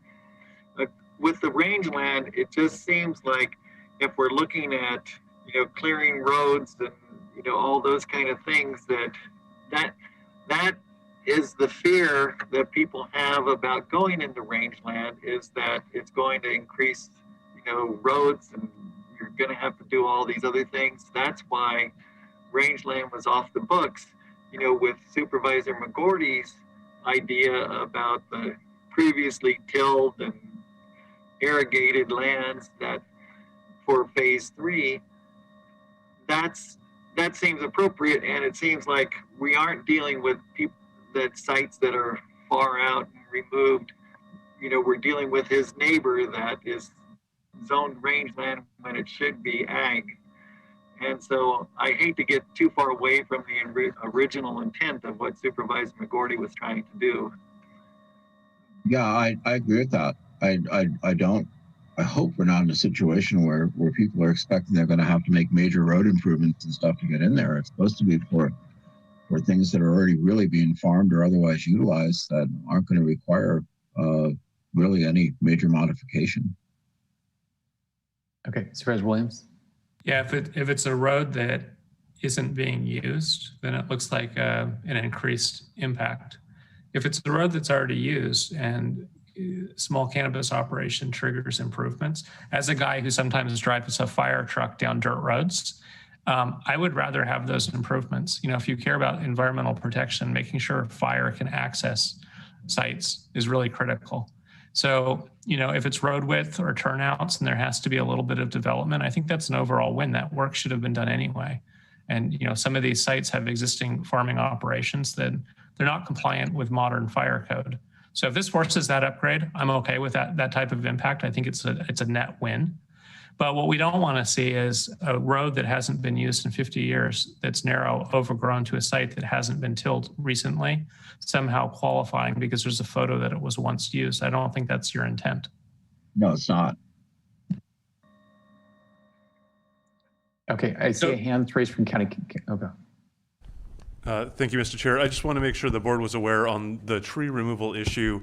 Some of the existing language under phase 1 does make it so that not every removal of a tree would be a violation that would prohibit someone from going forward. So there is some existing language in 10A17 that has to do with essentially environmental rehab as required by the agency with jurisdiction over the site. So to the extent that the board is interested in making changes there, I just suggest bearing in mind there's already some framework and sort of look at how what you may want may vary from that framework. So if I could ask, if recognizing that there is already some language that attempted, I think, to address this issue, but some clarity could be helpful, both to the applicants and to county staff.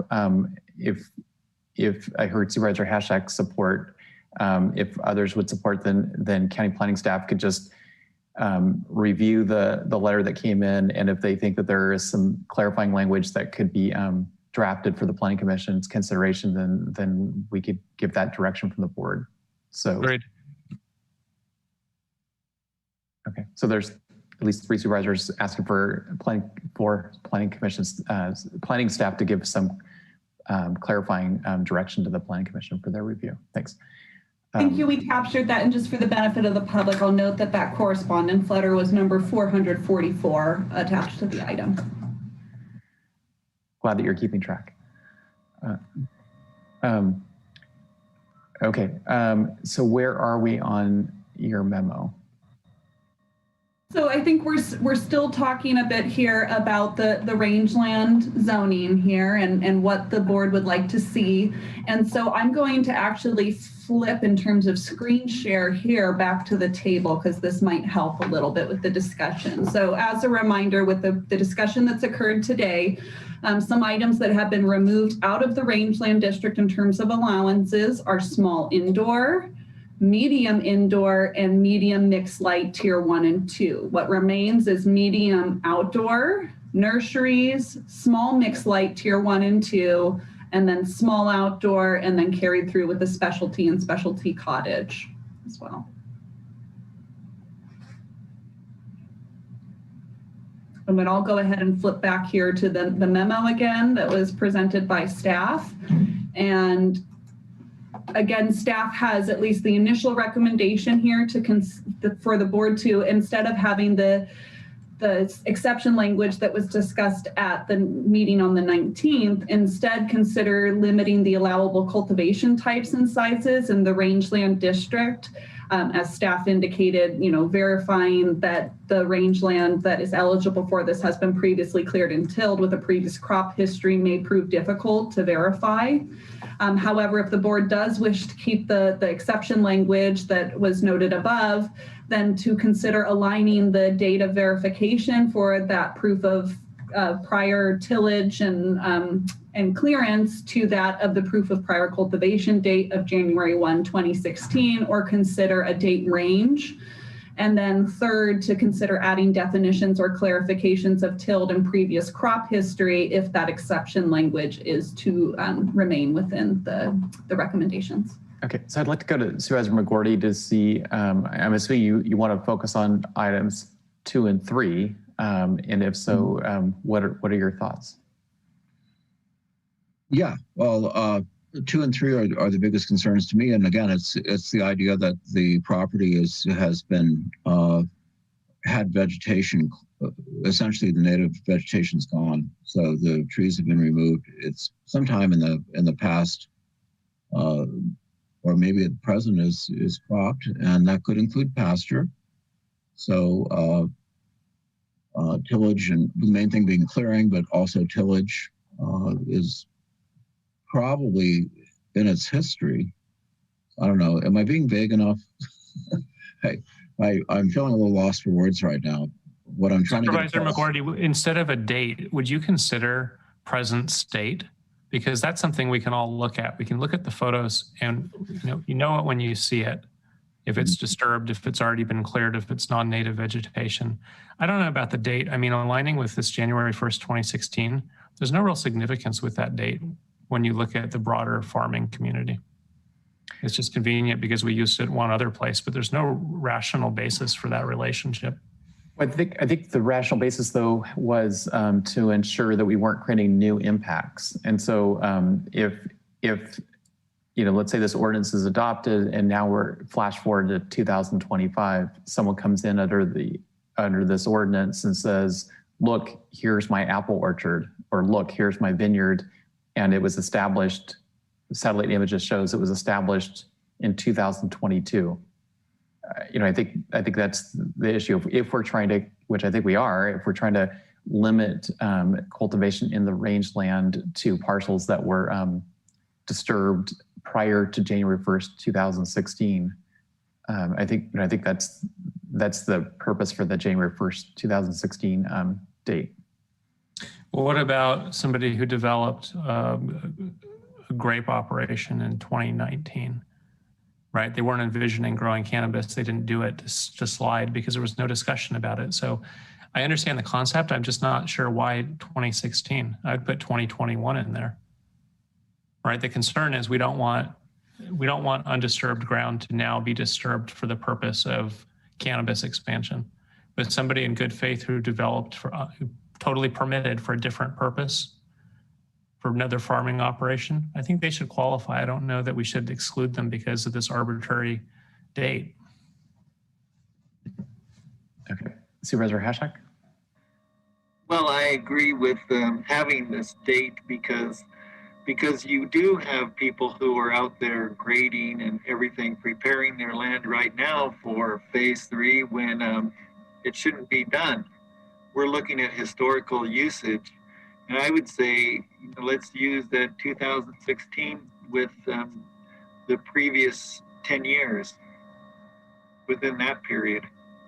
Yeah, I'm inclined to go along with that because I can think of some cases of property that was subdivided as rangeland, and in the last 2 years, people have bulldozed roads and pushed out trees, and they would qualify if we don't have the date set to 2016. So I mean, that's kind of what I was thinking about, was that those are the kinds of actors that shouldn't just breeze in and get a permit. So I have a different interpretation of how we would prevent those cases. The use permit doesn't allow development, right? They can't plant in the ground, can't do grading, can't do any sort of development until it's approved by our zoning administrator or planning commission.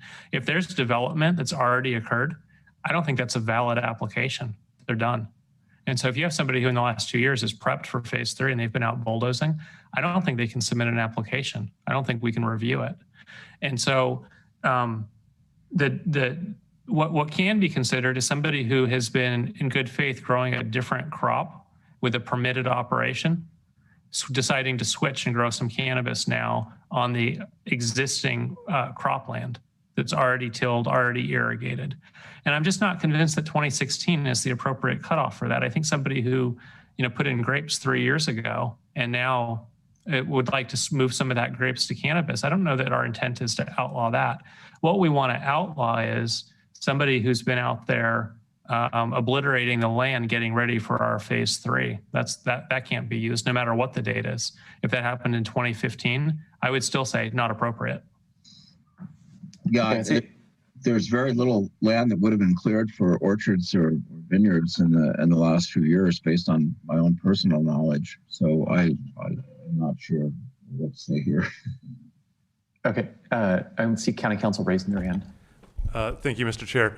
Just two things I wanted to bring to the board's attention. So first of all, Supervisor Williams had commented on present conditions, and I would suggest that regardless of what you put in terms of date, that you do have an element of present condition in there so that it's clear that this is tied, if I understand it correctly, the purpose is to be referring to land that is suitable for cannabis cultivation because the soil is in a condition that's already sort of been similarly used and disturbed. So what you could potentially do is add some language that says instead of rangeland that has been previously cleared, rangeland that has would not require additional soil disturbance or has soil that is currently in a condition suitable for cultivation, whatever that phrasing is going to be, because it was previously tilled with a previous crop history, so that you do have a situation that if it's 100 years ago, if it's 50 years ago, and it's become forest in the meantime, you're still going to the present condition as well. And then the other thing that I wanted the board to be aware of. If you do pick a date, one legitimate government purpose would be ease of administration. So if you want to pick a date that is tied, say, to a particular aerial survey or something, and I don't know if there is one, planning and building or cannabis program might know. I don't know off the top of my head, but if there is a date where we have sort of good evidence that we can verify what is and is not in cultivation as of that date, that may be a legitimate criteria for selecting a particular date. Okay, thank you for that comment. And we are running up on our 1:45 time to put a pause on this meeting. And perhaps that's one thing that during our break, perhaps planning and staff could identify if there is a date of aerial photos of Mendocino County, then maybe that solves our question about what's the date for the verification. Okay, so go ahead. I did think of something that we could say was that land zone rangeland that is plantable in its present condition due to previous clearing and cultivation of other crops. Would that meet kind of what we're looking for? Can you throw legal in there? I don't want to include land that has been illegally cleared. Okay.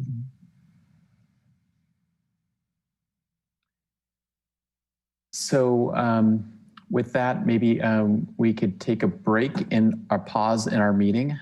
It's approaching 1:45 and we could come back. Want to make sure that Supervisor McGorty gets a chance to have some kind of lunch between now and his class or after his class. So maybe we come back at 3, did you say 3:15? Your meeting ends at 3? It ends at 3. Yeah, so let's say 3:10. I don't want to hold this up any more than we need to. Okay. So we will reconvene at 3:10 and see you all then.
Have joined. Are you seeing all the participants? No, at this time, all we have are Supervisor Williams, Mulhern, and yourself. Okay. Well, why don't we give them a couple more minutes to join the meeting? Did everyone get some kind of lunch?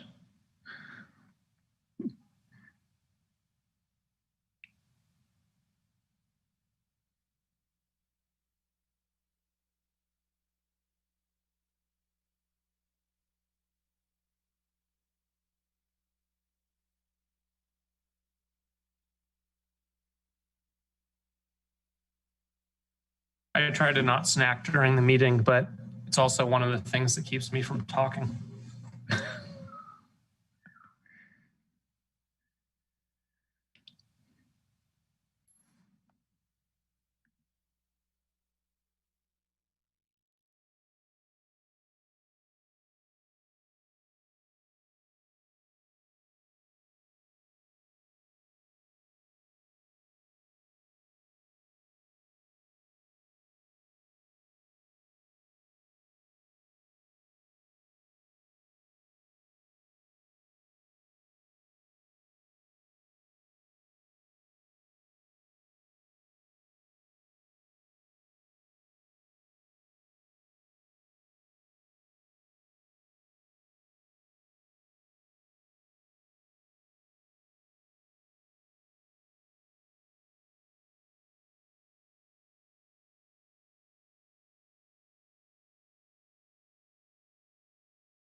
Meeting, and we had made pretty good progress in going through the planning and building memo.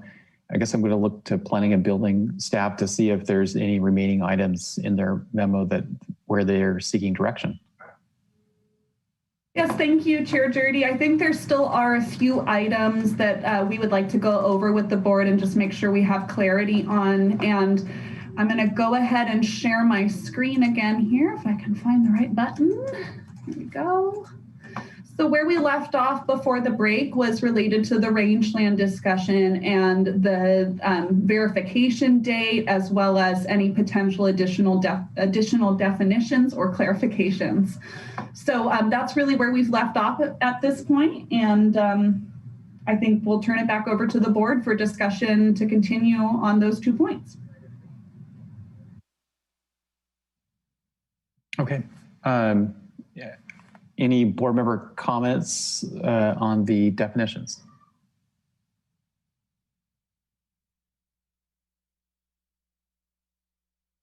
Supervisor Hashak. Well, from the Covelo Cannabis Advocacy Group, they think that it should just be limited to outdoor and cap of 22,000 square feet.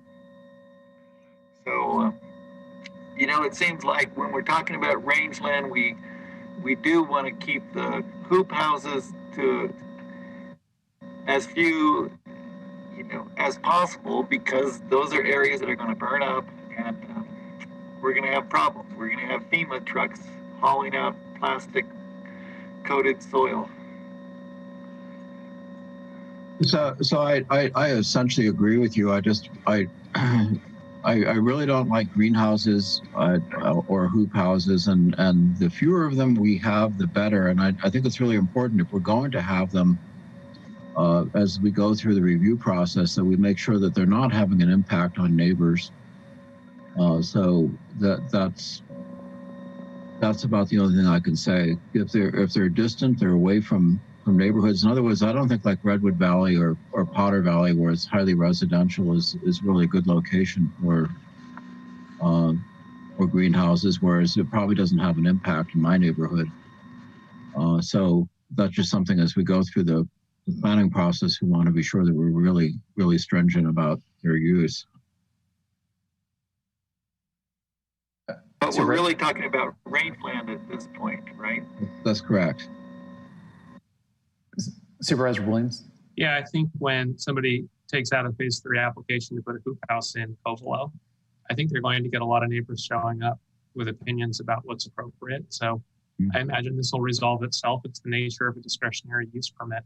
That said, over the last 2 weeks, I've gotten a substantial amount of input, direct calls from people in Covelo who basically say they don't want cannabis, the commute's not working. And it's sort of a third district issue. And so I'm hesitant to take it up, just like I would be to cross into any of the other districts. But John, if you need help, I think the full board, we could have a meeting to deal with some of the problems in Covelo. If you want a moratorium on cannabis in Covelo, I would certainly support. I'm going to support the district supervisor. I just don't want bad policy for the entire county that we have to live with for a long time. But if you have problem spots or communities that don't want it, that's really what the overlay zone is for. Okay, well, that's great. I'm glad to hear that. I appreciate that very much. And I would propose, this 10% acreage rule, that it be the whole Eel River watershed be opted out of it. Because the 10% rule is the thing that drives people crazy. It's not supported by the water district in Covelo, the water district in Long Valley, Laytonville. It's not supported by the MAC in Covelo. It's not supported by the MAC in Laytonville. It's not supported by the people of Willits. It's not supported by the sheriff. And so, if we're going to get a control of this situation and try to get it so we have nice, tidy little cannabis grows, we got to start somewhere, and people do not want the 10%. So I say in the Eel River watershed, we opt out. And I appreciate your support for that, Supervisor Williams. Okay, I want to go to Supervisor Mulhern and then Supervisor McGordy. Isn't it still possible for areas to do opt out and opt in zones, or has that gone away? Is that something that can be re-added? If I may, through the chair, I can respond to that. So the CA districts, the cannabis accommodation districts, those have that window closed back in 2019.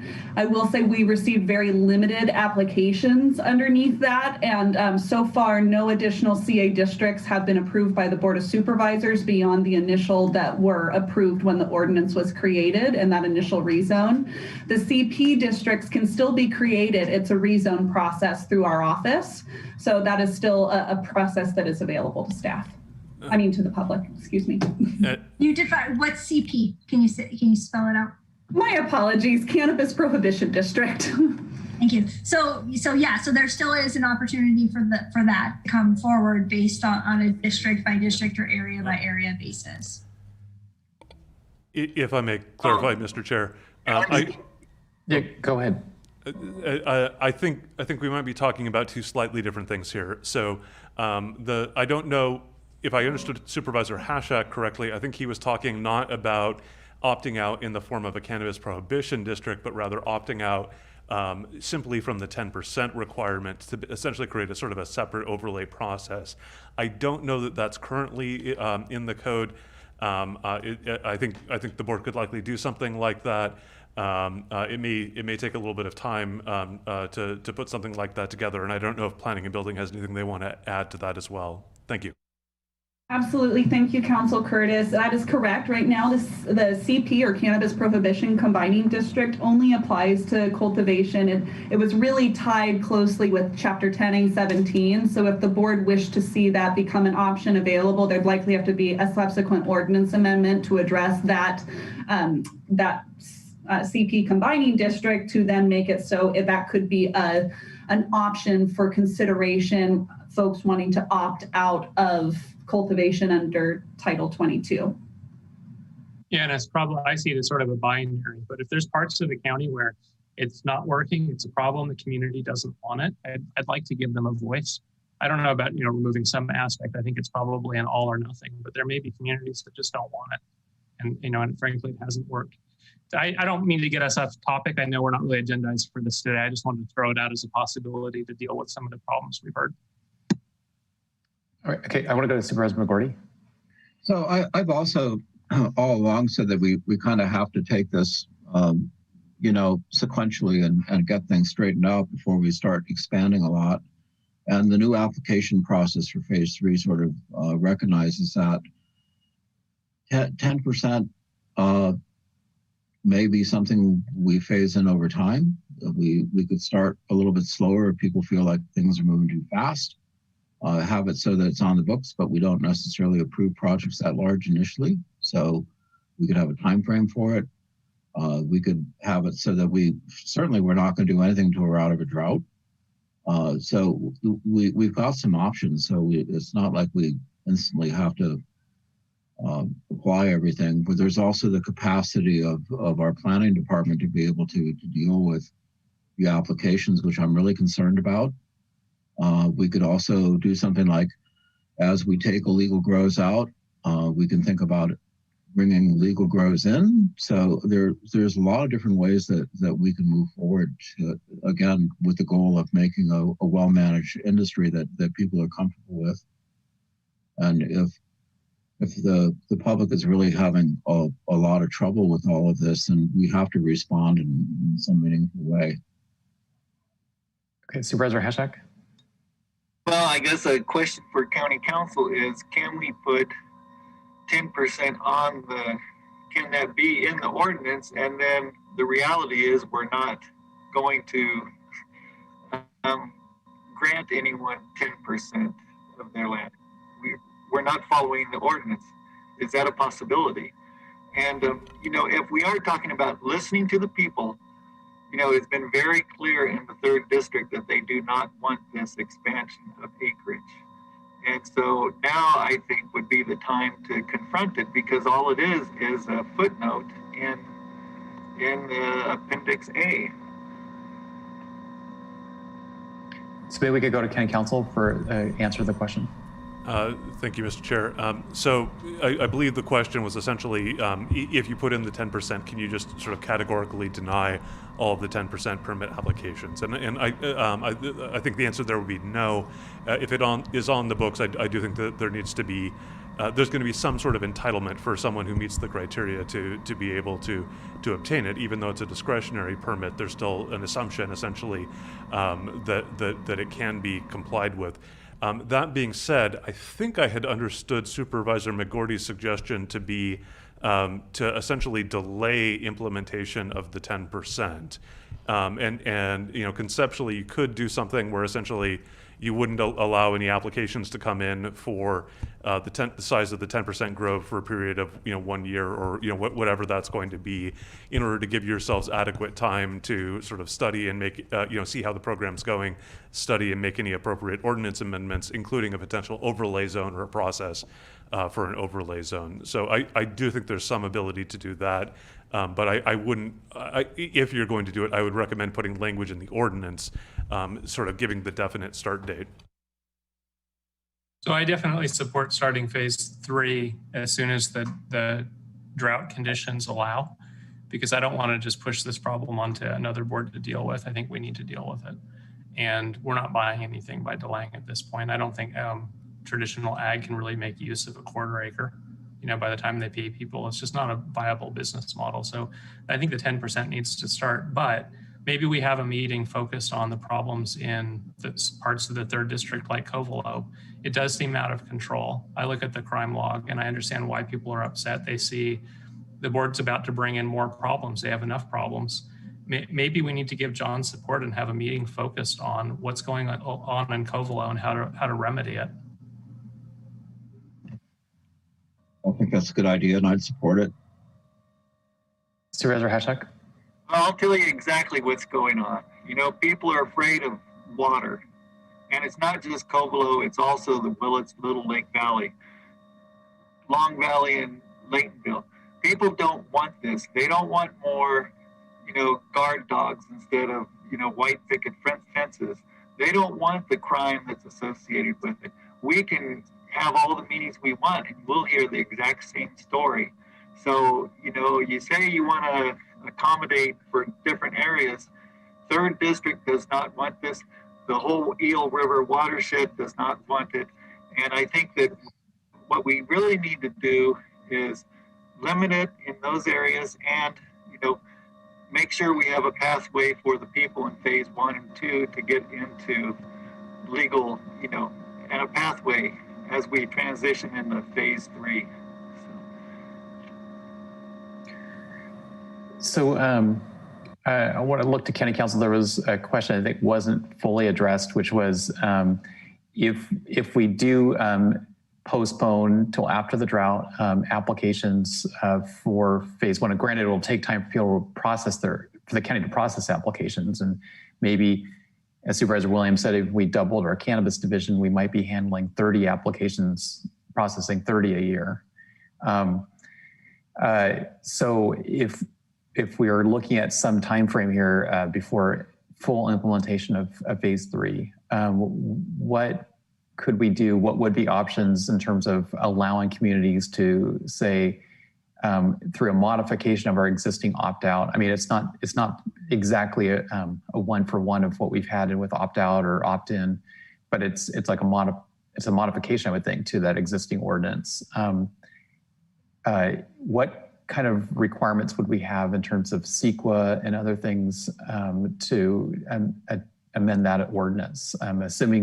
Assuming what we're talking about is the ability to restrict what's authorized under this ordinance, I would think that the environmental review would be fairly light, but I don't know. What would be the time frame for making that kind of an ordinance amendment?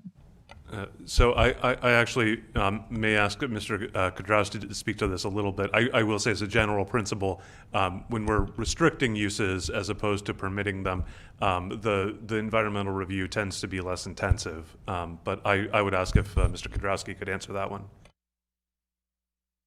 Deputy County Counsel Matthew Kudrowski. I think I generally agree with that. You would have to see what kind of changes we're talking about and go through the CEQA checklist for an initial study at that point in time. Obviously, you check exemptions first, but then you go through the study checklist. So just putting this out there, earlier versions of this ordinance talked about a 1 acre maximum. And we certainly seen a lot of emails and letters from people in the 3rd district, whether they're Round Valley, Laytonville area, Willits area, advocating the 1 acre maximum. I think that's what Supervisor Hashak is speaking to. What if we had an allowance in this ordinance for either we specifically articulate that, or we allow, or we contemplate in this ordinance an amendment to our existing overlay process that as amended by the overlay process. So we could, in other words, we could have the ordinance as we're writing it, but specifically call out that people through the overlay process, combining district process, would specifically have the authority to reduce it to 1 acre. Would that address the issue? And I mean, at the moment, we are seeing emails. We aren't seeing actual votes from property owners, which is what we did see from the overlay process. So it may well reflect the sentiment of the property owners, but it's not exactly the same thing. So, but we could, I'm thinking we could potentially create that, we could specifically call out that process in this ordinance, I think. So I guess I'm looking at county council. Is that something that we could do if we wanted to? Thank you, Mr. Chair. I want to say roughly, yes, I believe that you could, there'd still be some work to be done later, essentially, in putting together the process or the mechanisms for the overlay and sort of what specifically would go into that and how the boundaries of those overlay areas would be drawn. So I don't know that I would want to give the impression that that's something that would be sort of fully in place by June 30th. But if I understood correctly, I think you're saying put something in this ordinance that would reference that something else is in the works that will be allowing a modification of the overlay zones to essentially allow a more nuanced restrictions in certain areas. Did I understand that correctly?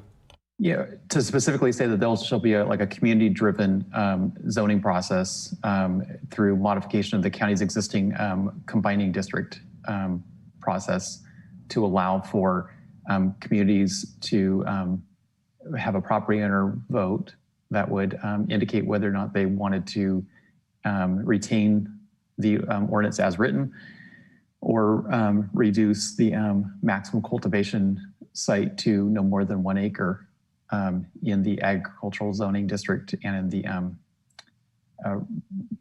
rangelands as accepted. Yeah. Supervisor McGordy? Can we also include greenhouses in that as well? So if people were in a neighborhood that really didn't want any more plastic culture, that basically they could say no more plastic culture? Seems like we could probably say anything we wanted to. We could probably say we could go through a list of things that they could opt out of in the ordinance if we wanted to, and then allow them to petition to opt out of that. And then there would be a property owner survey, which is what was done in under the combining district. So go ahead, Christian. If I may respond, Mr. Chair. Yes, I believe that there is some flexibility there and some ability to develop some sort of overlay zone to that effect. I would just want to be a little bit careful with a few things. So first of all, there's the discussion about essentially the community sentiment and is it going to be desirable in a particular area.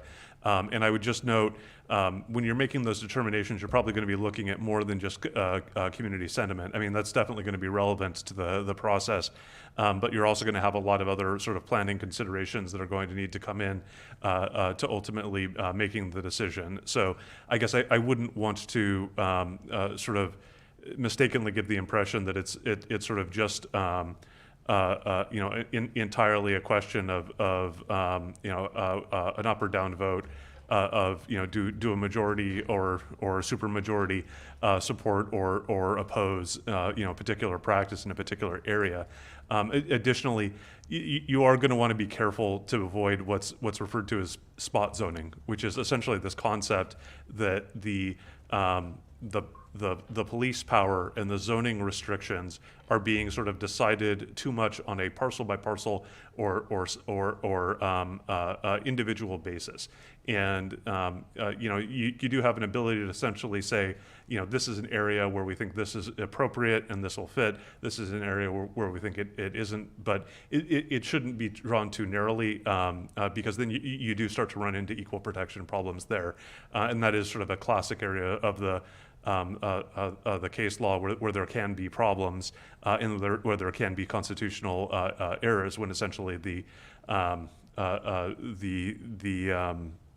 legislative body starts sort of deciding, case by case, what each individual parcel is going to be. So there's flexibility. I wouldn't want to give the impression that it's sort of unfettered discretion, if you will. Yeah, Supervisor Williams. Yeah, I don't know if dropping from 10% to 1 acre will really address. I mean, I've had weeks of people from the third calling me and just yelling at me that they don't want cannabis at all. And I'm not the third district supervisor. I don't have an opinion about this. But if that's really what certain parts of the third want, that's the discussion we should be having. We already have a model for that. If they would just want to opt out of cultivation altogether. I didn't get the impression, I even asked, is it just the 10% versus, a smaller size? No, they don't want it at all. And I know you have some people who really do want it and, have really decent farms. Some of them, unfortunately, probably are on land that won't qualify under the state rules for a license, but they're really great farmers. And I don't think what they're doing is having a negative impact. And then, of course, there's a lot of cases where there's outlaw activity, lots of outlaw activity, and it's just not working. So, I guess maybe Supervisor Hasek come back with a plan at a different meeting, or maybe we could have a meeting focused specifically on a couple of these problem communities and look at the data and, propose some real answers. And, if you have to have a moratorium for a while it's cleaned up, I would take that recommendation from the district supervisor.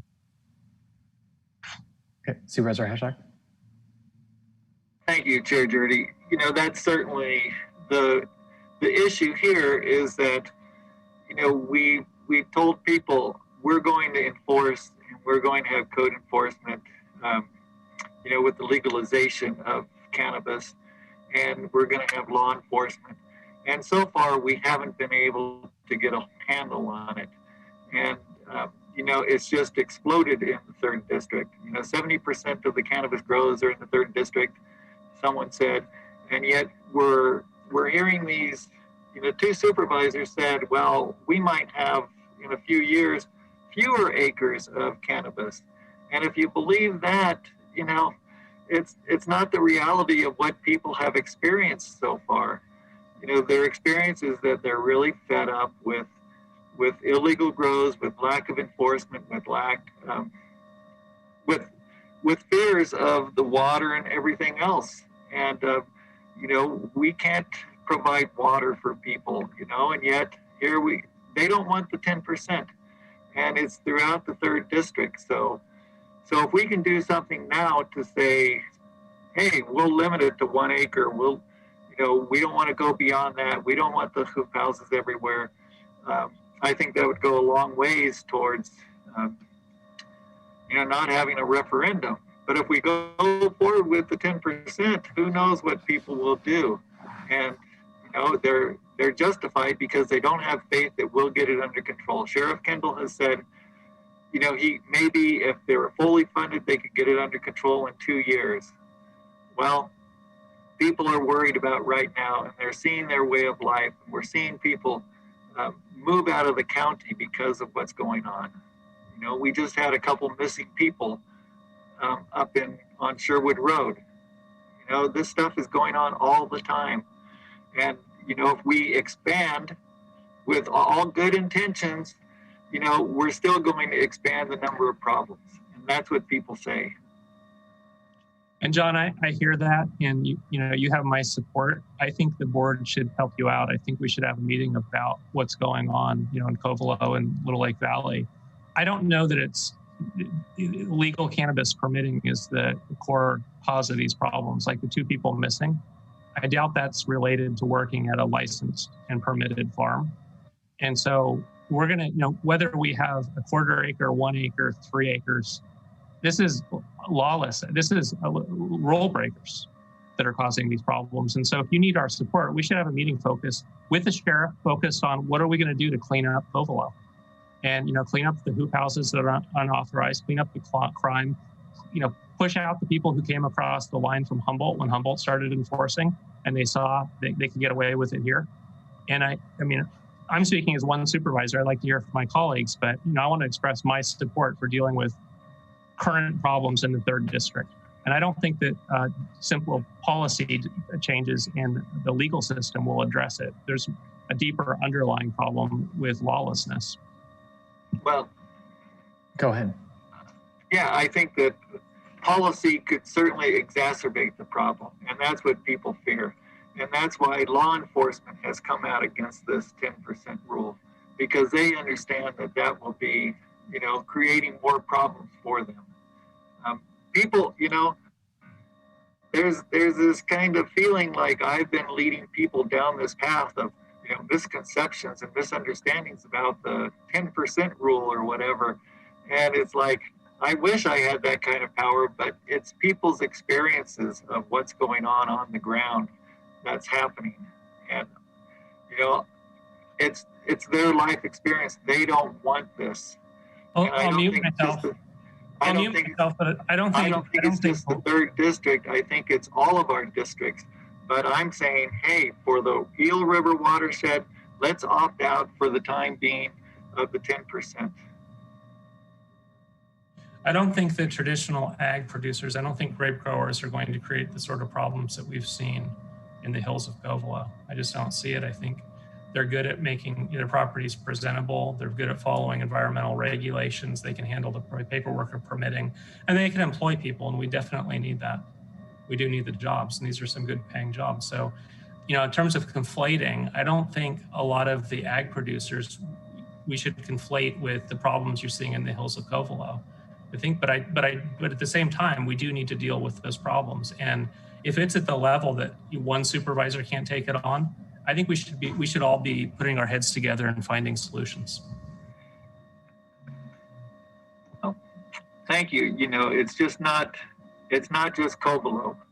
People throughout the Eel River watershed do not want this. Okay, all right, Supervisor McGordy. Yeah, people in Redwood Valley and Potter Valley aren't very excited about it either because it's the same kind of thing happening. And I'm sure that in all of our districts we'll find places where neighborhoods are unhappy with illegal grows. That's an issue. But I also agree with what Supervisor Williams said about there are people who would have the capacity and could do this, do it in a good way that would not be problematic for the community. Will create jobs, and it's that industry I talked about, the processing industry, that is really different than what's growing with how people grow for the flower industry. So I see them as being kind of different, and so that's why I'm supportive of a 10% area cultivation, but it's got to be the right place, and that's why we're going to have a very good planning process too to make sure that it really fits. But need a pause on the program. We definitely need a pause on the program because we got to work through this and get this straightened out before we start expanding.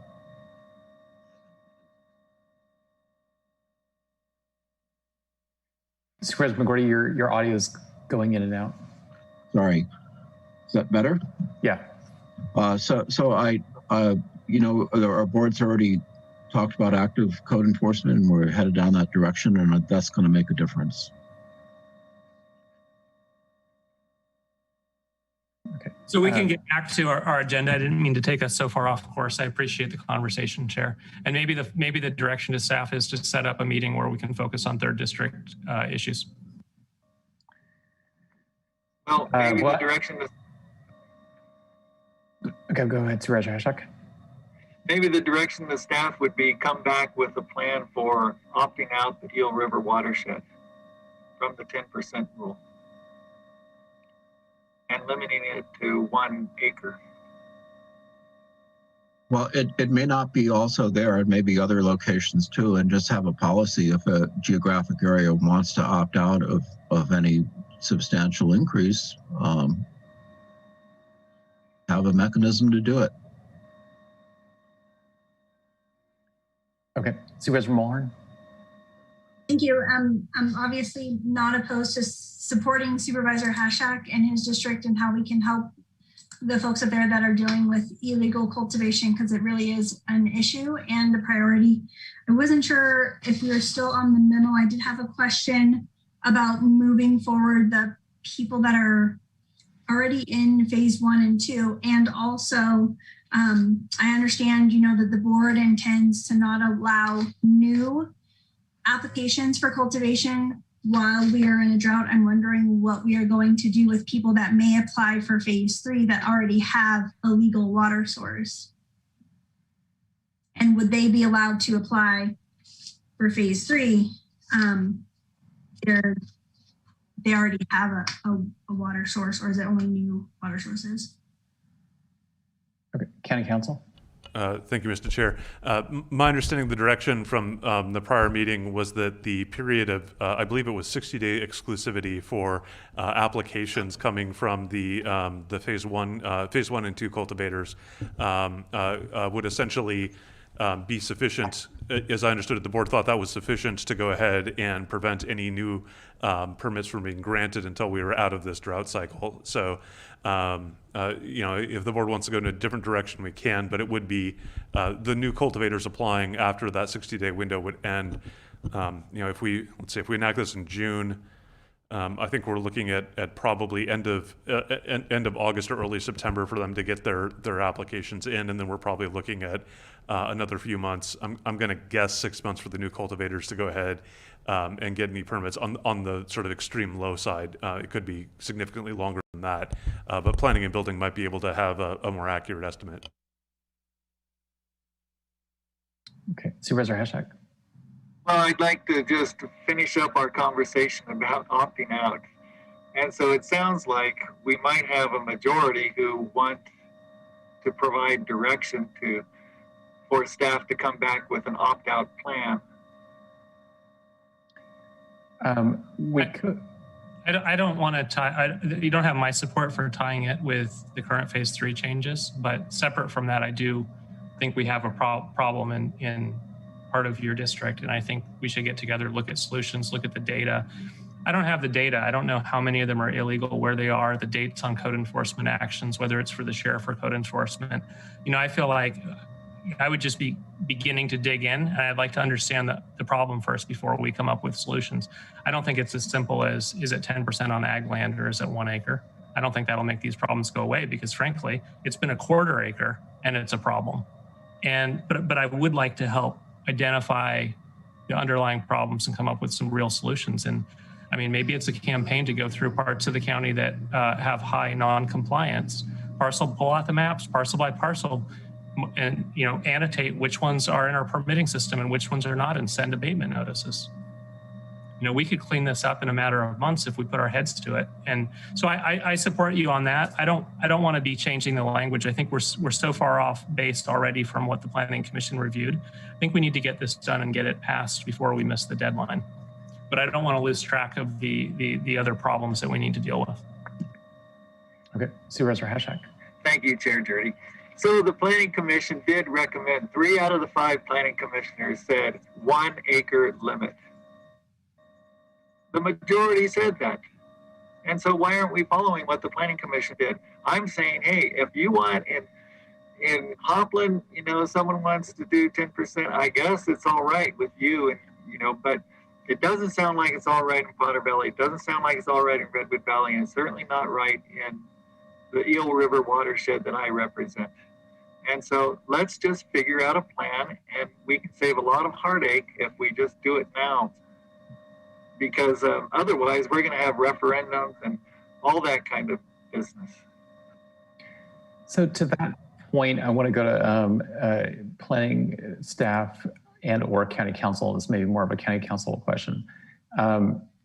Can the board with this ordinance create a geographic boundary that says Eel River watershed 1 acre max? And I guess the basis for that is that there are not large, substantial water purveyors in that watershed. So that might be a little bit ambitious for this ordinance, given the timeline that we have. One of the things that we'd have to look at would obviously be defining the boundaries of the watershed, being able to come up with the appropriate maps. I might look to planning and building to see if they've got a good sense as to what might be realistic from a timing perspective. But that strikes me as a pretty ambitious level of alteration at this stage. If I may, through the chair, Nash Gonzalez, interim director, I think one of the things that we have to consider, and county council will weigh in on this, is if you're going to set a geographical boundary that was not part of the ordinance discussion to begin with, and would have to go back to public comment. Julia, I don't know if there's anything else you want to add. I think that's really the main point on that. And then also thinking about, I mean, what I'm hearing a lot in this discussion is concern from several supervisors about the 10% going forward in particular areas and talking about abilities for folks to opt out of those areas.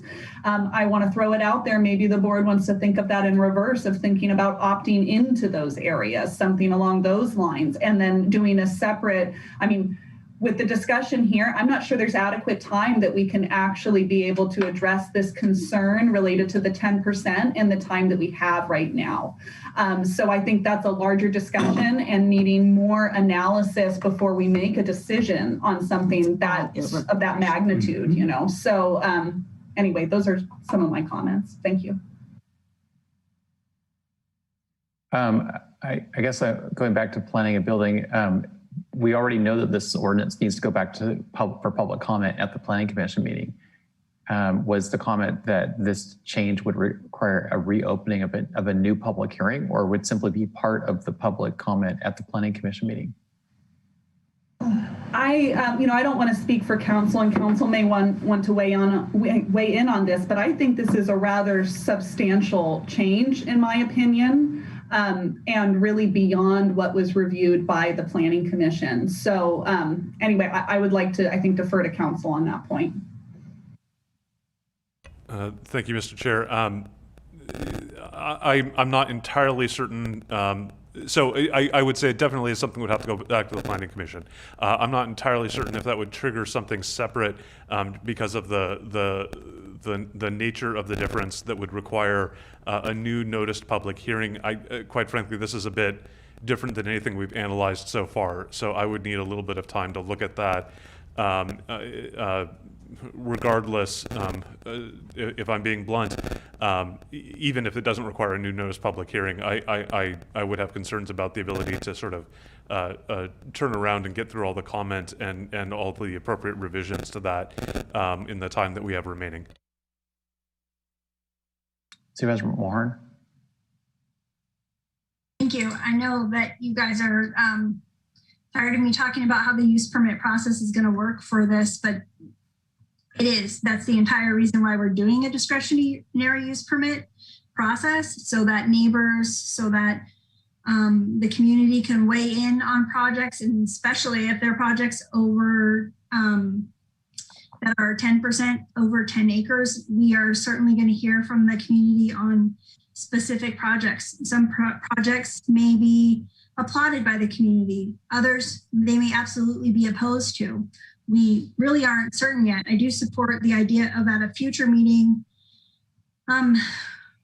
revisiting the opt-out districts and really having a process for that would work for all of the communities.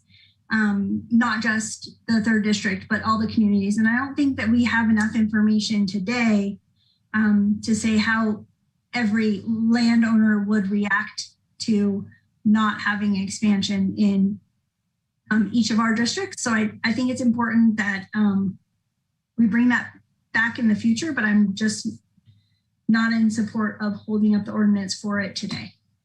I'm going to agree with you. Same stance. Supervisor Hashak. Thank you, Chair Jurdy.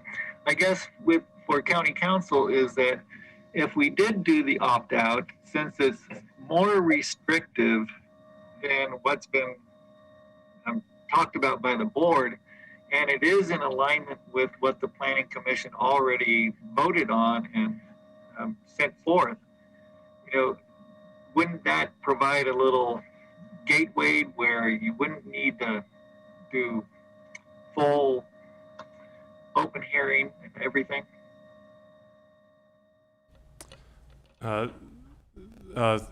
Thank you. My response with the chair. I think there are sort of maybe a few pieces of that question.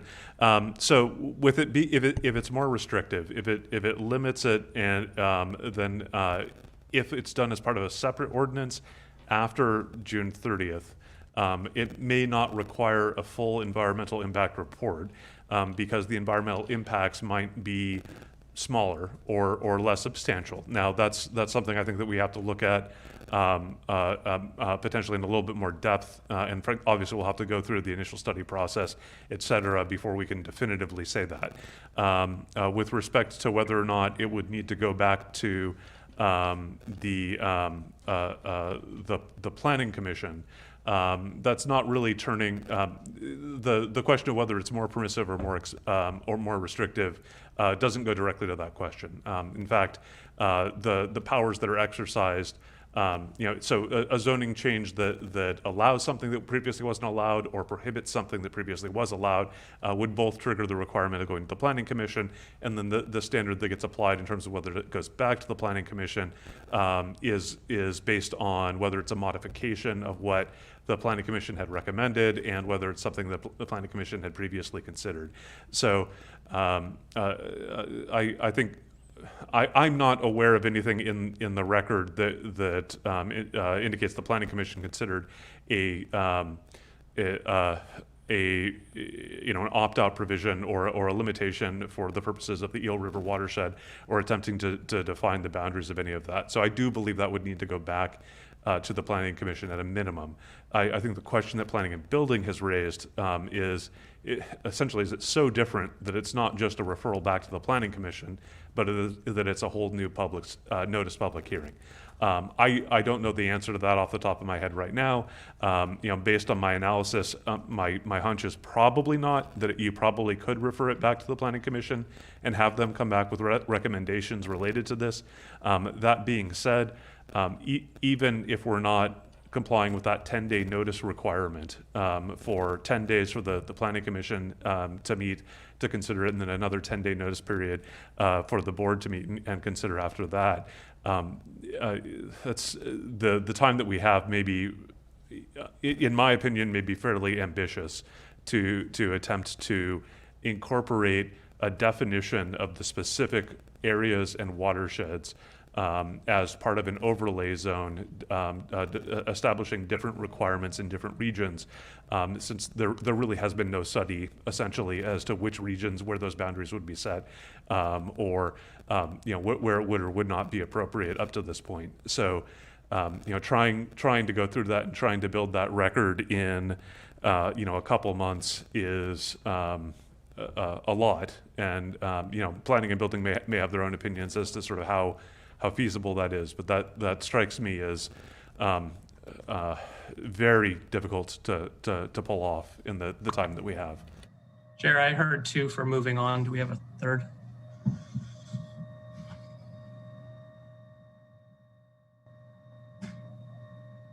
Supervisor McGordy? Yeah, I think we have a discretionary use permit approach that should be able to help us with this. And it just seems like a little bit too much, too late in the game to be able to handle.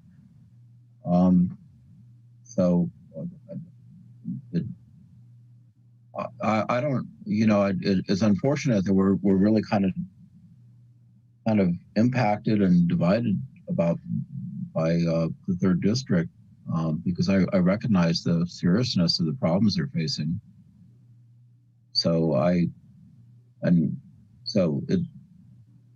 There's real people being affected by this, I guess is what I'm trying to say. And I know that I have constituents that are advocating for 10%. They're in a position where they could do it really, really well. And I'm trusting on our discretionary permit system to look at it, to air it with the neighbors. And if it doesn't fly, it doesn't fly. Everybody says no 10% period. Then we'll know that soon. Okay. Well, I'm hearing three votes to continue as it's drafted right now. So I think we're ready to move on. So if Planning and Building could pull up the memo to the last remaining items. Absolutely, and I hate to say, but I don't think we actually really addressed the item that I was seeking for clarification on related to rangeland. So I think it's important that we sort of table the 10% discussion for right now, because that's really not the focus of the direction staff is seeking at the moment. Really what we're trying to seek from the board is confirmation on the exception language, the date of verification, and potential addition of definitions or clarifications of tilled and previous crop history. And so I can also switch over to the Appendix A table as presently drafted, and we can review what the current allowances are within the RL. And again, not speaking to the 10% at this time. That's sort of a separate item outside of the remainder of uses allowed in the rangeland district. So as the table shows here, as presently, what was recommended by the Planning Commission was that all specialty cottage permit levels be administrative permits, and those are 2,500 square feet or less of cultivation area. A major use permit for specialty outdoor, that would be up to 5,000 square feet of cultivation. Also a major use permit for specialty indoor, same cap at 5,000, and similar for specialty mixed light. Other allowances would be small outdoor with a major use permit, small mixed light, tier 1 and 2 with the major use permit. And I'll just give a reminder that the board has already, during this meeting, directed staff to delete the authorization for small indoor on rangeland properties. Also allowance for a major use permit to have a nursery, and medium outdoor up to 1 acre in size. So again, not talking about the 10% of the parcel area. So staff would just like to affirm with the board whether or not they wish to continue with that exception language that is shown in the staff memorandum, which I'm pulling up again here, or if they wish to instead limit the allowable cultivation types and sizes on the RL district. And if we are not limiting the cultivation sizes, let's discuss the verification date and then definitions of tilled and previous crop history. Okay, I think where we left the discussion off earlier, we were keeping the allowance for up to 10% on previously tilled, but then we wanted to focus in on the definition and the date of the effective date. Correct. So one question we had for you, and I don't know if anybody had a chance during the break to look it up, is do we know of a date when there would be extensive satellite images for the county to establish a verification process? Yes, and thank you for that reminder. There's not a specific date that we can rely upon. Depending on the source that you're utilizing, there's different dates. And then also when you pan over different areas of the county, there may be different dates associated with that aerial imagery as well.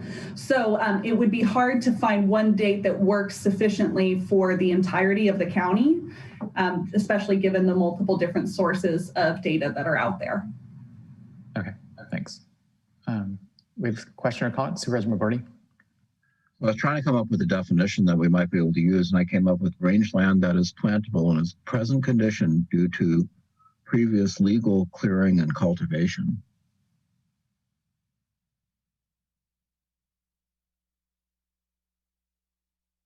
Any feedback or thoughts by staff on that? I think clarification on, I think there had been discussion earlier too about whether or not any sort of grazing lands would be allowed in that. And it sounds like from cultivation and tilling that it would not be. So I would just want to confirm that, and then also make sure that we differentiate a cultivation definition for that purpose from cultivation underneath the eyes of cannabis. Well, so much of grazing land actually was cultivated at some point, because if it was cleared, there was an extensive program in the 50s and 60s that cleared that land, that took the trees off, planted it to, following cultivation, planted it to pasture plants. So almost certainly, almost any place that has been cleared was improved, as they called it. And substantially changed.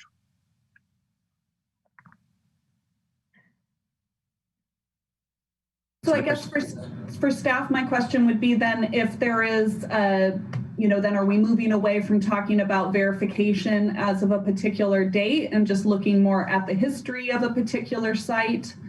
I think maybe if we take this in bite-sized chunks, it might help to steer the discussion. So maybe we can start by thinking about just the date alone of verification. Well, if we had proof before 2015, that would be perfect. If we had some kind of verification. whether it's aerial or whatever, there must be a photo record that is clear enough for some parcels. Maybe not all of them, but for some. Okay, I see hands raised by County Council. Thank you, Mr. Chair. So I actually was discussing this a little bit with planning and building during the lunch break. So just one thing that I'd like to come back to on this one is it occurs to me that when we're drafting legislation, one of the things that can be helpful in making sure that we get the right language to capture the board's intent and the underlying policy is to understand the particular reason and the policy drivers, and then to take a look at whether or not the language is sort of adequately reflecting that or having some potential unintended consequences. And as I understand it, essentially there are a few intersecting policies here. One of which is that there's a desire not to be clearing more land, but I guess one of the things that is sort of most significant or on point here is that the need for the date is coming from the fact that there is a different treatment for disturbing the soil for certain agricultural uses versus disturbing the soil for other or for cannabis-related agricultural uses. So, as it stands, if you went to plant hemp, if you went to plant corn, you might not have the same requirement that it be limited to the particular soils based on the definition that we're currently inserting. And so, in thinking about sort of what is the reason for that distinction, as I understand it, and I could be wrong, the board's concern is essentially coming from the fact that the economic drivers when it comes to cannabis may incentivize behaviors in areas that would not be the case with another type of crop. And that there may be sort of additional environmental consequences coming as a result of that. And if that is the case, then one of the things that you could potentially look at is not setting it as a date certain, but rather looking at things like, has it been in cultivation, say, for a period of so many years, right? Essentially, what you're trying to do is, so, if we were looking, say, at the distinction between an area that was converted to say a vineyard in 2015 versus an area that was converted into an area into a vineyard in 2019, might be the question essentially of, was that done in anticipation of cannabis? Is the environmental impact going to be different because we're dealing with something that has such a high profit margin as opposed to something that may be sort of more in line with a conventional economy? And I guess one of the questions I would have is there a date that you can pick that is going to either reflect that policy and not create, say, potentially odd results 5-10 years down the road when someone who may have legitimately converted the property for non-cannabis related reasons may then want to switch and may limit the scope of what or which may also require planning and building to be going back to records that are frankly relatively dated or of questionable relevance at that point, or do you want to have a potential requirement? I guess my question would be: is there a length of time that it could be converted to a conventional agricultural use before being converted to cannabis, where you would feel that had sufficiently sort of removed the incentive for people to be converting property that they wouldn't be converting but for the chance of having it in cannabis cultivation at some point in the future?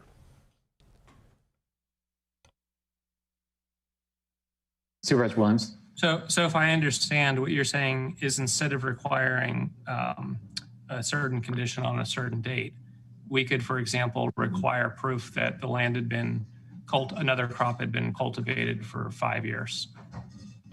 Right. And it'd be up to the applicant to prove it to us rather than for our planning department to use imagery to disprove it. Is that right? Essentially, yes. And I apologize if I'm sort of complicating the matter too much right now. It occurred to me we sort of jumped straight to the solution on this one rather than talking about the underlying policy and possible solutions more directly.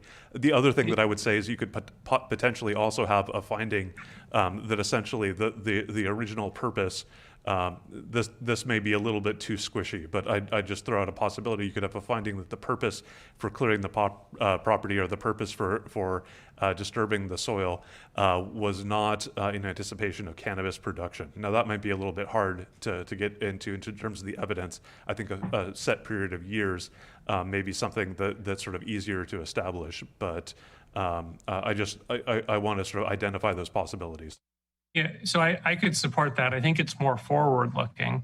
In 2030, it'll seem strange to have evidence 15 years old about what was happening versus, say the 5 years hypothetical, to say if somebody grew grapes for 5 years, they obviously didn't do that so they could get in on cannabis. Nobody would do that.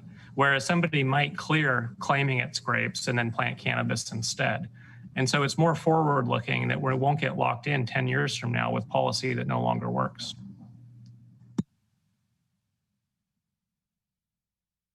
Supervisor McGordy? So I really don't want anyone to clear anything as far as native vegetation goes.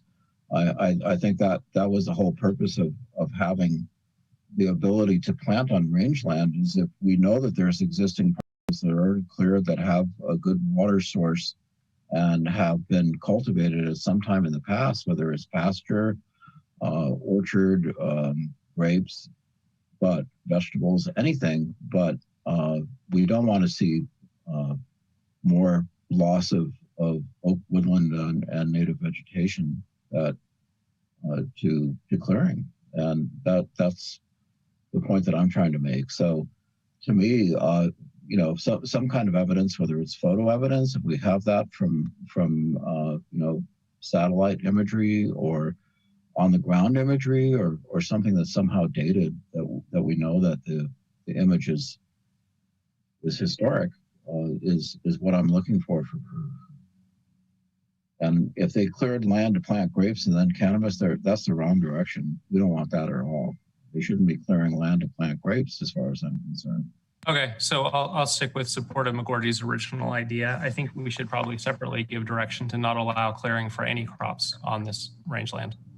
Well, especially since we don't have kind of an oak ordinance right now. That was something that was brought up years ago, and it's a good point. We don't really want to be having a net loss of our oak woodlands because while they may not look much to some people, they're very, very important for watershed and biodiversity, and we want to stick with that theme.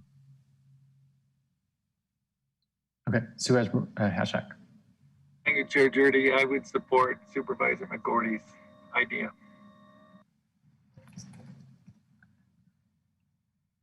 Okay, so okay, all right. So go back to the planning memo.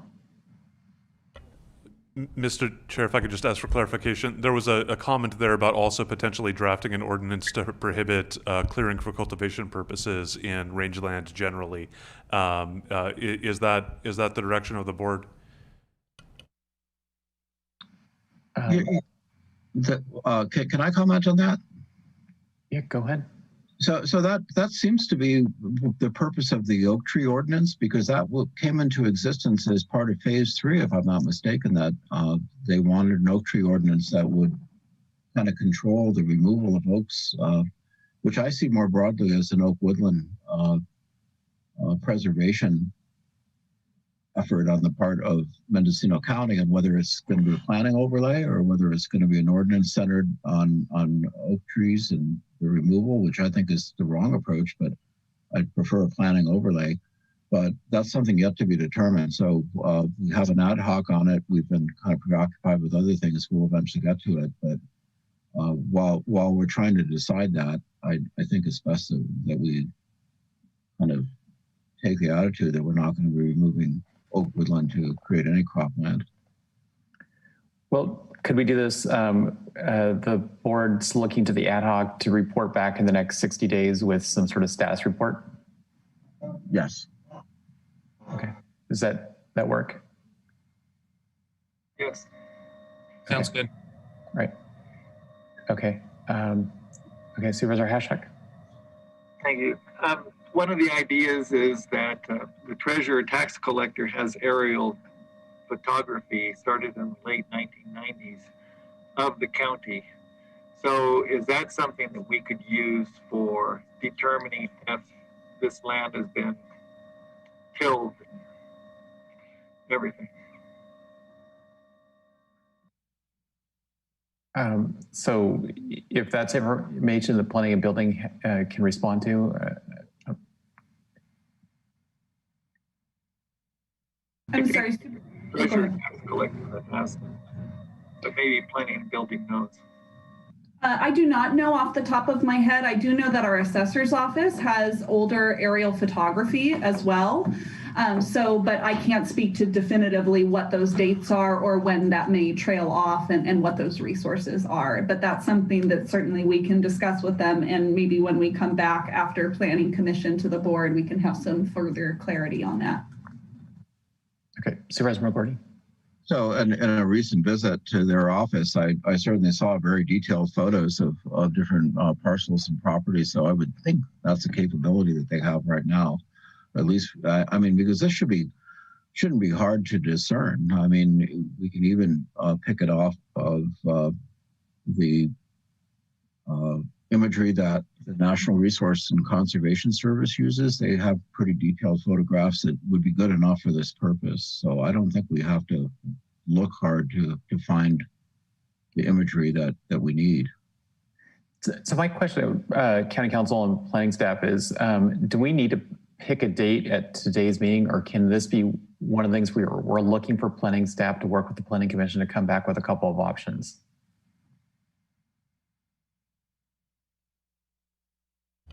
It may be possible to have the Planning Commission come back with a few options. The issue would be just if the board doesn't like any of those options, there might not be time to send it back to the Planning Commission again. Could we send the McGordy recommendation, but tell the Planning Commission we're open to their ideas? That way we know we're at least getting one back that we approve of. Maybe they come up with a better idea. If not, we have one. If I may respond to the chair, yes, I believe you could do that. And I just want to make sure I have it clear in my notes, the McGordy recommendation, which would be for, are we talking about having a 5-year period during which cultivation of crops is demonstrated, or a date certain, and are we agreeing with the 2015 date as originally stated? Right, 2015, yeah. Yep. Okay. Excellent. Thank you for that clarification. Just want to make sure I have it clear in my notes so I ask the right question of the Planning Commission. Okay, good. So that solved at least one item here on the memo. And then the question is whether or not to consider additional definitions or clarifications of tilled and previous crop history. This could, again, be an item that staff maybe works and proposes a definition for consideration of the Planning Commission. Unless the board has specific comments on that they'd like for staff to specifically vet with the Planning Commission on this.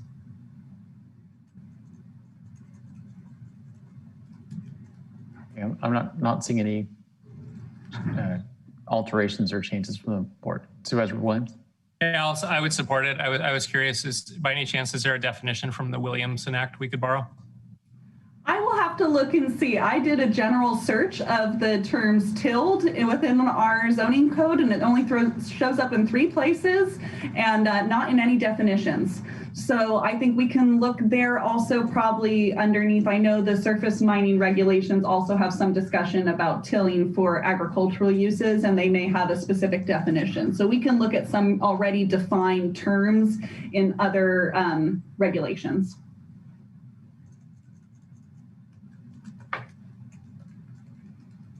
So were there any other comments to go over on this particular item? I'm not seeing any at this point. Okay, excellent. So then I still had, we didn't get clear direction on what findings the board may wish to see applied to these various cultivation types.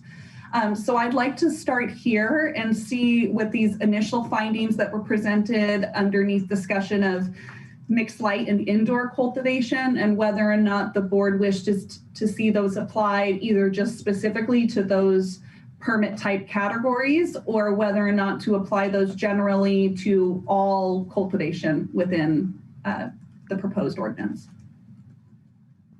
Okay, Supervisor McGordy. So I think it would be okay to have cultivation, to have grading and you know, if it was an industrial, because it's well, the purpose of not doing anything to change the landform is to preserve agricultural land for future use for other crops.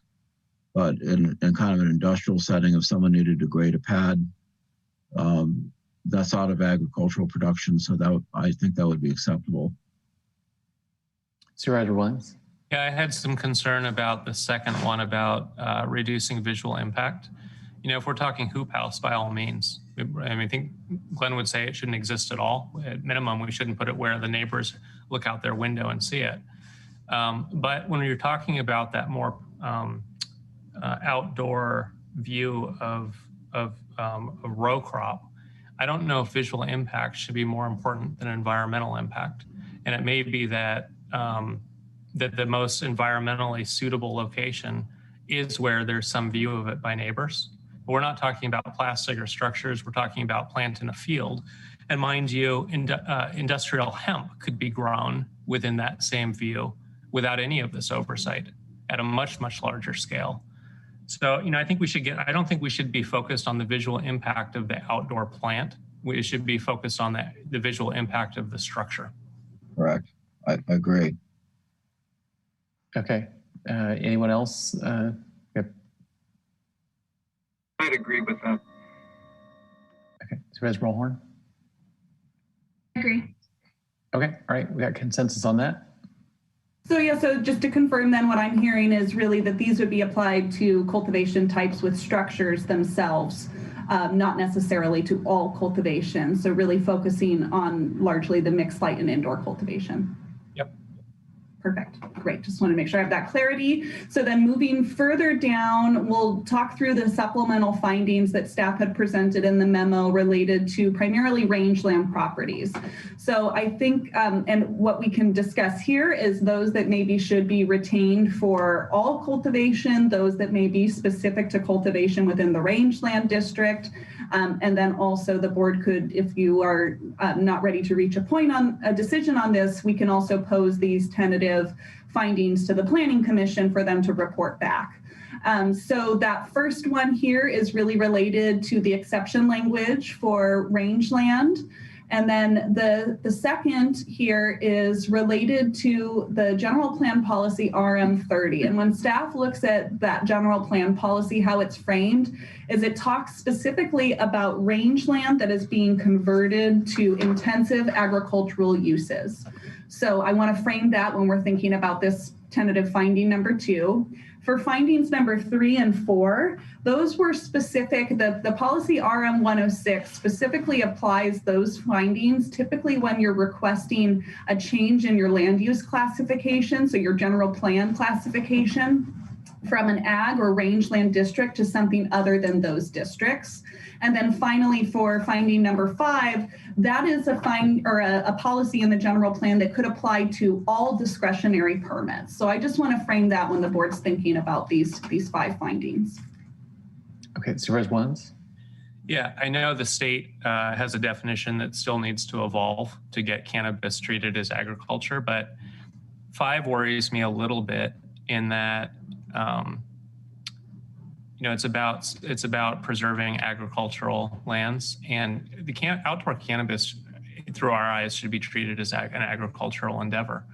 Mixed light indoor hoop houses, I understand that that's commercial, but outdoor plants in the ground, I think we want to move towards treating that as ag. And I think the state will move in that direction. Our nation will move in that direction. We see Mexico is ahead of us moving in that direction. And so, you know, coming up with policy that'll be long lasting, I'm okay with 5, but I think we should try to apply it through the lens of outdoor cannabis plants in the ground is agriculture. Yeah, I agree with that. And I certainly have always thought of cannabis as being agriculture. If it isn't, what is it? You know, it's slightly different when you start moving it into some kind of a growing structure, because the growing structures take, you know, they have different requirements in order to put them up and operate them. But certainly anything that's field grown is that's what I'm pushing for, is make it more like a crop and grow it in the sun. and make it so that the land's not changed substantially, so that should another crop come along that makes more sense than cannabis, I have no reason to believe that cannabis will not, go through the same kind of economic cycles that other crops do of up and down in price and up and down in acreage. So we want to be able to keep our limited cultivation land that we have in Mendocino County available for other crops. Okay, and then as to these conditions, I heard planning staff say that number 5 would most likely apply to all of the zoning districts, but that I guess it was 3 and 4 would most likely apply to rangeland and the ag zone parcels. Is that correct?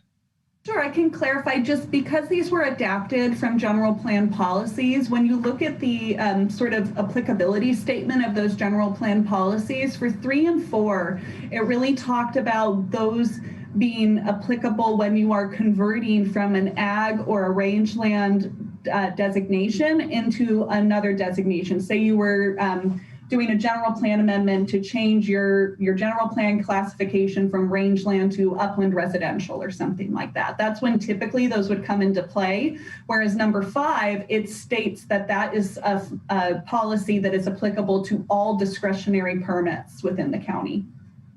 So based on that, is the board in agreement that that items number 3 and 4 would apply to the ag land zoning district and the rangeland zoning district as standard findings that need to be met? Yes. Yes. Okay. And then 5 would be for all of the permits? Yes. Yes. Okay. And then back to which zoning district would that normally apply to? Sure. So that normally applies to rangeland and when you are proposing intensive agriculture, and it says that within the policy, intensive agriculture on a rangeland. Okay. So does everyone agree that that would apply to the rangeland finding? Yes. Okay. Right. Well, then I think we've gone through the list. Yes, thank you. That's wonderful. So I've captured that direction. And then lastly, I think just checking in with the board, we already discussed about sort of number 1 here on the comments on the directives, which were related to slope, which staff was just wanting to note for the record that there is no difference in the slope between the Chapter 10A17 and the proposed ordinance. We already discussed the confirmation on these 2 points that upland residential was not included in the 10% of the parcel area and that the board wishes to see the same exception language provided for the RL district. We already discussed with environmental health the procedures for hydrological studies. So the items left here are just confirmation from the board that you would wish to see supplemental findings proposed by staff in 4, 5, and 6. Supplemental findings in 4 and 5, and then additional ordinance language in 6. So let me briefly run through those again. Number 4 here would speak to water hauling, and this finding could be something that either is added as its own supplemental finding, or it could be added to the existing finding in section 22.18070D. And it would read that the proposed cannabis cultivation site is primarily served by a legal water source located on site that does not rely upon water delivery, except delivery of water may be utilized in emergency circumstances. So let's pause there first to see if there's agreement on that. Yes. Yes. Yes. Supervisor Hashak, are you? Oh, I had a question on that. So it says no water hauling be authorized as the primary water source. So that means you could have water hauling just as long as it's not the majority water being used. Is that correct?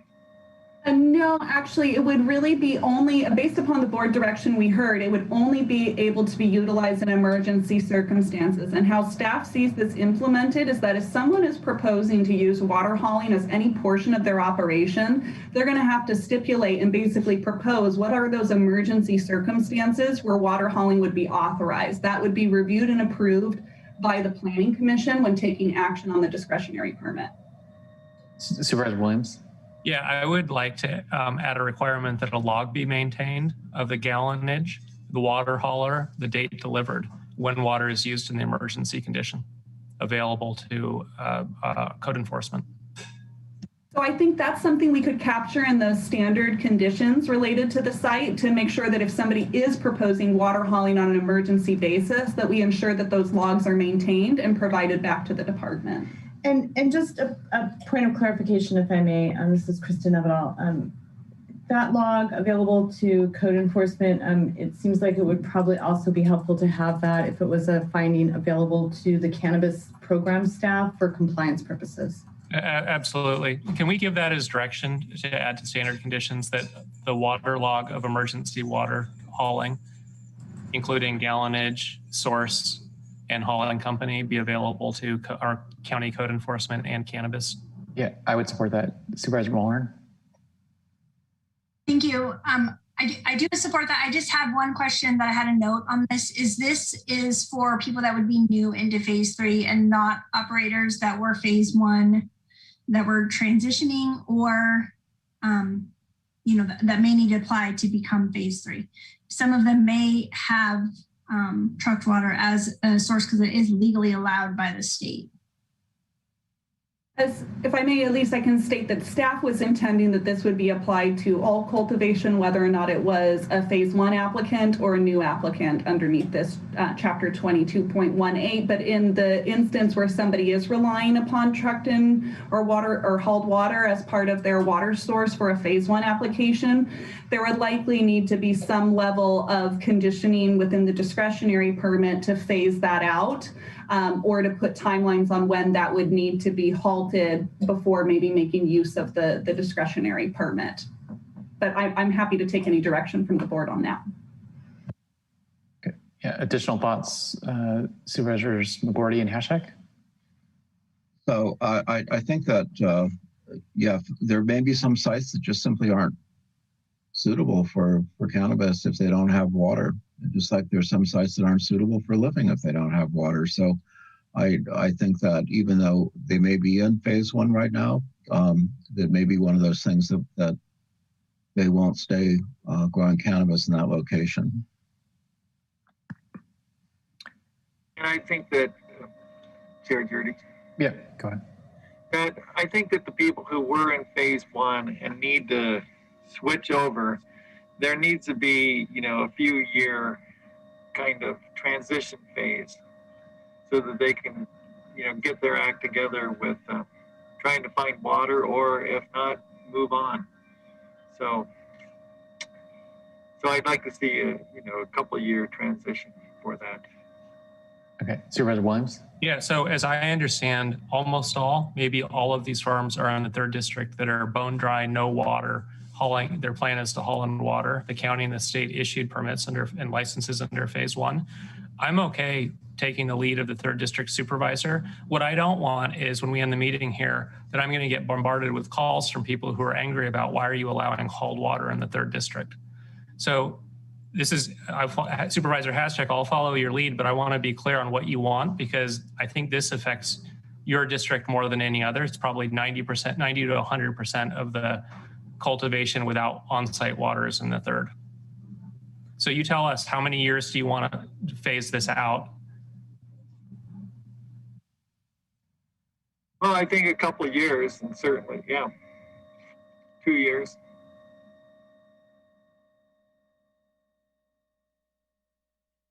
Okay. So I heard that then, and perhaps we'll capture that as direction to staff from the board that for phase 1 sites that rely upon trucked in water, that they would be essentially, we would condition their permit such that they have sort of a 2-year phasing out of use of that water source. Well, okay. And go ahead, Supervisor Hashek. So those are the ones that have to go through the phase 3 process. And sorry, I didn't capture that all. Yes, that's how staff understood it, but thank you for clarifying. Okay. Was there any additional discussion on this particular item? Otherwise, I think I've captured both of those directions to staff on standard conditions for water hauling logs, as well as related to phase 1 applicants. And then my only last question, I guess, on this, now that I'm saying it out loud, is whether or not the board wants this to be a separate finding or appended to section 22.18070D, which is the existing finding about adequate water. Well, so just briefly, as to the language, it says the proposed cannabis cultivation site is, right now it says primarily served by legal water source. Couldn't it say proposed cannabis cultivation site is served by a legal water source? Actually, let's see. Except Located during emergency? Yeah, except during emergency. Yes, I think that's a good clarification, so I can make sure that primarily is struck from that when we carry this over. And a question for staff. I think I heard you say that emergency would be defined case by case by the Planning Commission. I think the board should give some direction on what emergency is. I see emergency as PSPS, power shut off during a wildfire. I don't see a drought as an emergency, right? That's something that you have to factor in with a farming endeavor. Some years don't have much water. And I'm not, I think that's certainly something that the board can give us direction on. What I was stating was staff would be seeking that the applicants propose what are their emergency circumstances that would warrant that. But if the board wishes to give us direction, I think that would help for staff to be able to craft recommendations to the Planning Commission about whether or not there should be authorization provided for water hauling use within those emergency circumstances. And I'll go to Supervisor McGorty, but I agree. I think we need to give some definition as to what would constitute an emergency. I think it can't be left entirely up to the applicants. And there, at least on the coast, there's been 50-year drought cycles, but they're now coming quicker than every 50 years. 1929, 1977, roughly 50 years apart, but now they're coming in less than 50 years apart. Supervisor McGorty? Well, drought certainly is an emergency if your well goes dry and you're dependent on it. So I don't know how to handle that. If there's a history of somebody owning a property that wells go dry on, they probably shouldn't be planting cannabis. And I don't know how to capture that, but if we're going through a discretionary permit process, I mean, I think that's a fair question. Does your well go dry periodically? Because that should really kind of give people a hint that this probably isn't a good crop for them to be growing under those kind of conditions. Well, I'll go to County Council, but we did hear that this, when a major use permit's required, there would be the hydrological study that would look at the nearby, if it's well sourced, the well on site, the wells in the adjacent parcels. But knowing that information, you could look at severe drought conditions as it would further affect those wells. County Council? Thank you, Mr. Chair. Would it satisfy the board's concerns if it simply said a non-drought emergency or emergency other than drought? Obviously in drought, one of the first remedies is curtailment of usage. So we could insert some language to that effect. So here's a question. If we prohibit it for cannabis, do we prohibit it for other things too? Like if there's people with cattle in the same area that are depending on a spring that went dry, or how does that work? Can be specific for cannabis? Cannabis is an annual crop, right? Whereas we're not going to let cattle go dehydrated and die. I mean, the concern I have is that if you start having, it's a drought, so we're going to have water shuttling. You're competing for people who have domestic wells that have run dry as well, right? It's a state of emergency because we need to conserve, and here we are saying, okay, now the highest bidder gets the water. I know, that's exactly what I'm thinking about, and I'm thinking of a year like this. I mean, the prudent thing to do would be, if you're a cannabis grower, is don't plant, because you're not going to have enough water, and people are really frowning on trucks driving up and down the roads to supply you with water. Supervisor Hashak? Well, thank you. Yeah, I guess my question was for Supervisor McGorty is what happens in the ag community? You know, you were very concerned about curtailment of ag or water deliveries with the declaration of a water emergency. So what happens in these situations when you have a crop and you don't have the water? You roll the dice and hope that you make it. That's the only choice we have with perennial crops. Unfortunately, wine grapes tend to be fairly drought tolerant, but we're planning on reduced yields or in some cases no yields. So last year, for instance, on my property, I had about a 60% crop of normal, and that was just in a 1-year drought cycle. So, you know, it's going to be tough. It's going to be really hard on all of us. That's the big concern for people is, you know, competing for water with this high value crop and not having enough for the essentials of life. Well, that's exactly how the State Water Resources Control Board puts it, is that the priorities are you know, fisheries and wildlife, health and human safety, and then if there's anything left over, agriculture gets water. So that's kind of what the practice is in California.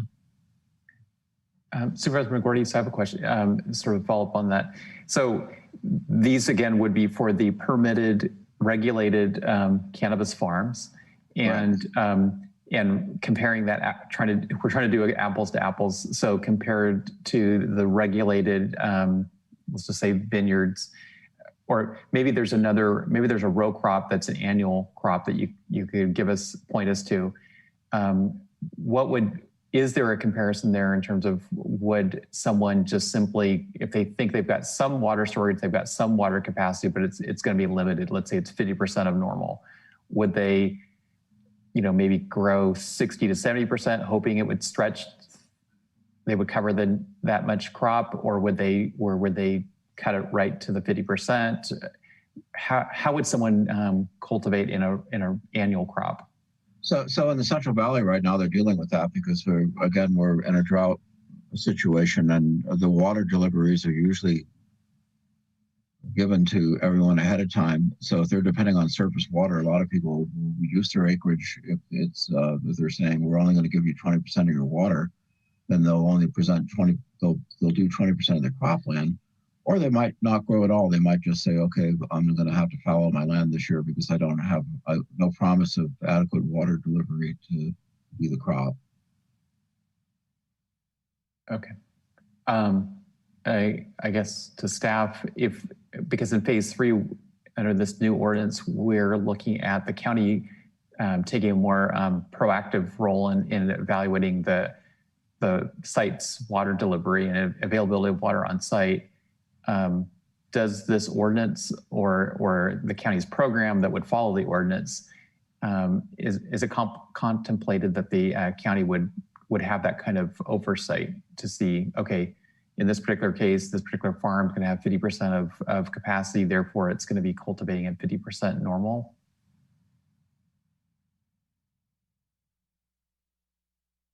Water storage.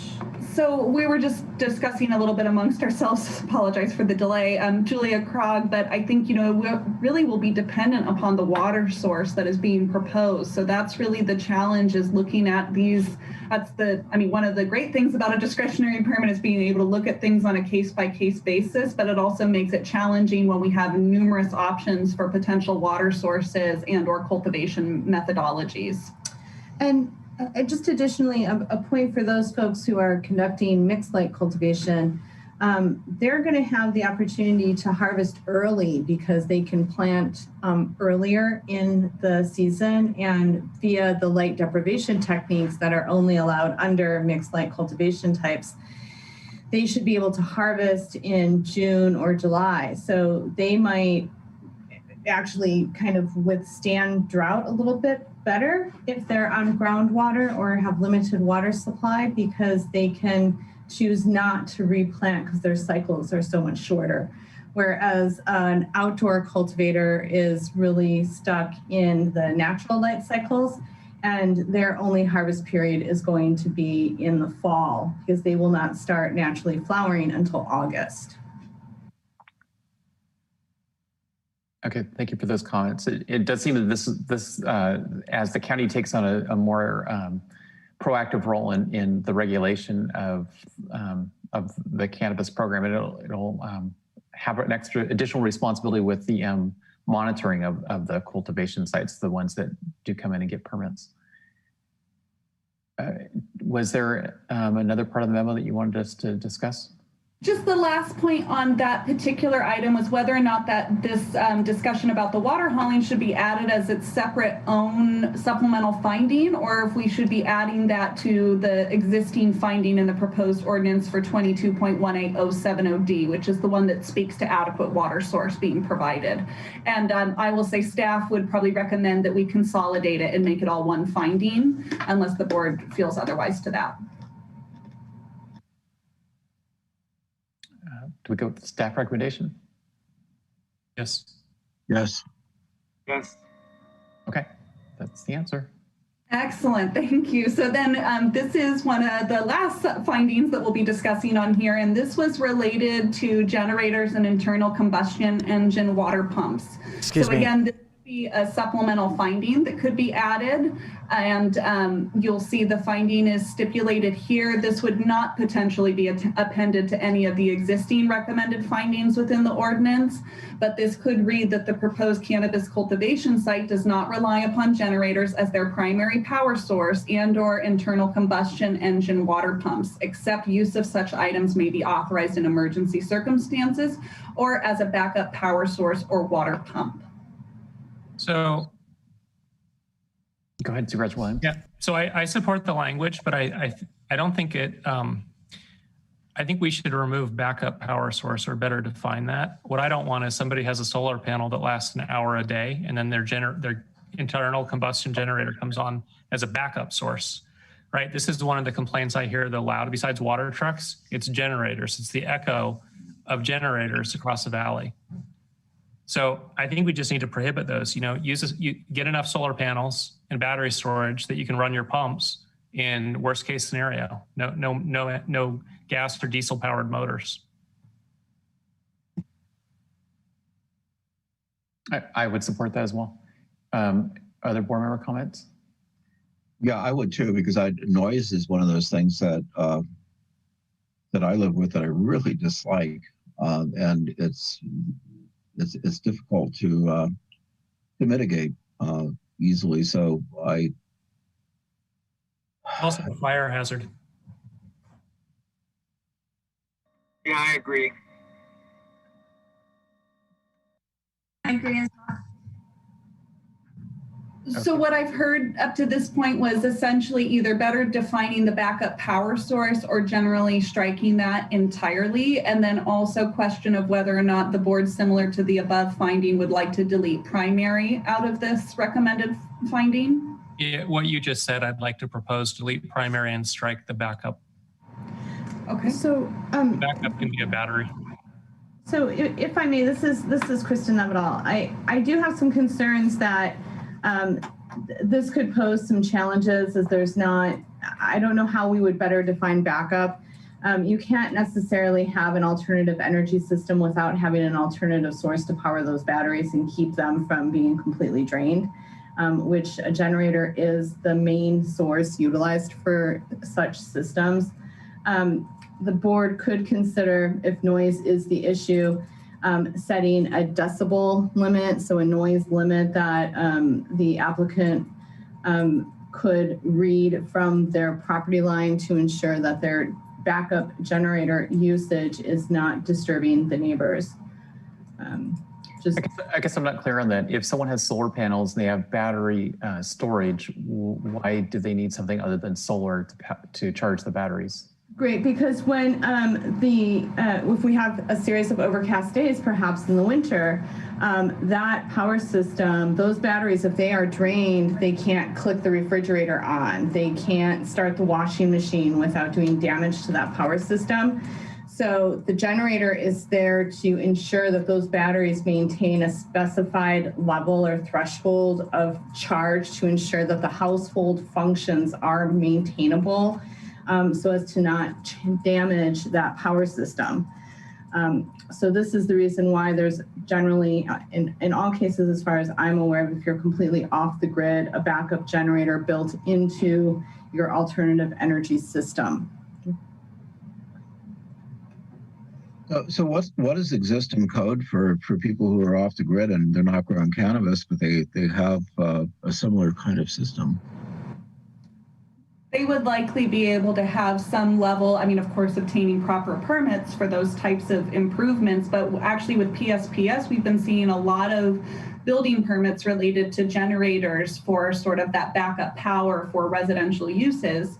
And then also with solar, you do have those batteries that are associated with the solar operation as well. So that's something that you see somewhat commonly for especially residential development. Is there a noise threshold on the And we do have noise thresholds. We have exterior noise limit standards contained within both the general plan and also Division 1. And those we see applied pretty consistently throughout. And I will say those have decibel readings associated with them that you can only exceed during certain periods. And it's usually you can't exceed the decibel reading for more than 30 minutes in any 1 hour period.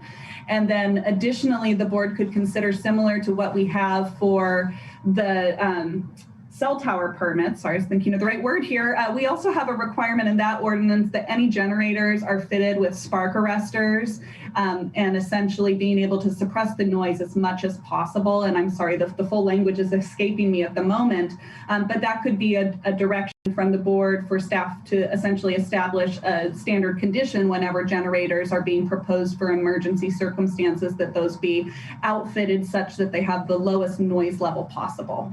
Does the county's existing standards not only limit to 30 minutes per hour, but limit the hours of operation? I mean, for example, I think contractors are not supposed to begin work, at least City of Fort Bragg, I think before maybe it's 7 a.m. or 8 a.m. and then not after maybe it's 6 or 7 p.m. You know, there's certain hours of operation that are allowed given the noise. Yes, that's exactly correct. And there's actually different periods during which you have different decibel level readings, as well as it's based upon whether or not you're in a rural or suburban setting or versus an urban highway type of setting. So the existing exterior noise limit standards are in Appendix C of the zoning regulations. That's Division 1 of Title 20. And these, I'm looking at them right now, really it looks like the highest for public spaces is 60 decibels. For light industrial, then that increases to 70 decibels, and heavy industrial 75. But all of these have limitations of essentially when you can be reaching these decibel levels of between 7 a.m. and 10 p.m. And after those hours, it's really meant to be a much quieter ambient level. Well, to me, 10 p.m. seems late. And secondly, I'm just wondering, as a practical matter, how would, you know, imagine the county has 50% more code enforcement officers. We've got additional surveillance through satellite, et cetera. How do we, as a practical matter, enforce something like the generator noise level in a remote area, remote to the county government anyway, such as Round Valley? I mean, we've all received complaints. I'm not trying to pick on the 3rd district, but we've all received comments from people, both through this hearing and then separate from this hearing, of the noise level of generators in Round Valley. And it just seems so remote from county staff in Ukiah. It's hard for me to believe that we would actually be in a position to enforce the decibel readings. Mr. Chair, Nash Gonzalez, if I may, that is one item that is somewhat difficult to enforce, because unlike police officers that are in the field constantly patrolling who would catch these things, code enforcement does not. It's basically complaint driven. So we would be receiving complaints and then acting on it and basically going out to a site and more than likely just issuing a warning not to operate the generator at, I'll just say, at the non-permitted hours of the day. But that is very difficult to enforce. Okay, Supervisor Williams.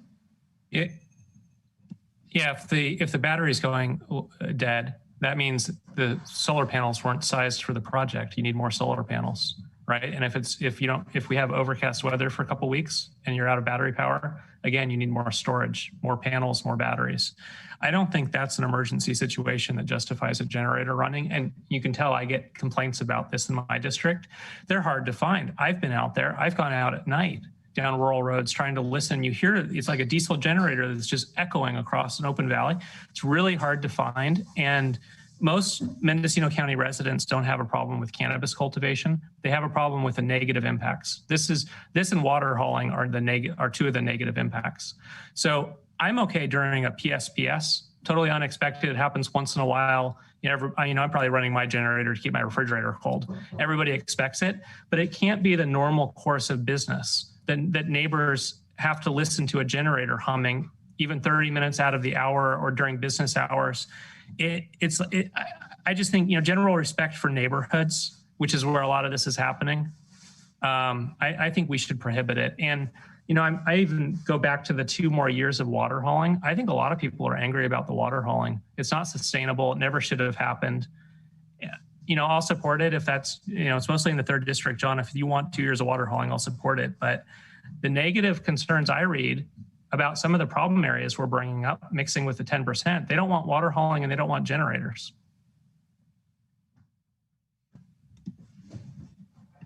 And the other natural thing is when you have less battery backup, you conserve power.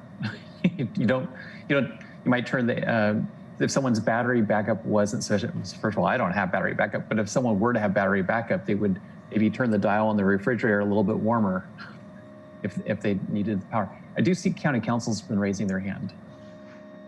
Actually, it's clerk of the board, Mr. Chair. Okay. Yeah, this is Atlas Pearson, Deputy Clerk of the Board. I wanted to circle back to some of the directives that we've got. There's a couple that we didn't get quite a clear verbal consensus on, and then I also wanted to clarify some of the language. 2 of them have to do with this water hauling issue, and then I believe that we might have had one forming for power, but wasn't able to capture that. So for the first one, what we gathered was direct staff to include the implementation of a tracking log regarding emergency water hauling for cannabis cultivation, including information regarding gallonage, and then I believe Supervisor Williams included 2 other fields that he wanted included on that log, but we weren't able to capture that. The gallonage, the hauling company, the source of the water, and the date. Okay, and then can we get verbal consensus on that one? I believe the board agreed with that. Okay, and then for the second one, we had direct staff to include language for a 2-year phase out of all water hauling for cannabis cultivation, yet we weren't unsure if this was including emergencies or not, and it seems like we've just gone back to this issue, so I wanted to clarify there. Supervisor Mulhern? That was for people that are in phase 1 that are moving into phase 3, because I don't expect that anybody that is initiating a new application in phase 3 would have water hauling as their main source of water. Right. That's correct. So nothing regarding emergencies?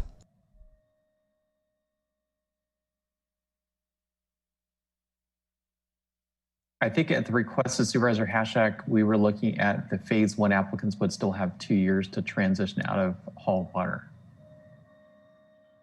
Supervisor Hashak, are you sure you want that? It's the loudest message I hear from your district is people don't want water hauling. We could phase it out now. Well, the reason is because here you have these people who've been in the system and it's been legal and we've let it go, and that they're growing in good faith. They're in the permit system, and so what do we do with them? Do we just say, oh, no water as of today, or do you give them a transition period to move on? And we're probably not talking about that many, but I think that if we just cut them out, that's pretty, I don't think that's the will of this board. And at the same time, we're in a drought situation. emergency. So Supervisor Hashak, could we maybe better define what is a year or two? I mean, is it no water hauling beginning in calendar year 23? That would be the remainder of this year and all of 22? I guess so. Right. Well, I think we want a recommendation from the 3rd District Supervisor. You're going to deal with people who are benefiting and people who are angry that they're losing the ability. And it's not going to fall on us. I don't know that I have any in my district. My folks tend to have wells or some source of water, an ag pond. So I think this is a uniquely 3rd District problem. I think we should support you. You tell us what the end date is. Well, I would say 23. January 1st or December 31st? January 1st. They'd have to get through this season and the next season, and then that's it. I think that the problem is like Supervisor Jurdy, Chair Jurdy said, with the water hauling, we don't have control over it. And there's so much water hauling going on that it's ridiculous, and we aren't able to control it. And it's the same thing with the generators. We have generators running all night, and that's what's really upsetting people. And they're loud, and people move to Mendocino County for peace and quiet, and they're getting this, like they're living next to an airport. So. Well, we can deal with it. If we choose right now to phase out generators and water hauling, and there's cases, I feel like we can clean up this mess. If these generators were going on in my district and water hauling all the time, I would be on it, right? The other people in my district don't deserve that. They didn't choose to live on a road with water trucks running nonstop. So, it's like we have to make a decision about what we stand for. And if what we want to say is it's fair to allow 2 more years of generators and water trucks, I'll go with the board majority. But, once we do that, we can't say, well, we have this problem, we haven't been able to deal with it, and blame staff. It's not on staff if we choose to allow it.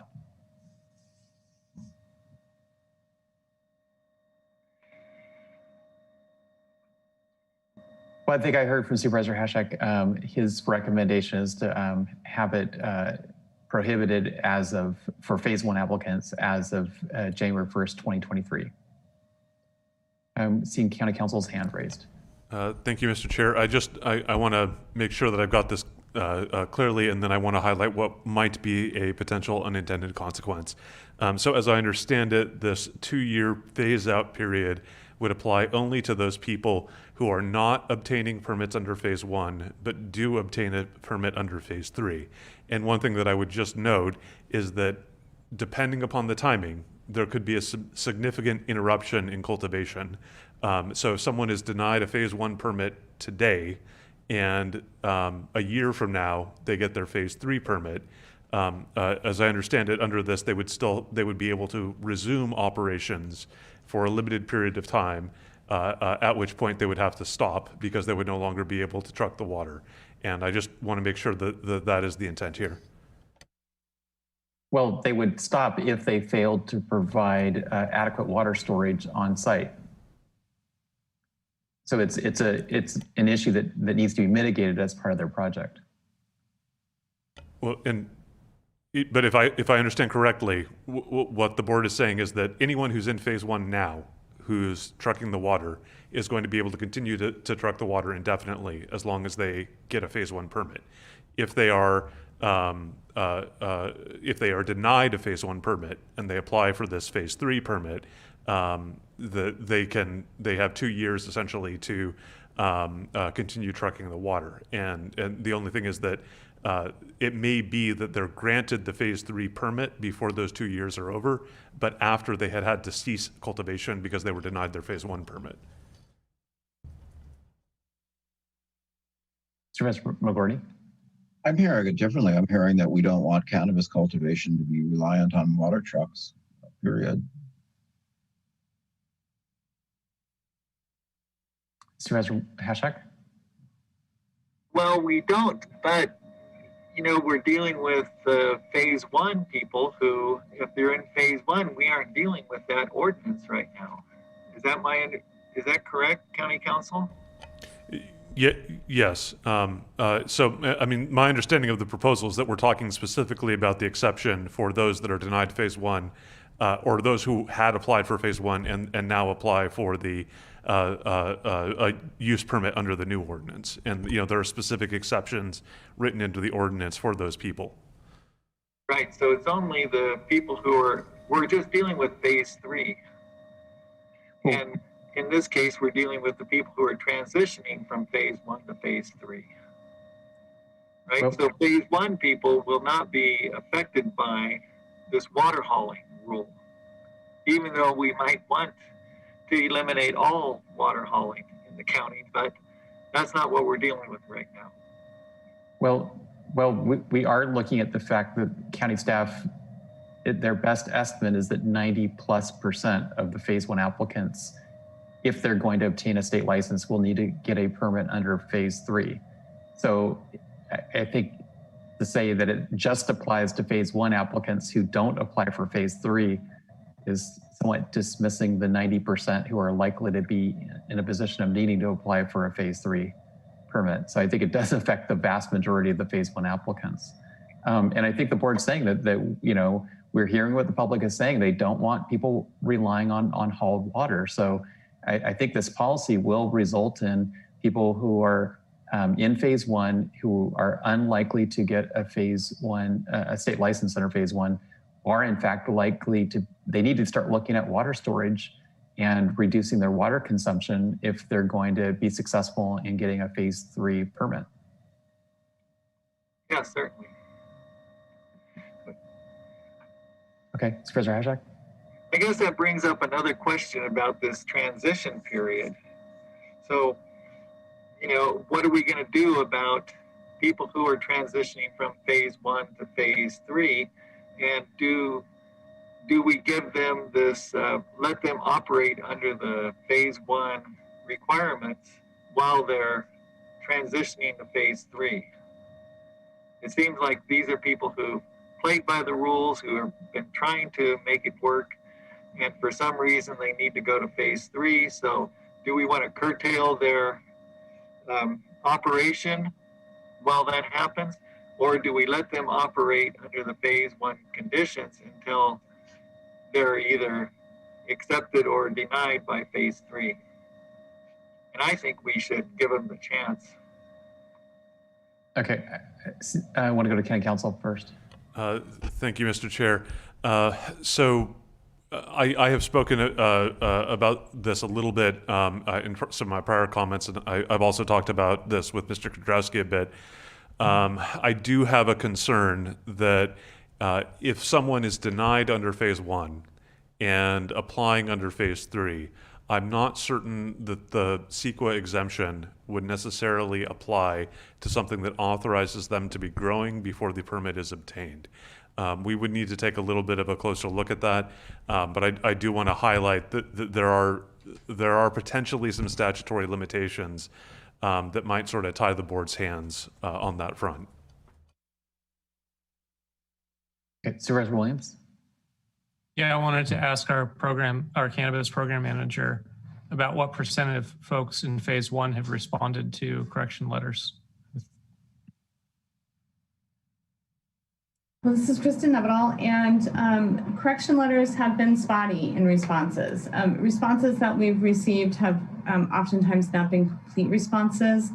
But again, we haven't sent any out in quite a while. We are getting ready to send out some compliance letters for folks who have not renewed and are expired and or do not have provisional licenses or licenses of any type with the state.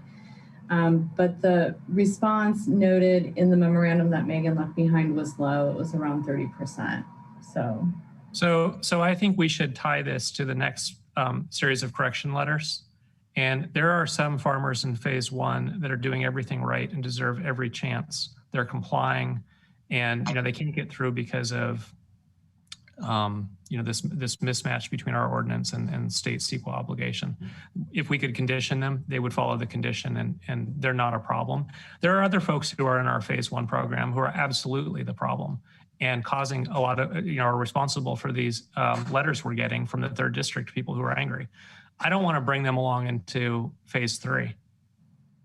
I think we need to put a line in the sand of good actors versus those who are just taking legal cover. And we really have both in our program. I don't want to generalize and say they're all good or they're all bad.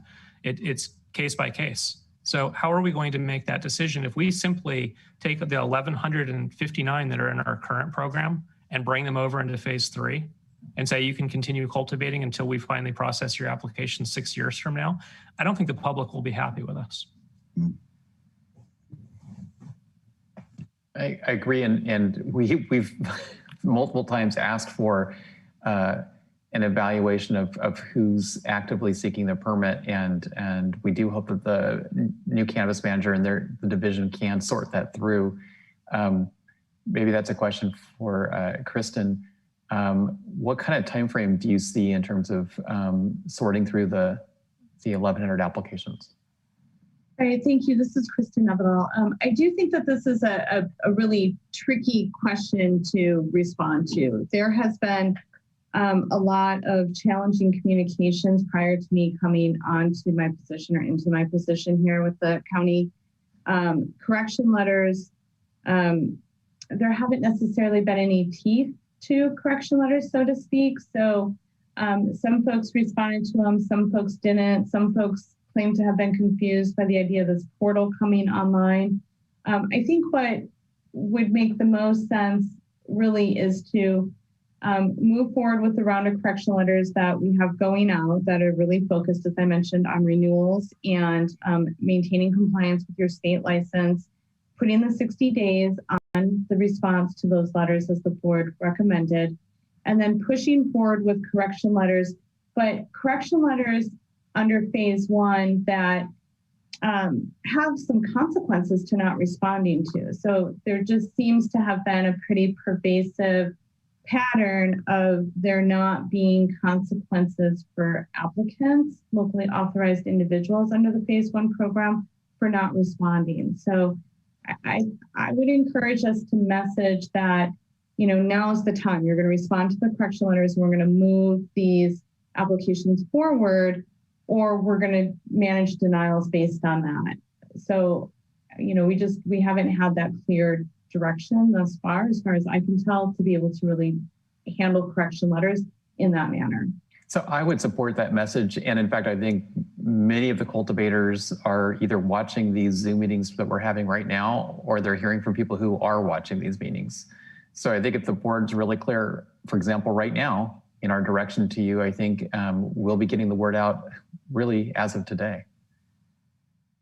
So. Well, and Chair, I would ask, in our talks with CDFA, when we started talking about continuity, how do we keep people from our phase 1 who can't get their state license cultivating while we work them through phase 3?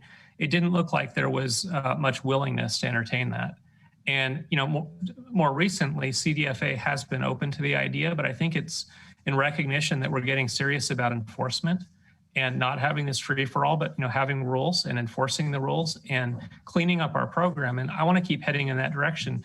The people who are doing it right, it's an unfair business practice that others are violating all of the rules. There's no consequences, and yet their activity is, both influencing the cumulative impact and impacting how communities feel about cannabis cultivators. So I think we do need to have rules. We do need to clean the program up, and we can't just pass this and then walk away from it. We need to show the public that we're here to move into a responsible era of cannabis cultivation. Supervisor McGordy? I agree with everything that Supervisor Williams said. Okay, Supervisor Hashak? Yeah, I agree with that, in that we don't want to create a gray area. We've been living in a gray area of the permitting system for the last 4 years, and that's what's created a lot of these problems. It's just, how do we deal with the good actors who are trying their best and, no fault of their own, all of a sudden at the 11th hour, they're realizing that they're not going to get through phase 1 and they're going to have to go to phase 3. And what happens if they have to wait, all this time? So is there a way that they can show progress? They haven't been denied, but they've been doing everything they're supposed to do. So, but I don't want to create a gray area where there's this muddled pending, process. So I heard from at least 3 supervisors saying that they support a clear cutoff for those who fail to respond. Does the planning and building have a further clarification they need?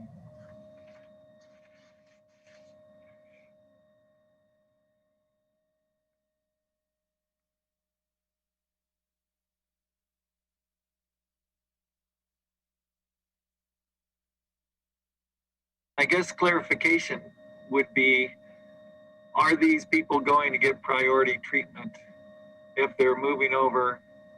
They have this, 60-day window? Is that what we're saying?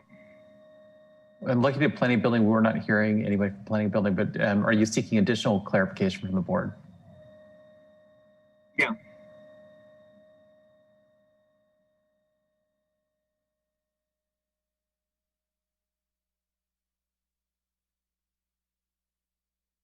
So we seem to have lost audio with planning and building. Deputy County Counsel Matthew Godrowski, I think planning has some technical difficulties right now. Okay, we may be at a point where we should probably take a 15-minute break. It's 5:15. Maybe we could come back at 5:30.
And during the break, I had a chance to speak with planning staff, and there are just a few items left that were referred to us from the Planning Commission. So they wanted to be sure that we had a chance to give a little bit of feedback on those Planning Commission items. Yes, thank you, Chair Jurdy. And I think we just had one or two left on this memo, but they should go very quickly. I promise they will not be long discussion points because I think the board has already really told staff where they'd like to go on these. So let me share the screen here on the memo for today's meeting. So we heard about we talked about a little bit the water pumps, etc. And there's been direction given to staff on that. And what I have captured is removing primary out of this and also striking the backup power source. Now, if there's any alternative on that, now would be the time to chime in on that. Otherwise, I think we're ready to move into to the last item on this memo.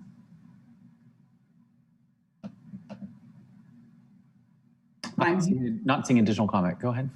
Okay, great. So then the last item here, number 6, just really relates to the workflow of the department. And staff is recommending that we add additional language to section 22.18.060, basically to state that the department may establish periods of time during which it will and will not accept applications for land use permits pursuant to this chapter as it deems appropriate to manage workload.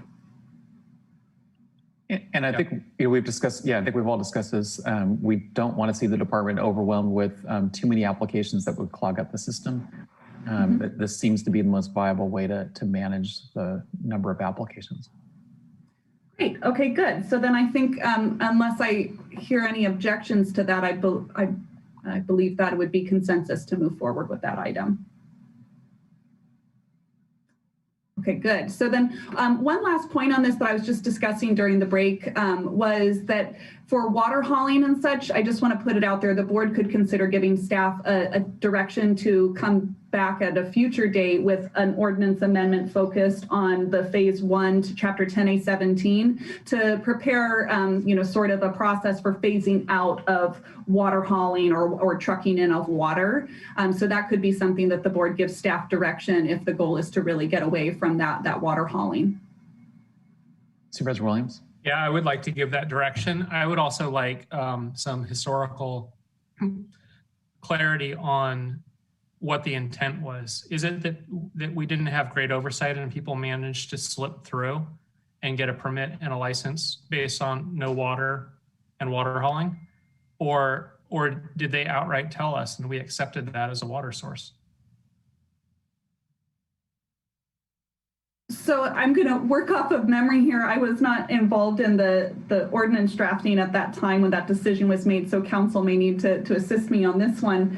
But I believe that was actually direction from the board to allow water hauling as part of phase 1 applications, but I may be false in that recollection. So I'm not sure if council wants to weigh in on that as well. My recollection was that we did not really directly address the issue of water. We felt that the state water board, state agencies were going to be more actively involved in the water source. And we had enough on our plate as a county to oversee these applications. And so we were deferring that issue to state agencies. At least that's my recollection.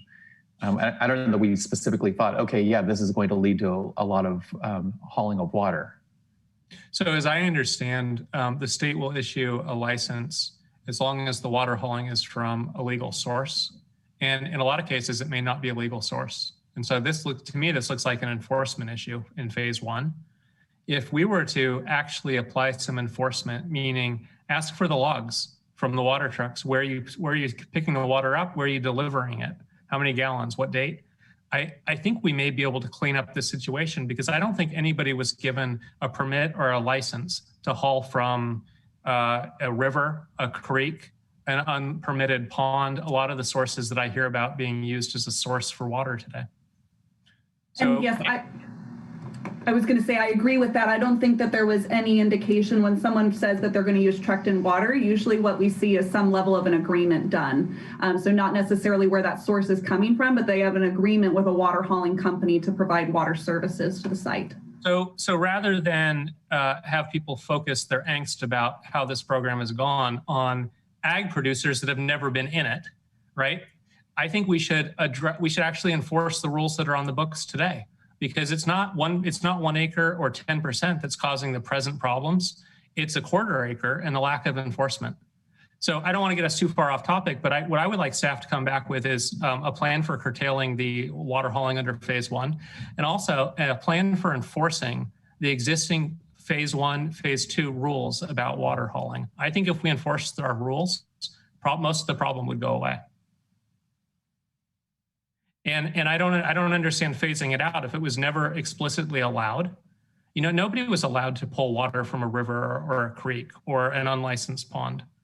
So why are we talking about 2 years to phase that out?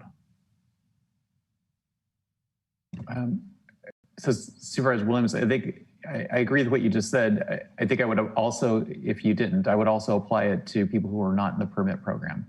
Absolutely. I mean, yeah. Okay. So if I go ahead. Supervisor Hashak.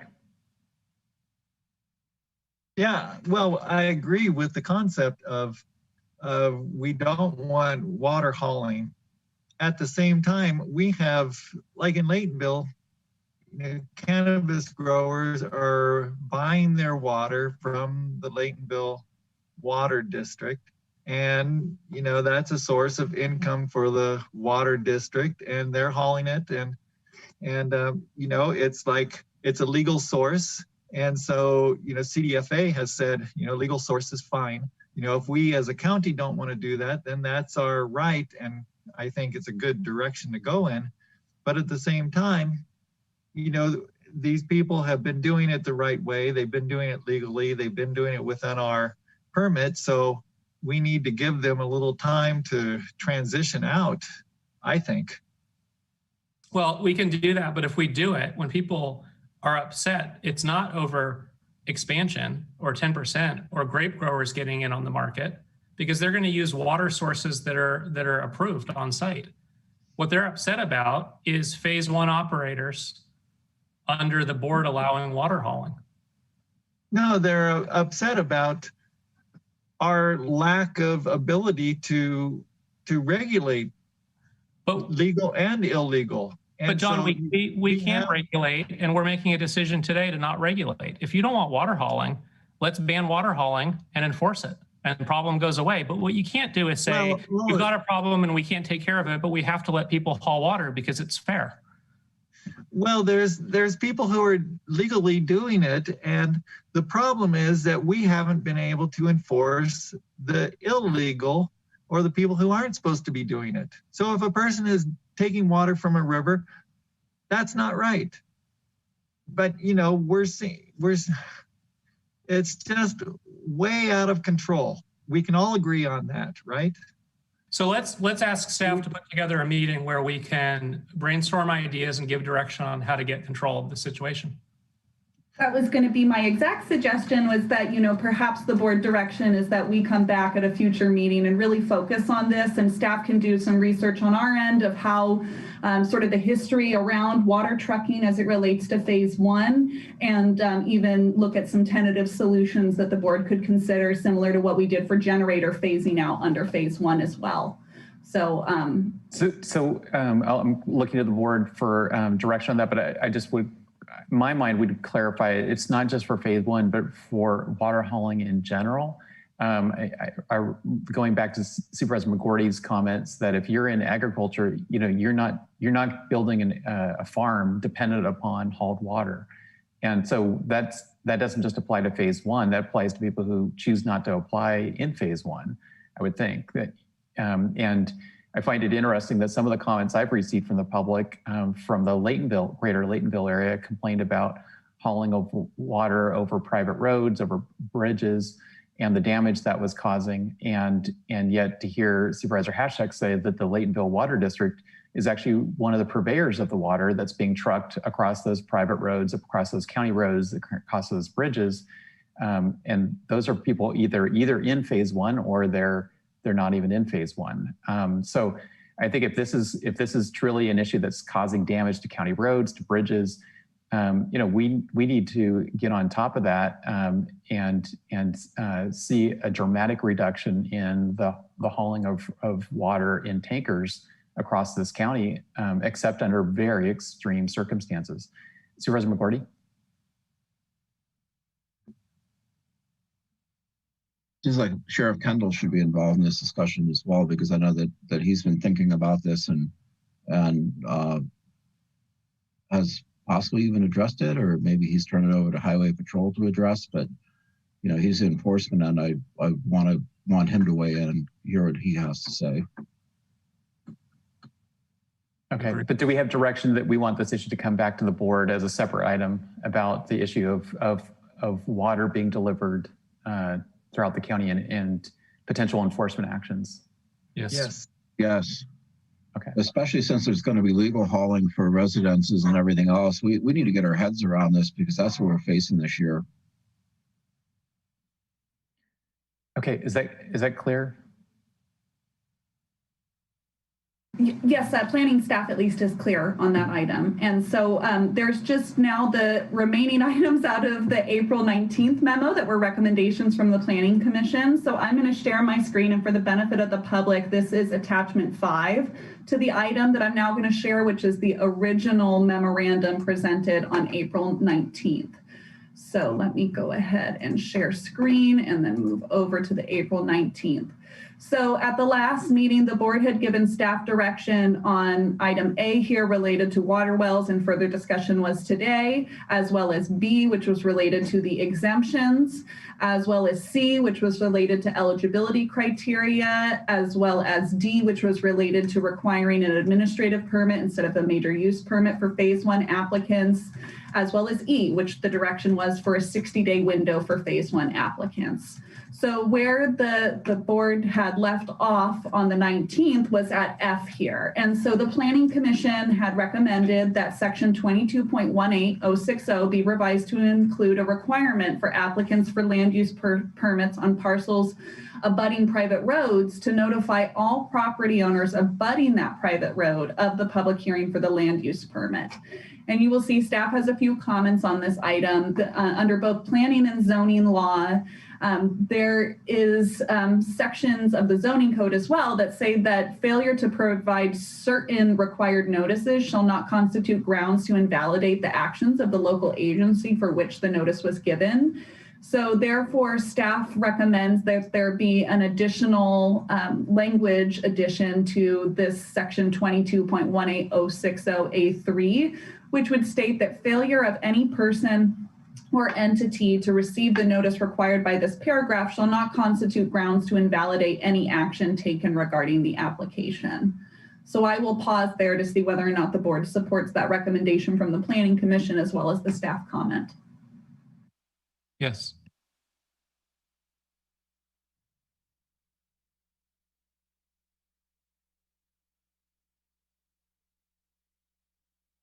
So I heard a question from my, yeah, I basically support it, but just a question I have is that it's difficult in some of these road associations to find people, you know, in order to notify them. So I'm thinking of a place like McNabb Ranch with a private road system, and I know some of the people live out of state, and sometimes you're not even sure who owns what.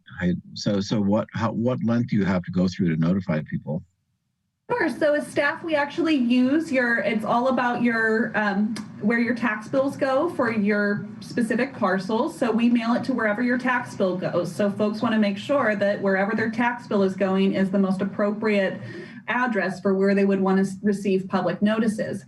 If somebody knows that their tax address is not the appropriate address and they're aware of an application presently being filed, they can always give our office, we call it our pink sheet, it's our interested parties mailing list. They can always give us an additional address that they wish for public hearing notices to be sent to. And that's a standard process we've utilized for all our various discretionary permits.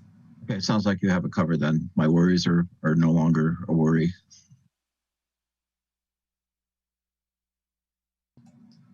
So was that consensus then from the board on this particular item related to the Planning Commission recommendations? I support the recommendations as well, so that's at least 3. Excellent. So then moving on to item G, and now the board has already discussed some of these changes. This relates to the modifications that the Planning Commission made to Appendix A regarding the type of land use permit required for various cultivation types in allowable zoning districts. And it's more helpful to show this in a visual representation. So I'm going to pop over to that red line of the ordinance, or excuse me, of the Appendix A. And that's what you see here. Now, we've made a couple changes already throughout the discussion of this meeting related to the small indoor and as well to the medium indoor and the medium mixed light in the districts they are allowed within. But I would like to pause here to see if the board has any additional comments or wishes to either reject or accept any of the recommendations that were given by the Planning Commission.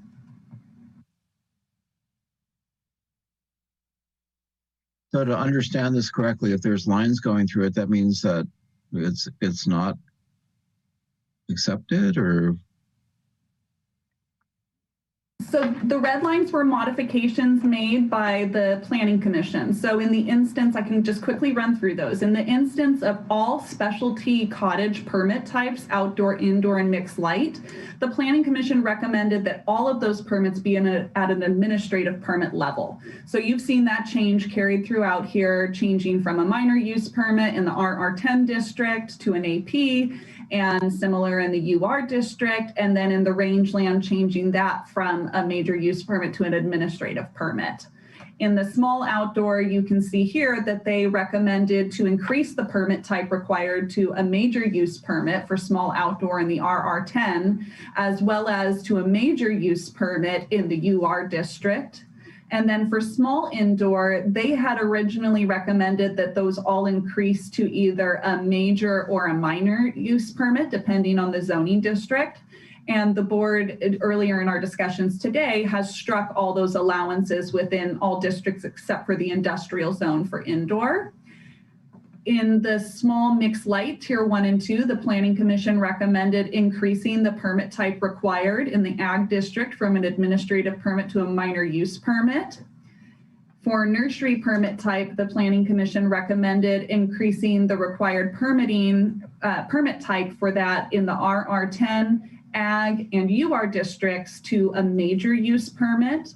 And then for medium outdoor in the ag district, they recommended changing that from a minor use permit to a major use permit.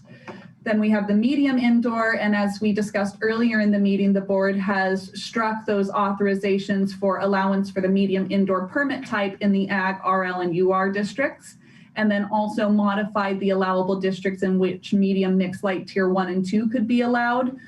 Only allowing it within the ag district with a major use permit or the industrial districts with an AP. So I support the Planning Commission's recommendations. I think they know best what they should review. I do as well. I do, as amended by the board today. And just for clarification on that last point, Julia, so on the ag land, the major use permit is the direction from the board, but with the caveat that the soil is not to be covered with base rock or modified in a way that makes other cultivation more challenging in the future. Thank you for that clarification. I'll make sure that's captured going forward back to the Planning Commission as well. So then I'll go ahead. Oh, sorry. There. Excuse me, but when we're approving this, are we approving the footnotes too?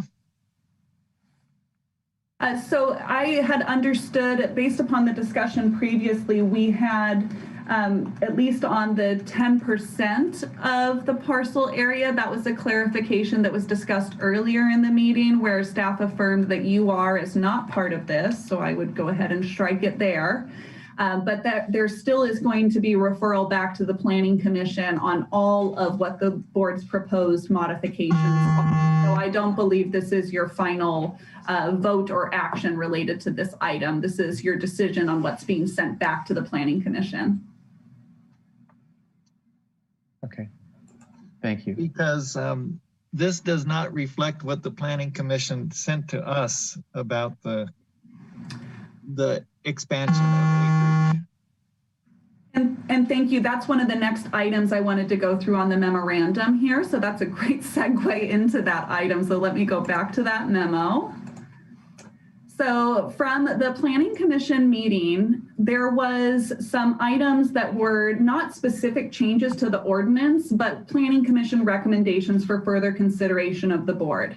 So the first was related to considering renewable energy sources for medium indoor and medium mixed light tier 1 and 2 in order to reduce greenhouse gas emissions due to high energy use, excuse me.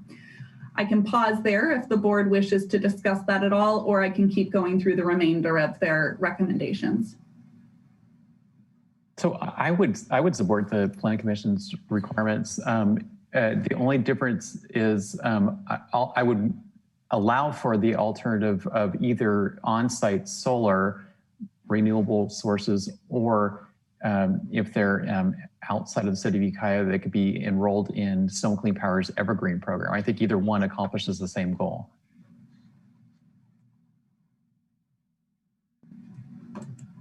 Agreed. I agree as well. Okay, excellent. So I heard consensus on that item. Now on to I, which was a recommendation from the Planning Commission. This is to respond to Supervisor Hashak's point. This is where the commission was unable to provide a recommendation solidly in terms of having, full agreement amongst them to the board on how to handle the 10% of the parcel area. So the commission was not able to reach a full consensus, but discussed that the maximum area should be from somewhere between 1 acre to up to 5% of the parcel size.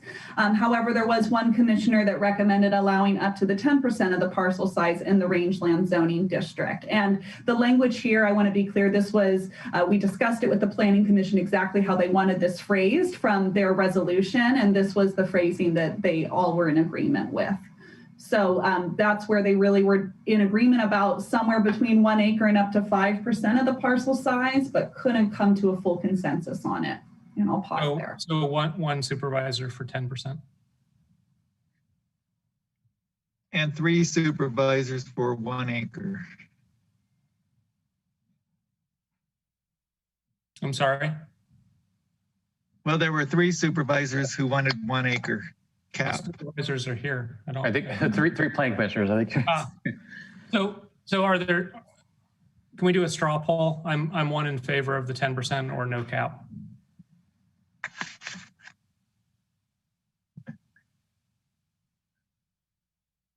Favor of 10% with the use permit process.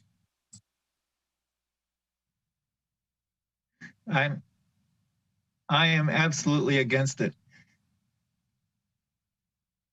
I'm in favor of 10% with discretionary permit. Okay. Well, we have 3 in favor of up to 10% with a discretionary use permit. Okay, thank you for that direction. And then the last and final item that was a recommendation from the Planning Commission, we have already discussed this somewhat at length here during the meetings on the 19th and as well today, that they emphasize the importance of allocating appropriate resources to planning and building services and the Sheriff's Office for permitting, enforcement, and oversight. And I believe the board has already provided their agreement with this based upon the action on April 12th. Yes, we have, and we're waiting for planning, code enforcement, and county council and the sheriff's office to come back with recommendations on ways to ramp up code enforcement and enforcement of the policies. So that concludes the issues raised by the Planning Commission? That is correct. And so what staff our next steps will be to essentially summarize the recommended modifications by the Board of Supervisors to the Planning Commission, get this scheduled for discussion with the Planning Commission, and another transmittal resolution with their recommendations on how to handle the proposed changes discussed today and on the 19th back to the board for a future meeting. With that, it looks like we've concluded our direction needed for the staff to go back to the Planning Commission. On this item, go to County Council. The we do need to have a quick discussion and a continuation of the meeting, I believe, regarding our facilities ordinance. County Council? Thank you, Mr. Chair. I would just recommend if the board could make a motion to refer the item to the Planning Commission, and also clarify as part of that motion that the Planning Commission is requested to provide its recommendation on these items as soon as possible, but in no event later than the period of time set forth in statute. Supervisor Williams? I move we refer Chapter 20.242, Cannabis Cultivation Ordinance and Sites, to the Planning Commission as amended today. Is there a second? I'd second it. Okay. Supervisor Hashak? Yeah, I had a couple more things I wanted to talk about before we do that. And one was stacking of permits. And so I wanted to see if there was any interest in limiting the number of permits to 2 per person and align with state requirements that applicants disclose all licenses they have a financial interest in. I believe applicants are already bound to comply with state law, and I don't support the limitation on stacking. We don't see that in other counties. This is Kristen Navidal, the Cannabis Program Manager, and if I may just clarify how the state licensing system works. Go ahead. Thank you, Chair. So under state regulations, you can hold as many cultivation licenses or licenses in general, so long as you do not hold more than 1 medium cultivation license of any type. So essentially you can have 1 medium cultivation license and then unlimited numbers of small specialty and specialty cottage layered on top of that. The only limitation to licenses is for lab testing facilities. Lab testing facilities, the owners of those licenses are prohibited from also holding a financial interest or ownership in any other type of license. So those are the restrictions under the state regulations currently. And for clarification, in our earlier direction, we limited the number of permits to any one particular parcel, I believe, just to 1 permit type per parcel. Is that not correct? Well, and if I can clarify on that point. So, you know, there would be, what I understood was capping the allowed cultivation under a particular permit type. So say you were pursuing a mixed light permit, you could only have 10,000 square feet of mixed light.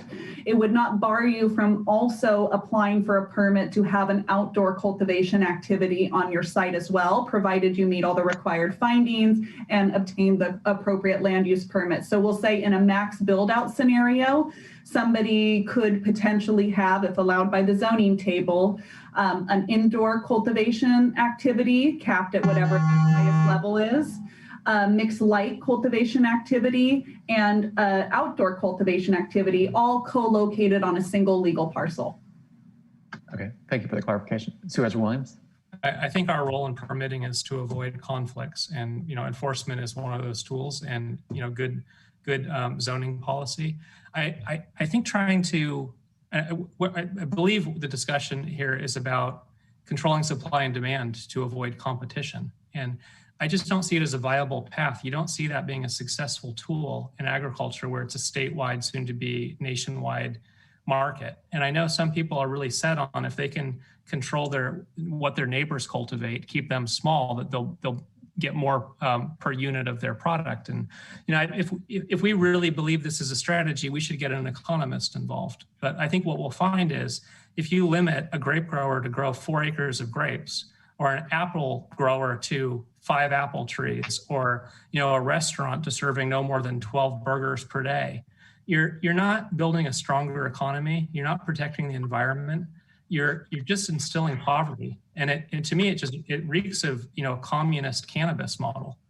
And so I see Glenn smirking, but really that's how it hits me. And it's, you know, it's been conveyed to me, well, we shouldn't let ranchers into this process. They don't know how to grow cannabis. Well, maybe they haven't grown it, but, you know, we start the meeting talking about liberty and justice for all. And there's nothing just about saying one of our resident people can grow and another can't, right? If they have the right type of land and they can follow the setbacks and they can be, you know, follow environmental code, they should have equal opportunity to this market.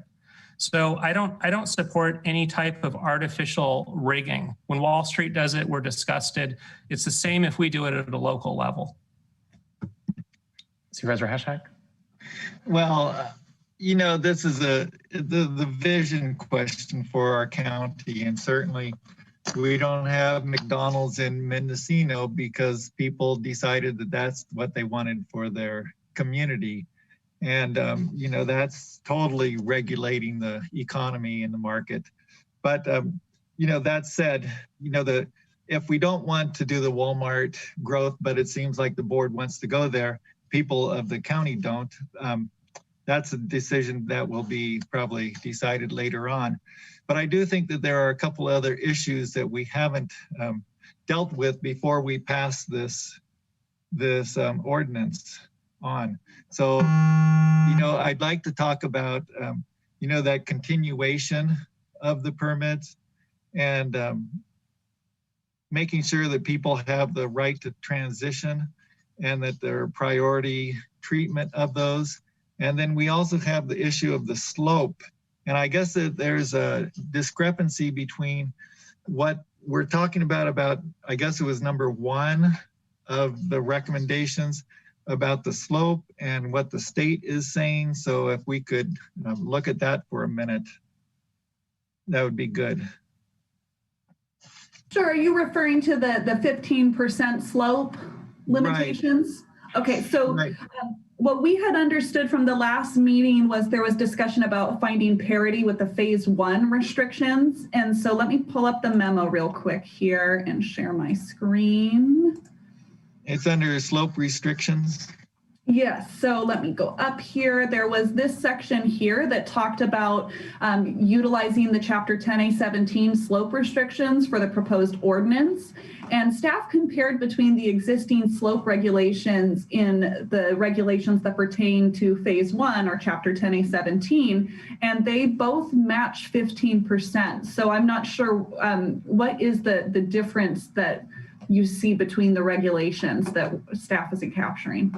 Well, I guess the State Water Board has no portion of the disturbed area if it's is located on a slope greater than 30%, if it's a site between 2,000 square feet and 1 acre. And I guess that's considered low risk by the State Water Board.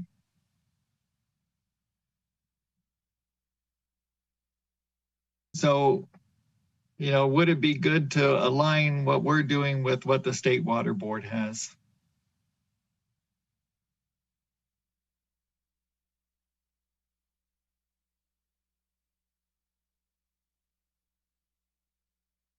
So I'm thinking through, we're trying to think back to where the 15% came into play in our local regulations for Chapter 10A17. I would want to look back and see whether or not that was something discussed within our environmental compliance document as to how we were being able to support the mitigated negative declaration approach for that. So that might take a little bit more research on staff's end, and Kristen has an additional comment. And I think it might be helpful just for the sake of the water board, I can't necessarily speak to the slope component for the water board, but when you are filing your paperwork for agricultural discharge and figuring out which tier you're in for the water board, it's my understanding that disturbed area includes more than just your cannabis. It is the total sum of the disturbed area on the parcel. So it also could include your orchards or your homestead gardens. So that acre threshold is not necessarily an acre of planted cannabis. So that might be a helpful clarification. Okay, well, I'm not really sure about it, but there was that request. So going back to the transition, and I think that, you know, what we're hearing is that the phase 1 and phase 2 permittees and embossed receipt holders who are transitioning to phase 3 should be able to continue operations under the rules of 10A17 while they transition and wait for their land use permit. You know, so we could put a limit on that time amount, but, you know, just so that there's some continuity so that they don't go into the black market. But, you know, if they're showing progress towards meeting, you know, phase 3, just like CDFA is requesting that they're showing progress towards CEQA in phase 1, and then have priority review of their permit applications and have a minimum 60 days to resubmit their 10A17 application after the portal opens. So Supervisor Hashak, I feel like we've already addressed all these issues you're bringing up. I'm not quite sure what you're bringing up that's new. Well, you know, I keep getting texts saying that people want this as part of the understanding. So if we have an understanding of it, I'm fine with it then. Well, we don't necessarily have an understanding of how this constituent of yours is you know, putting in the request. Well, it's not constituent, it's groups, so yeah. What are the groups? Well, it's the Covelo Cannabis Advocacy Group, it's MCA, so they're representing a lot of the cannabis growers who have been in the system for a long time. And can we call for a vote? I really feel like we've addressed these issues as the board wants to address these issues. And so I will call for a vote. Supervisor McGorty? Yes. Supervisor Mulhern? Yes. Chair Jurdy? Yes. Supervisor Hashak? No. And Supervisor Williams? Yes. The motion carries with Supervisor Hashak dissenting. Chair Jurdy? Go ahead. Yeah, I was hoping we might be able to give some direction to staff, given how complex cannabis is in general with the state licensing, county permitting, phase 3 changes. Could we ask that staff put together some documentation of where we're going, what the new rules will be, so that we have one consistent write-up of what we're trying to put in place? And it doesn't have to be today. We can get through the Planning Commission, have it come back, but I think it would be good for staff to present to the public, because, you know, people following the news don't understand exactly what all of these changes are and how they fit together. Yeah, go to planning staff. It looks like that would be a presentation at a future board meeting to present, or are you thinking that this would be something that would be maybe a video on the county website?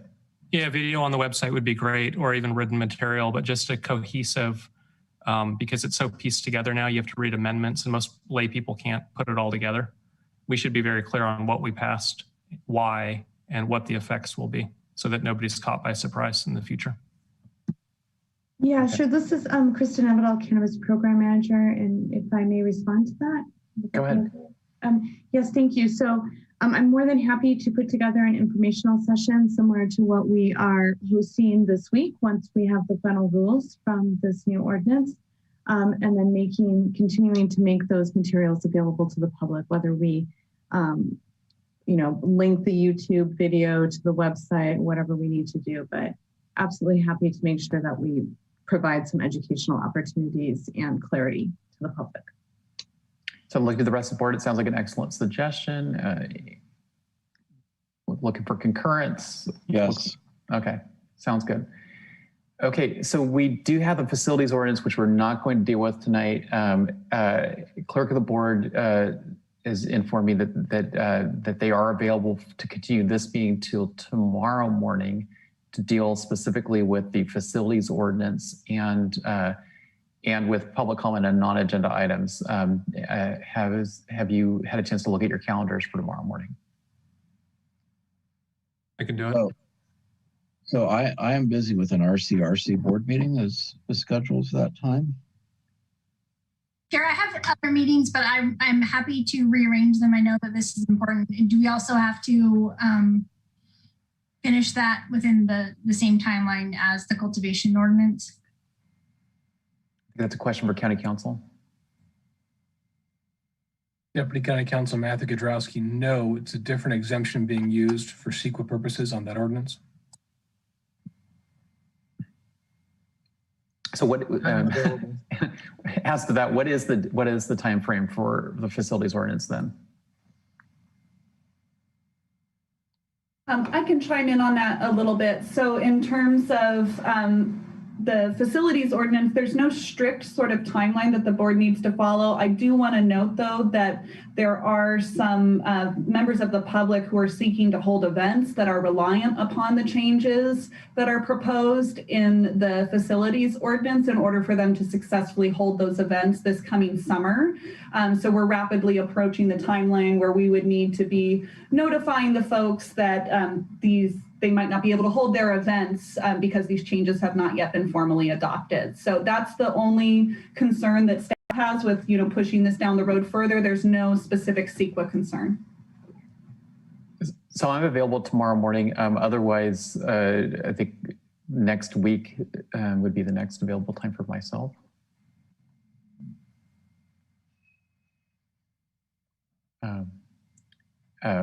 Supervisor McGordy, did you say you had an item that it can't be rescheduled? Well, no, it's a state board meeting for RCRC, so I can skip attending the meeting if you feel like you want to get through this and way. Chair Doherty, this is Deputy Clerk Lindsay Doherty. We do have significant business on the 11th next week, so I don't know how feasible it would be to move that to the 11th. However, we could move. Just a moment. Mr. Chair, Janelle Rao, Deputy CEO. The 4th is completely allocated, which we're ready to publish on Thursday. You will have an item on the 4th agenda that's creating another meeting for the board on the 11th. There could be the potential to continue this to that date if, in fact, the board desires that and cannot meet and continue tomorrow.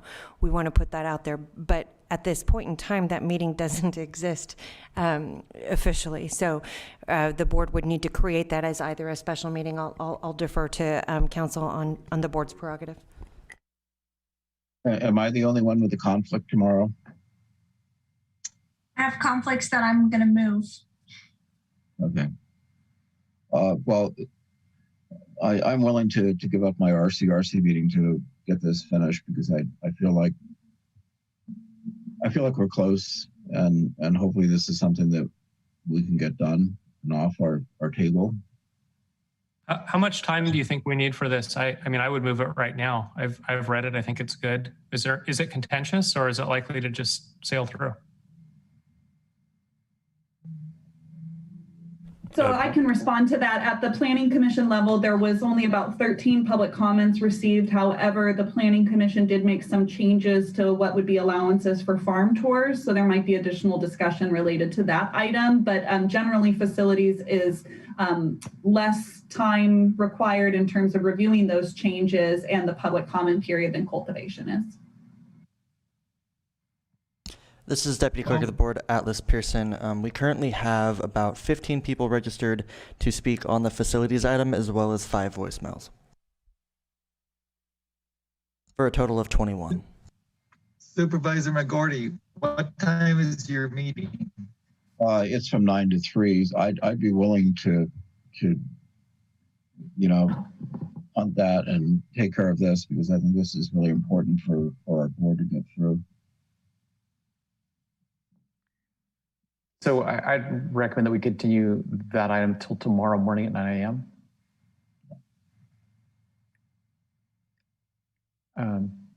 So it looks like reluctantly we're all agreeing to do that.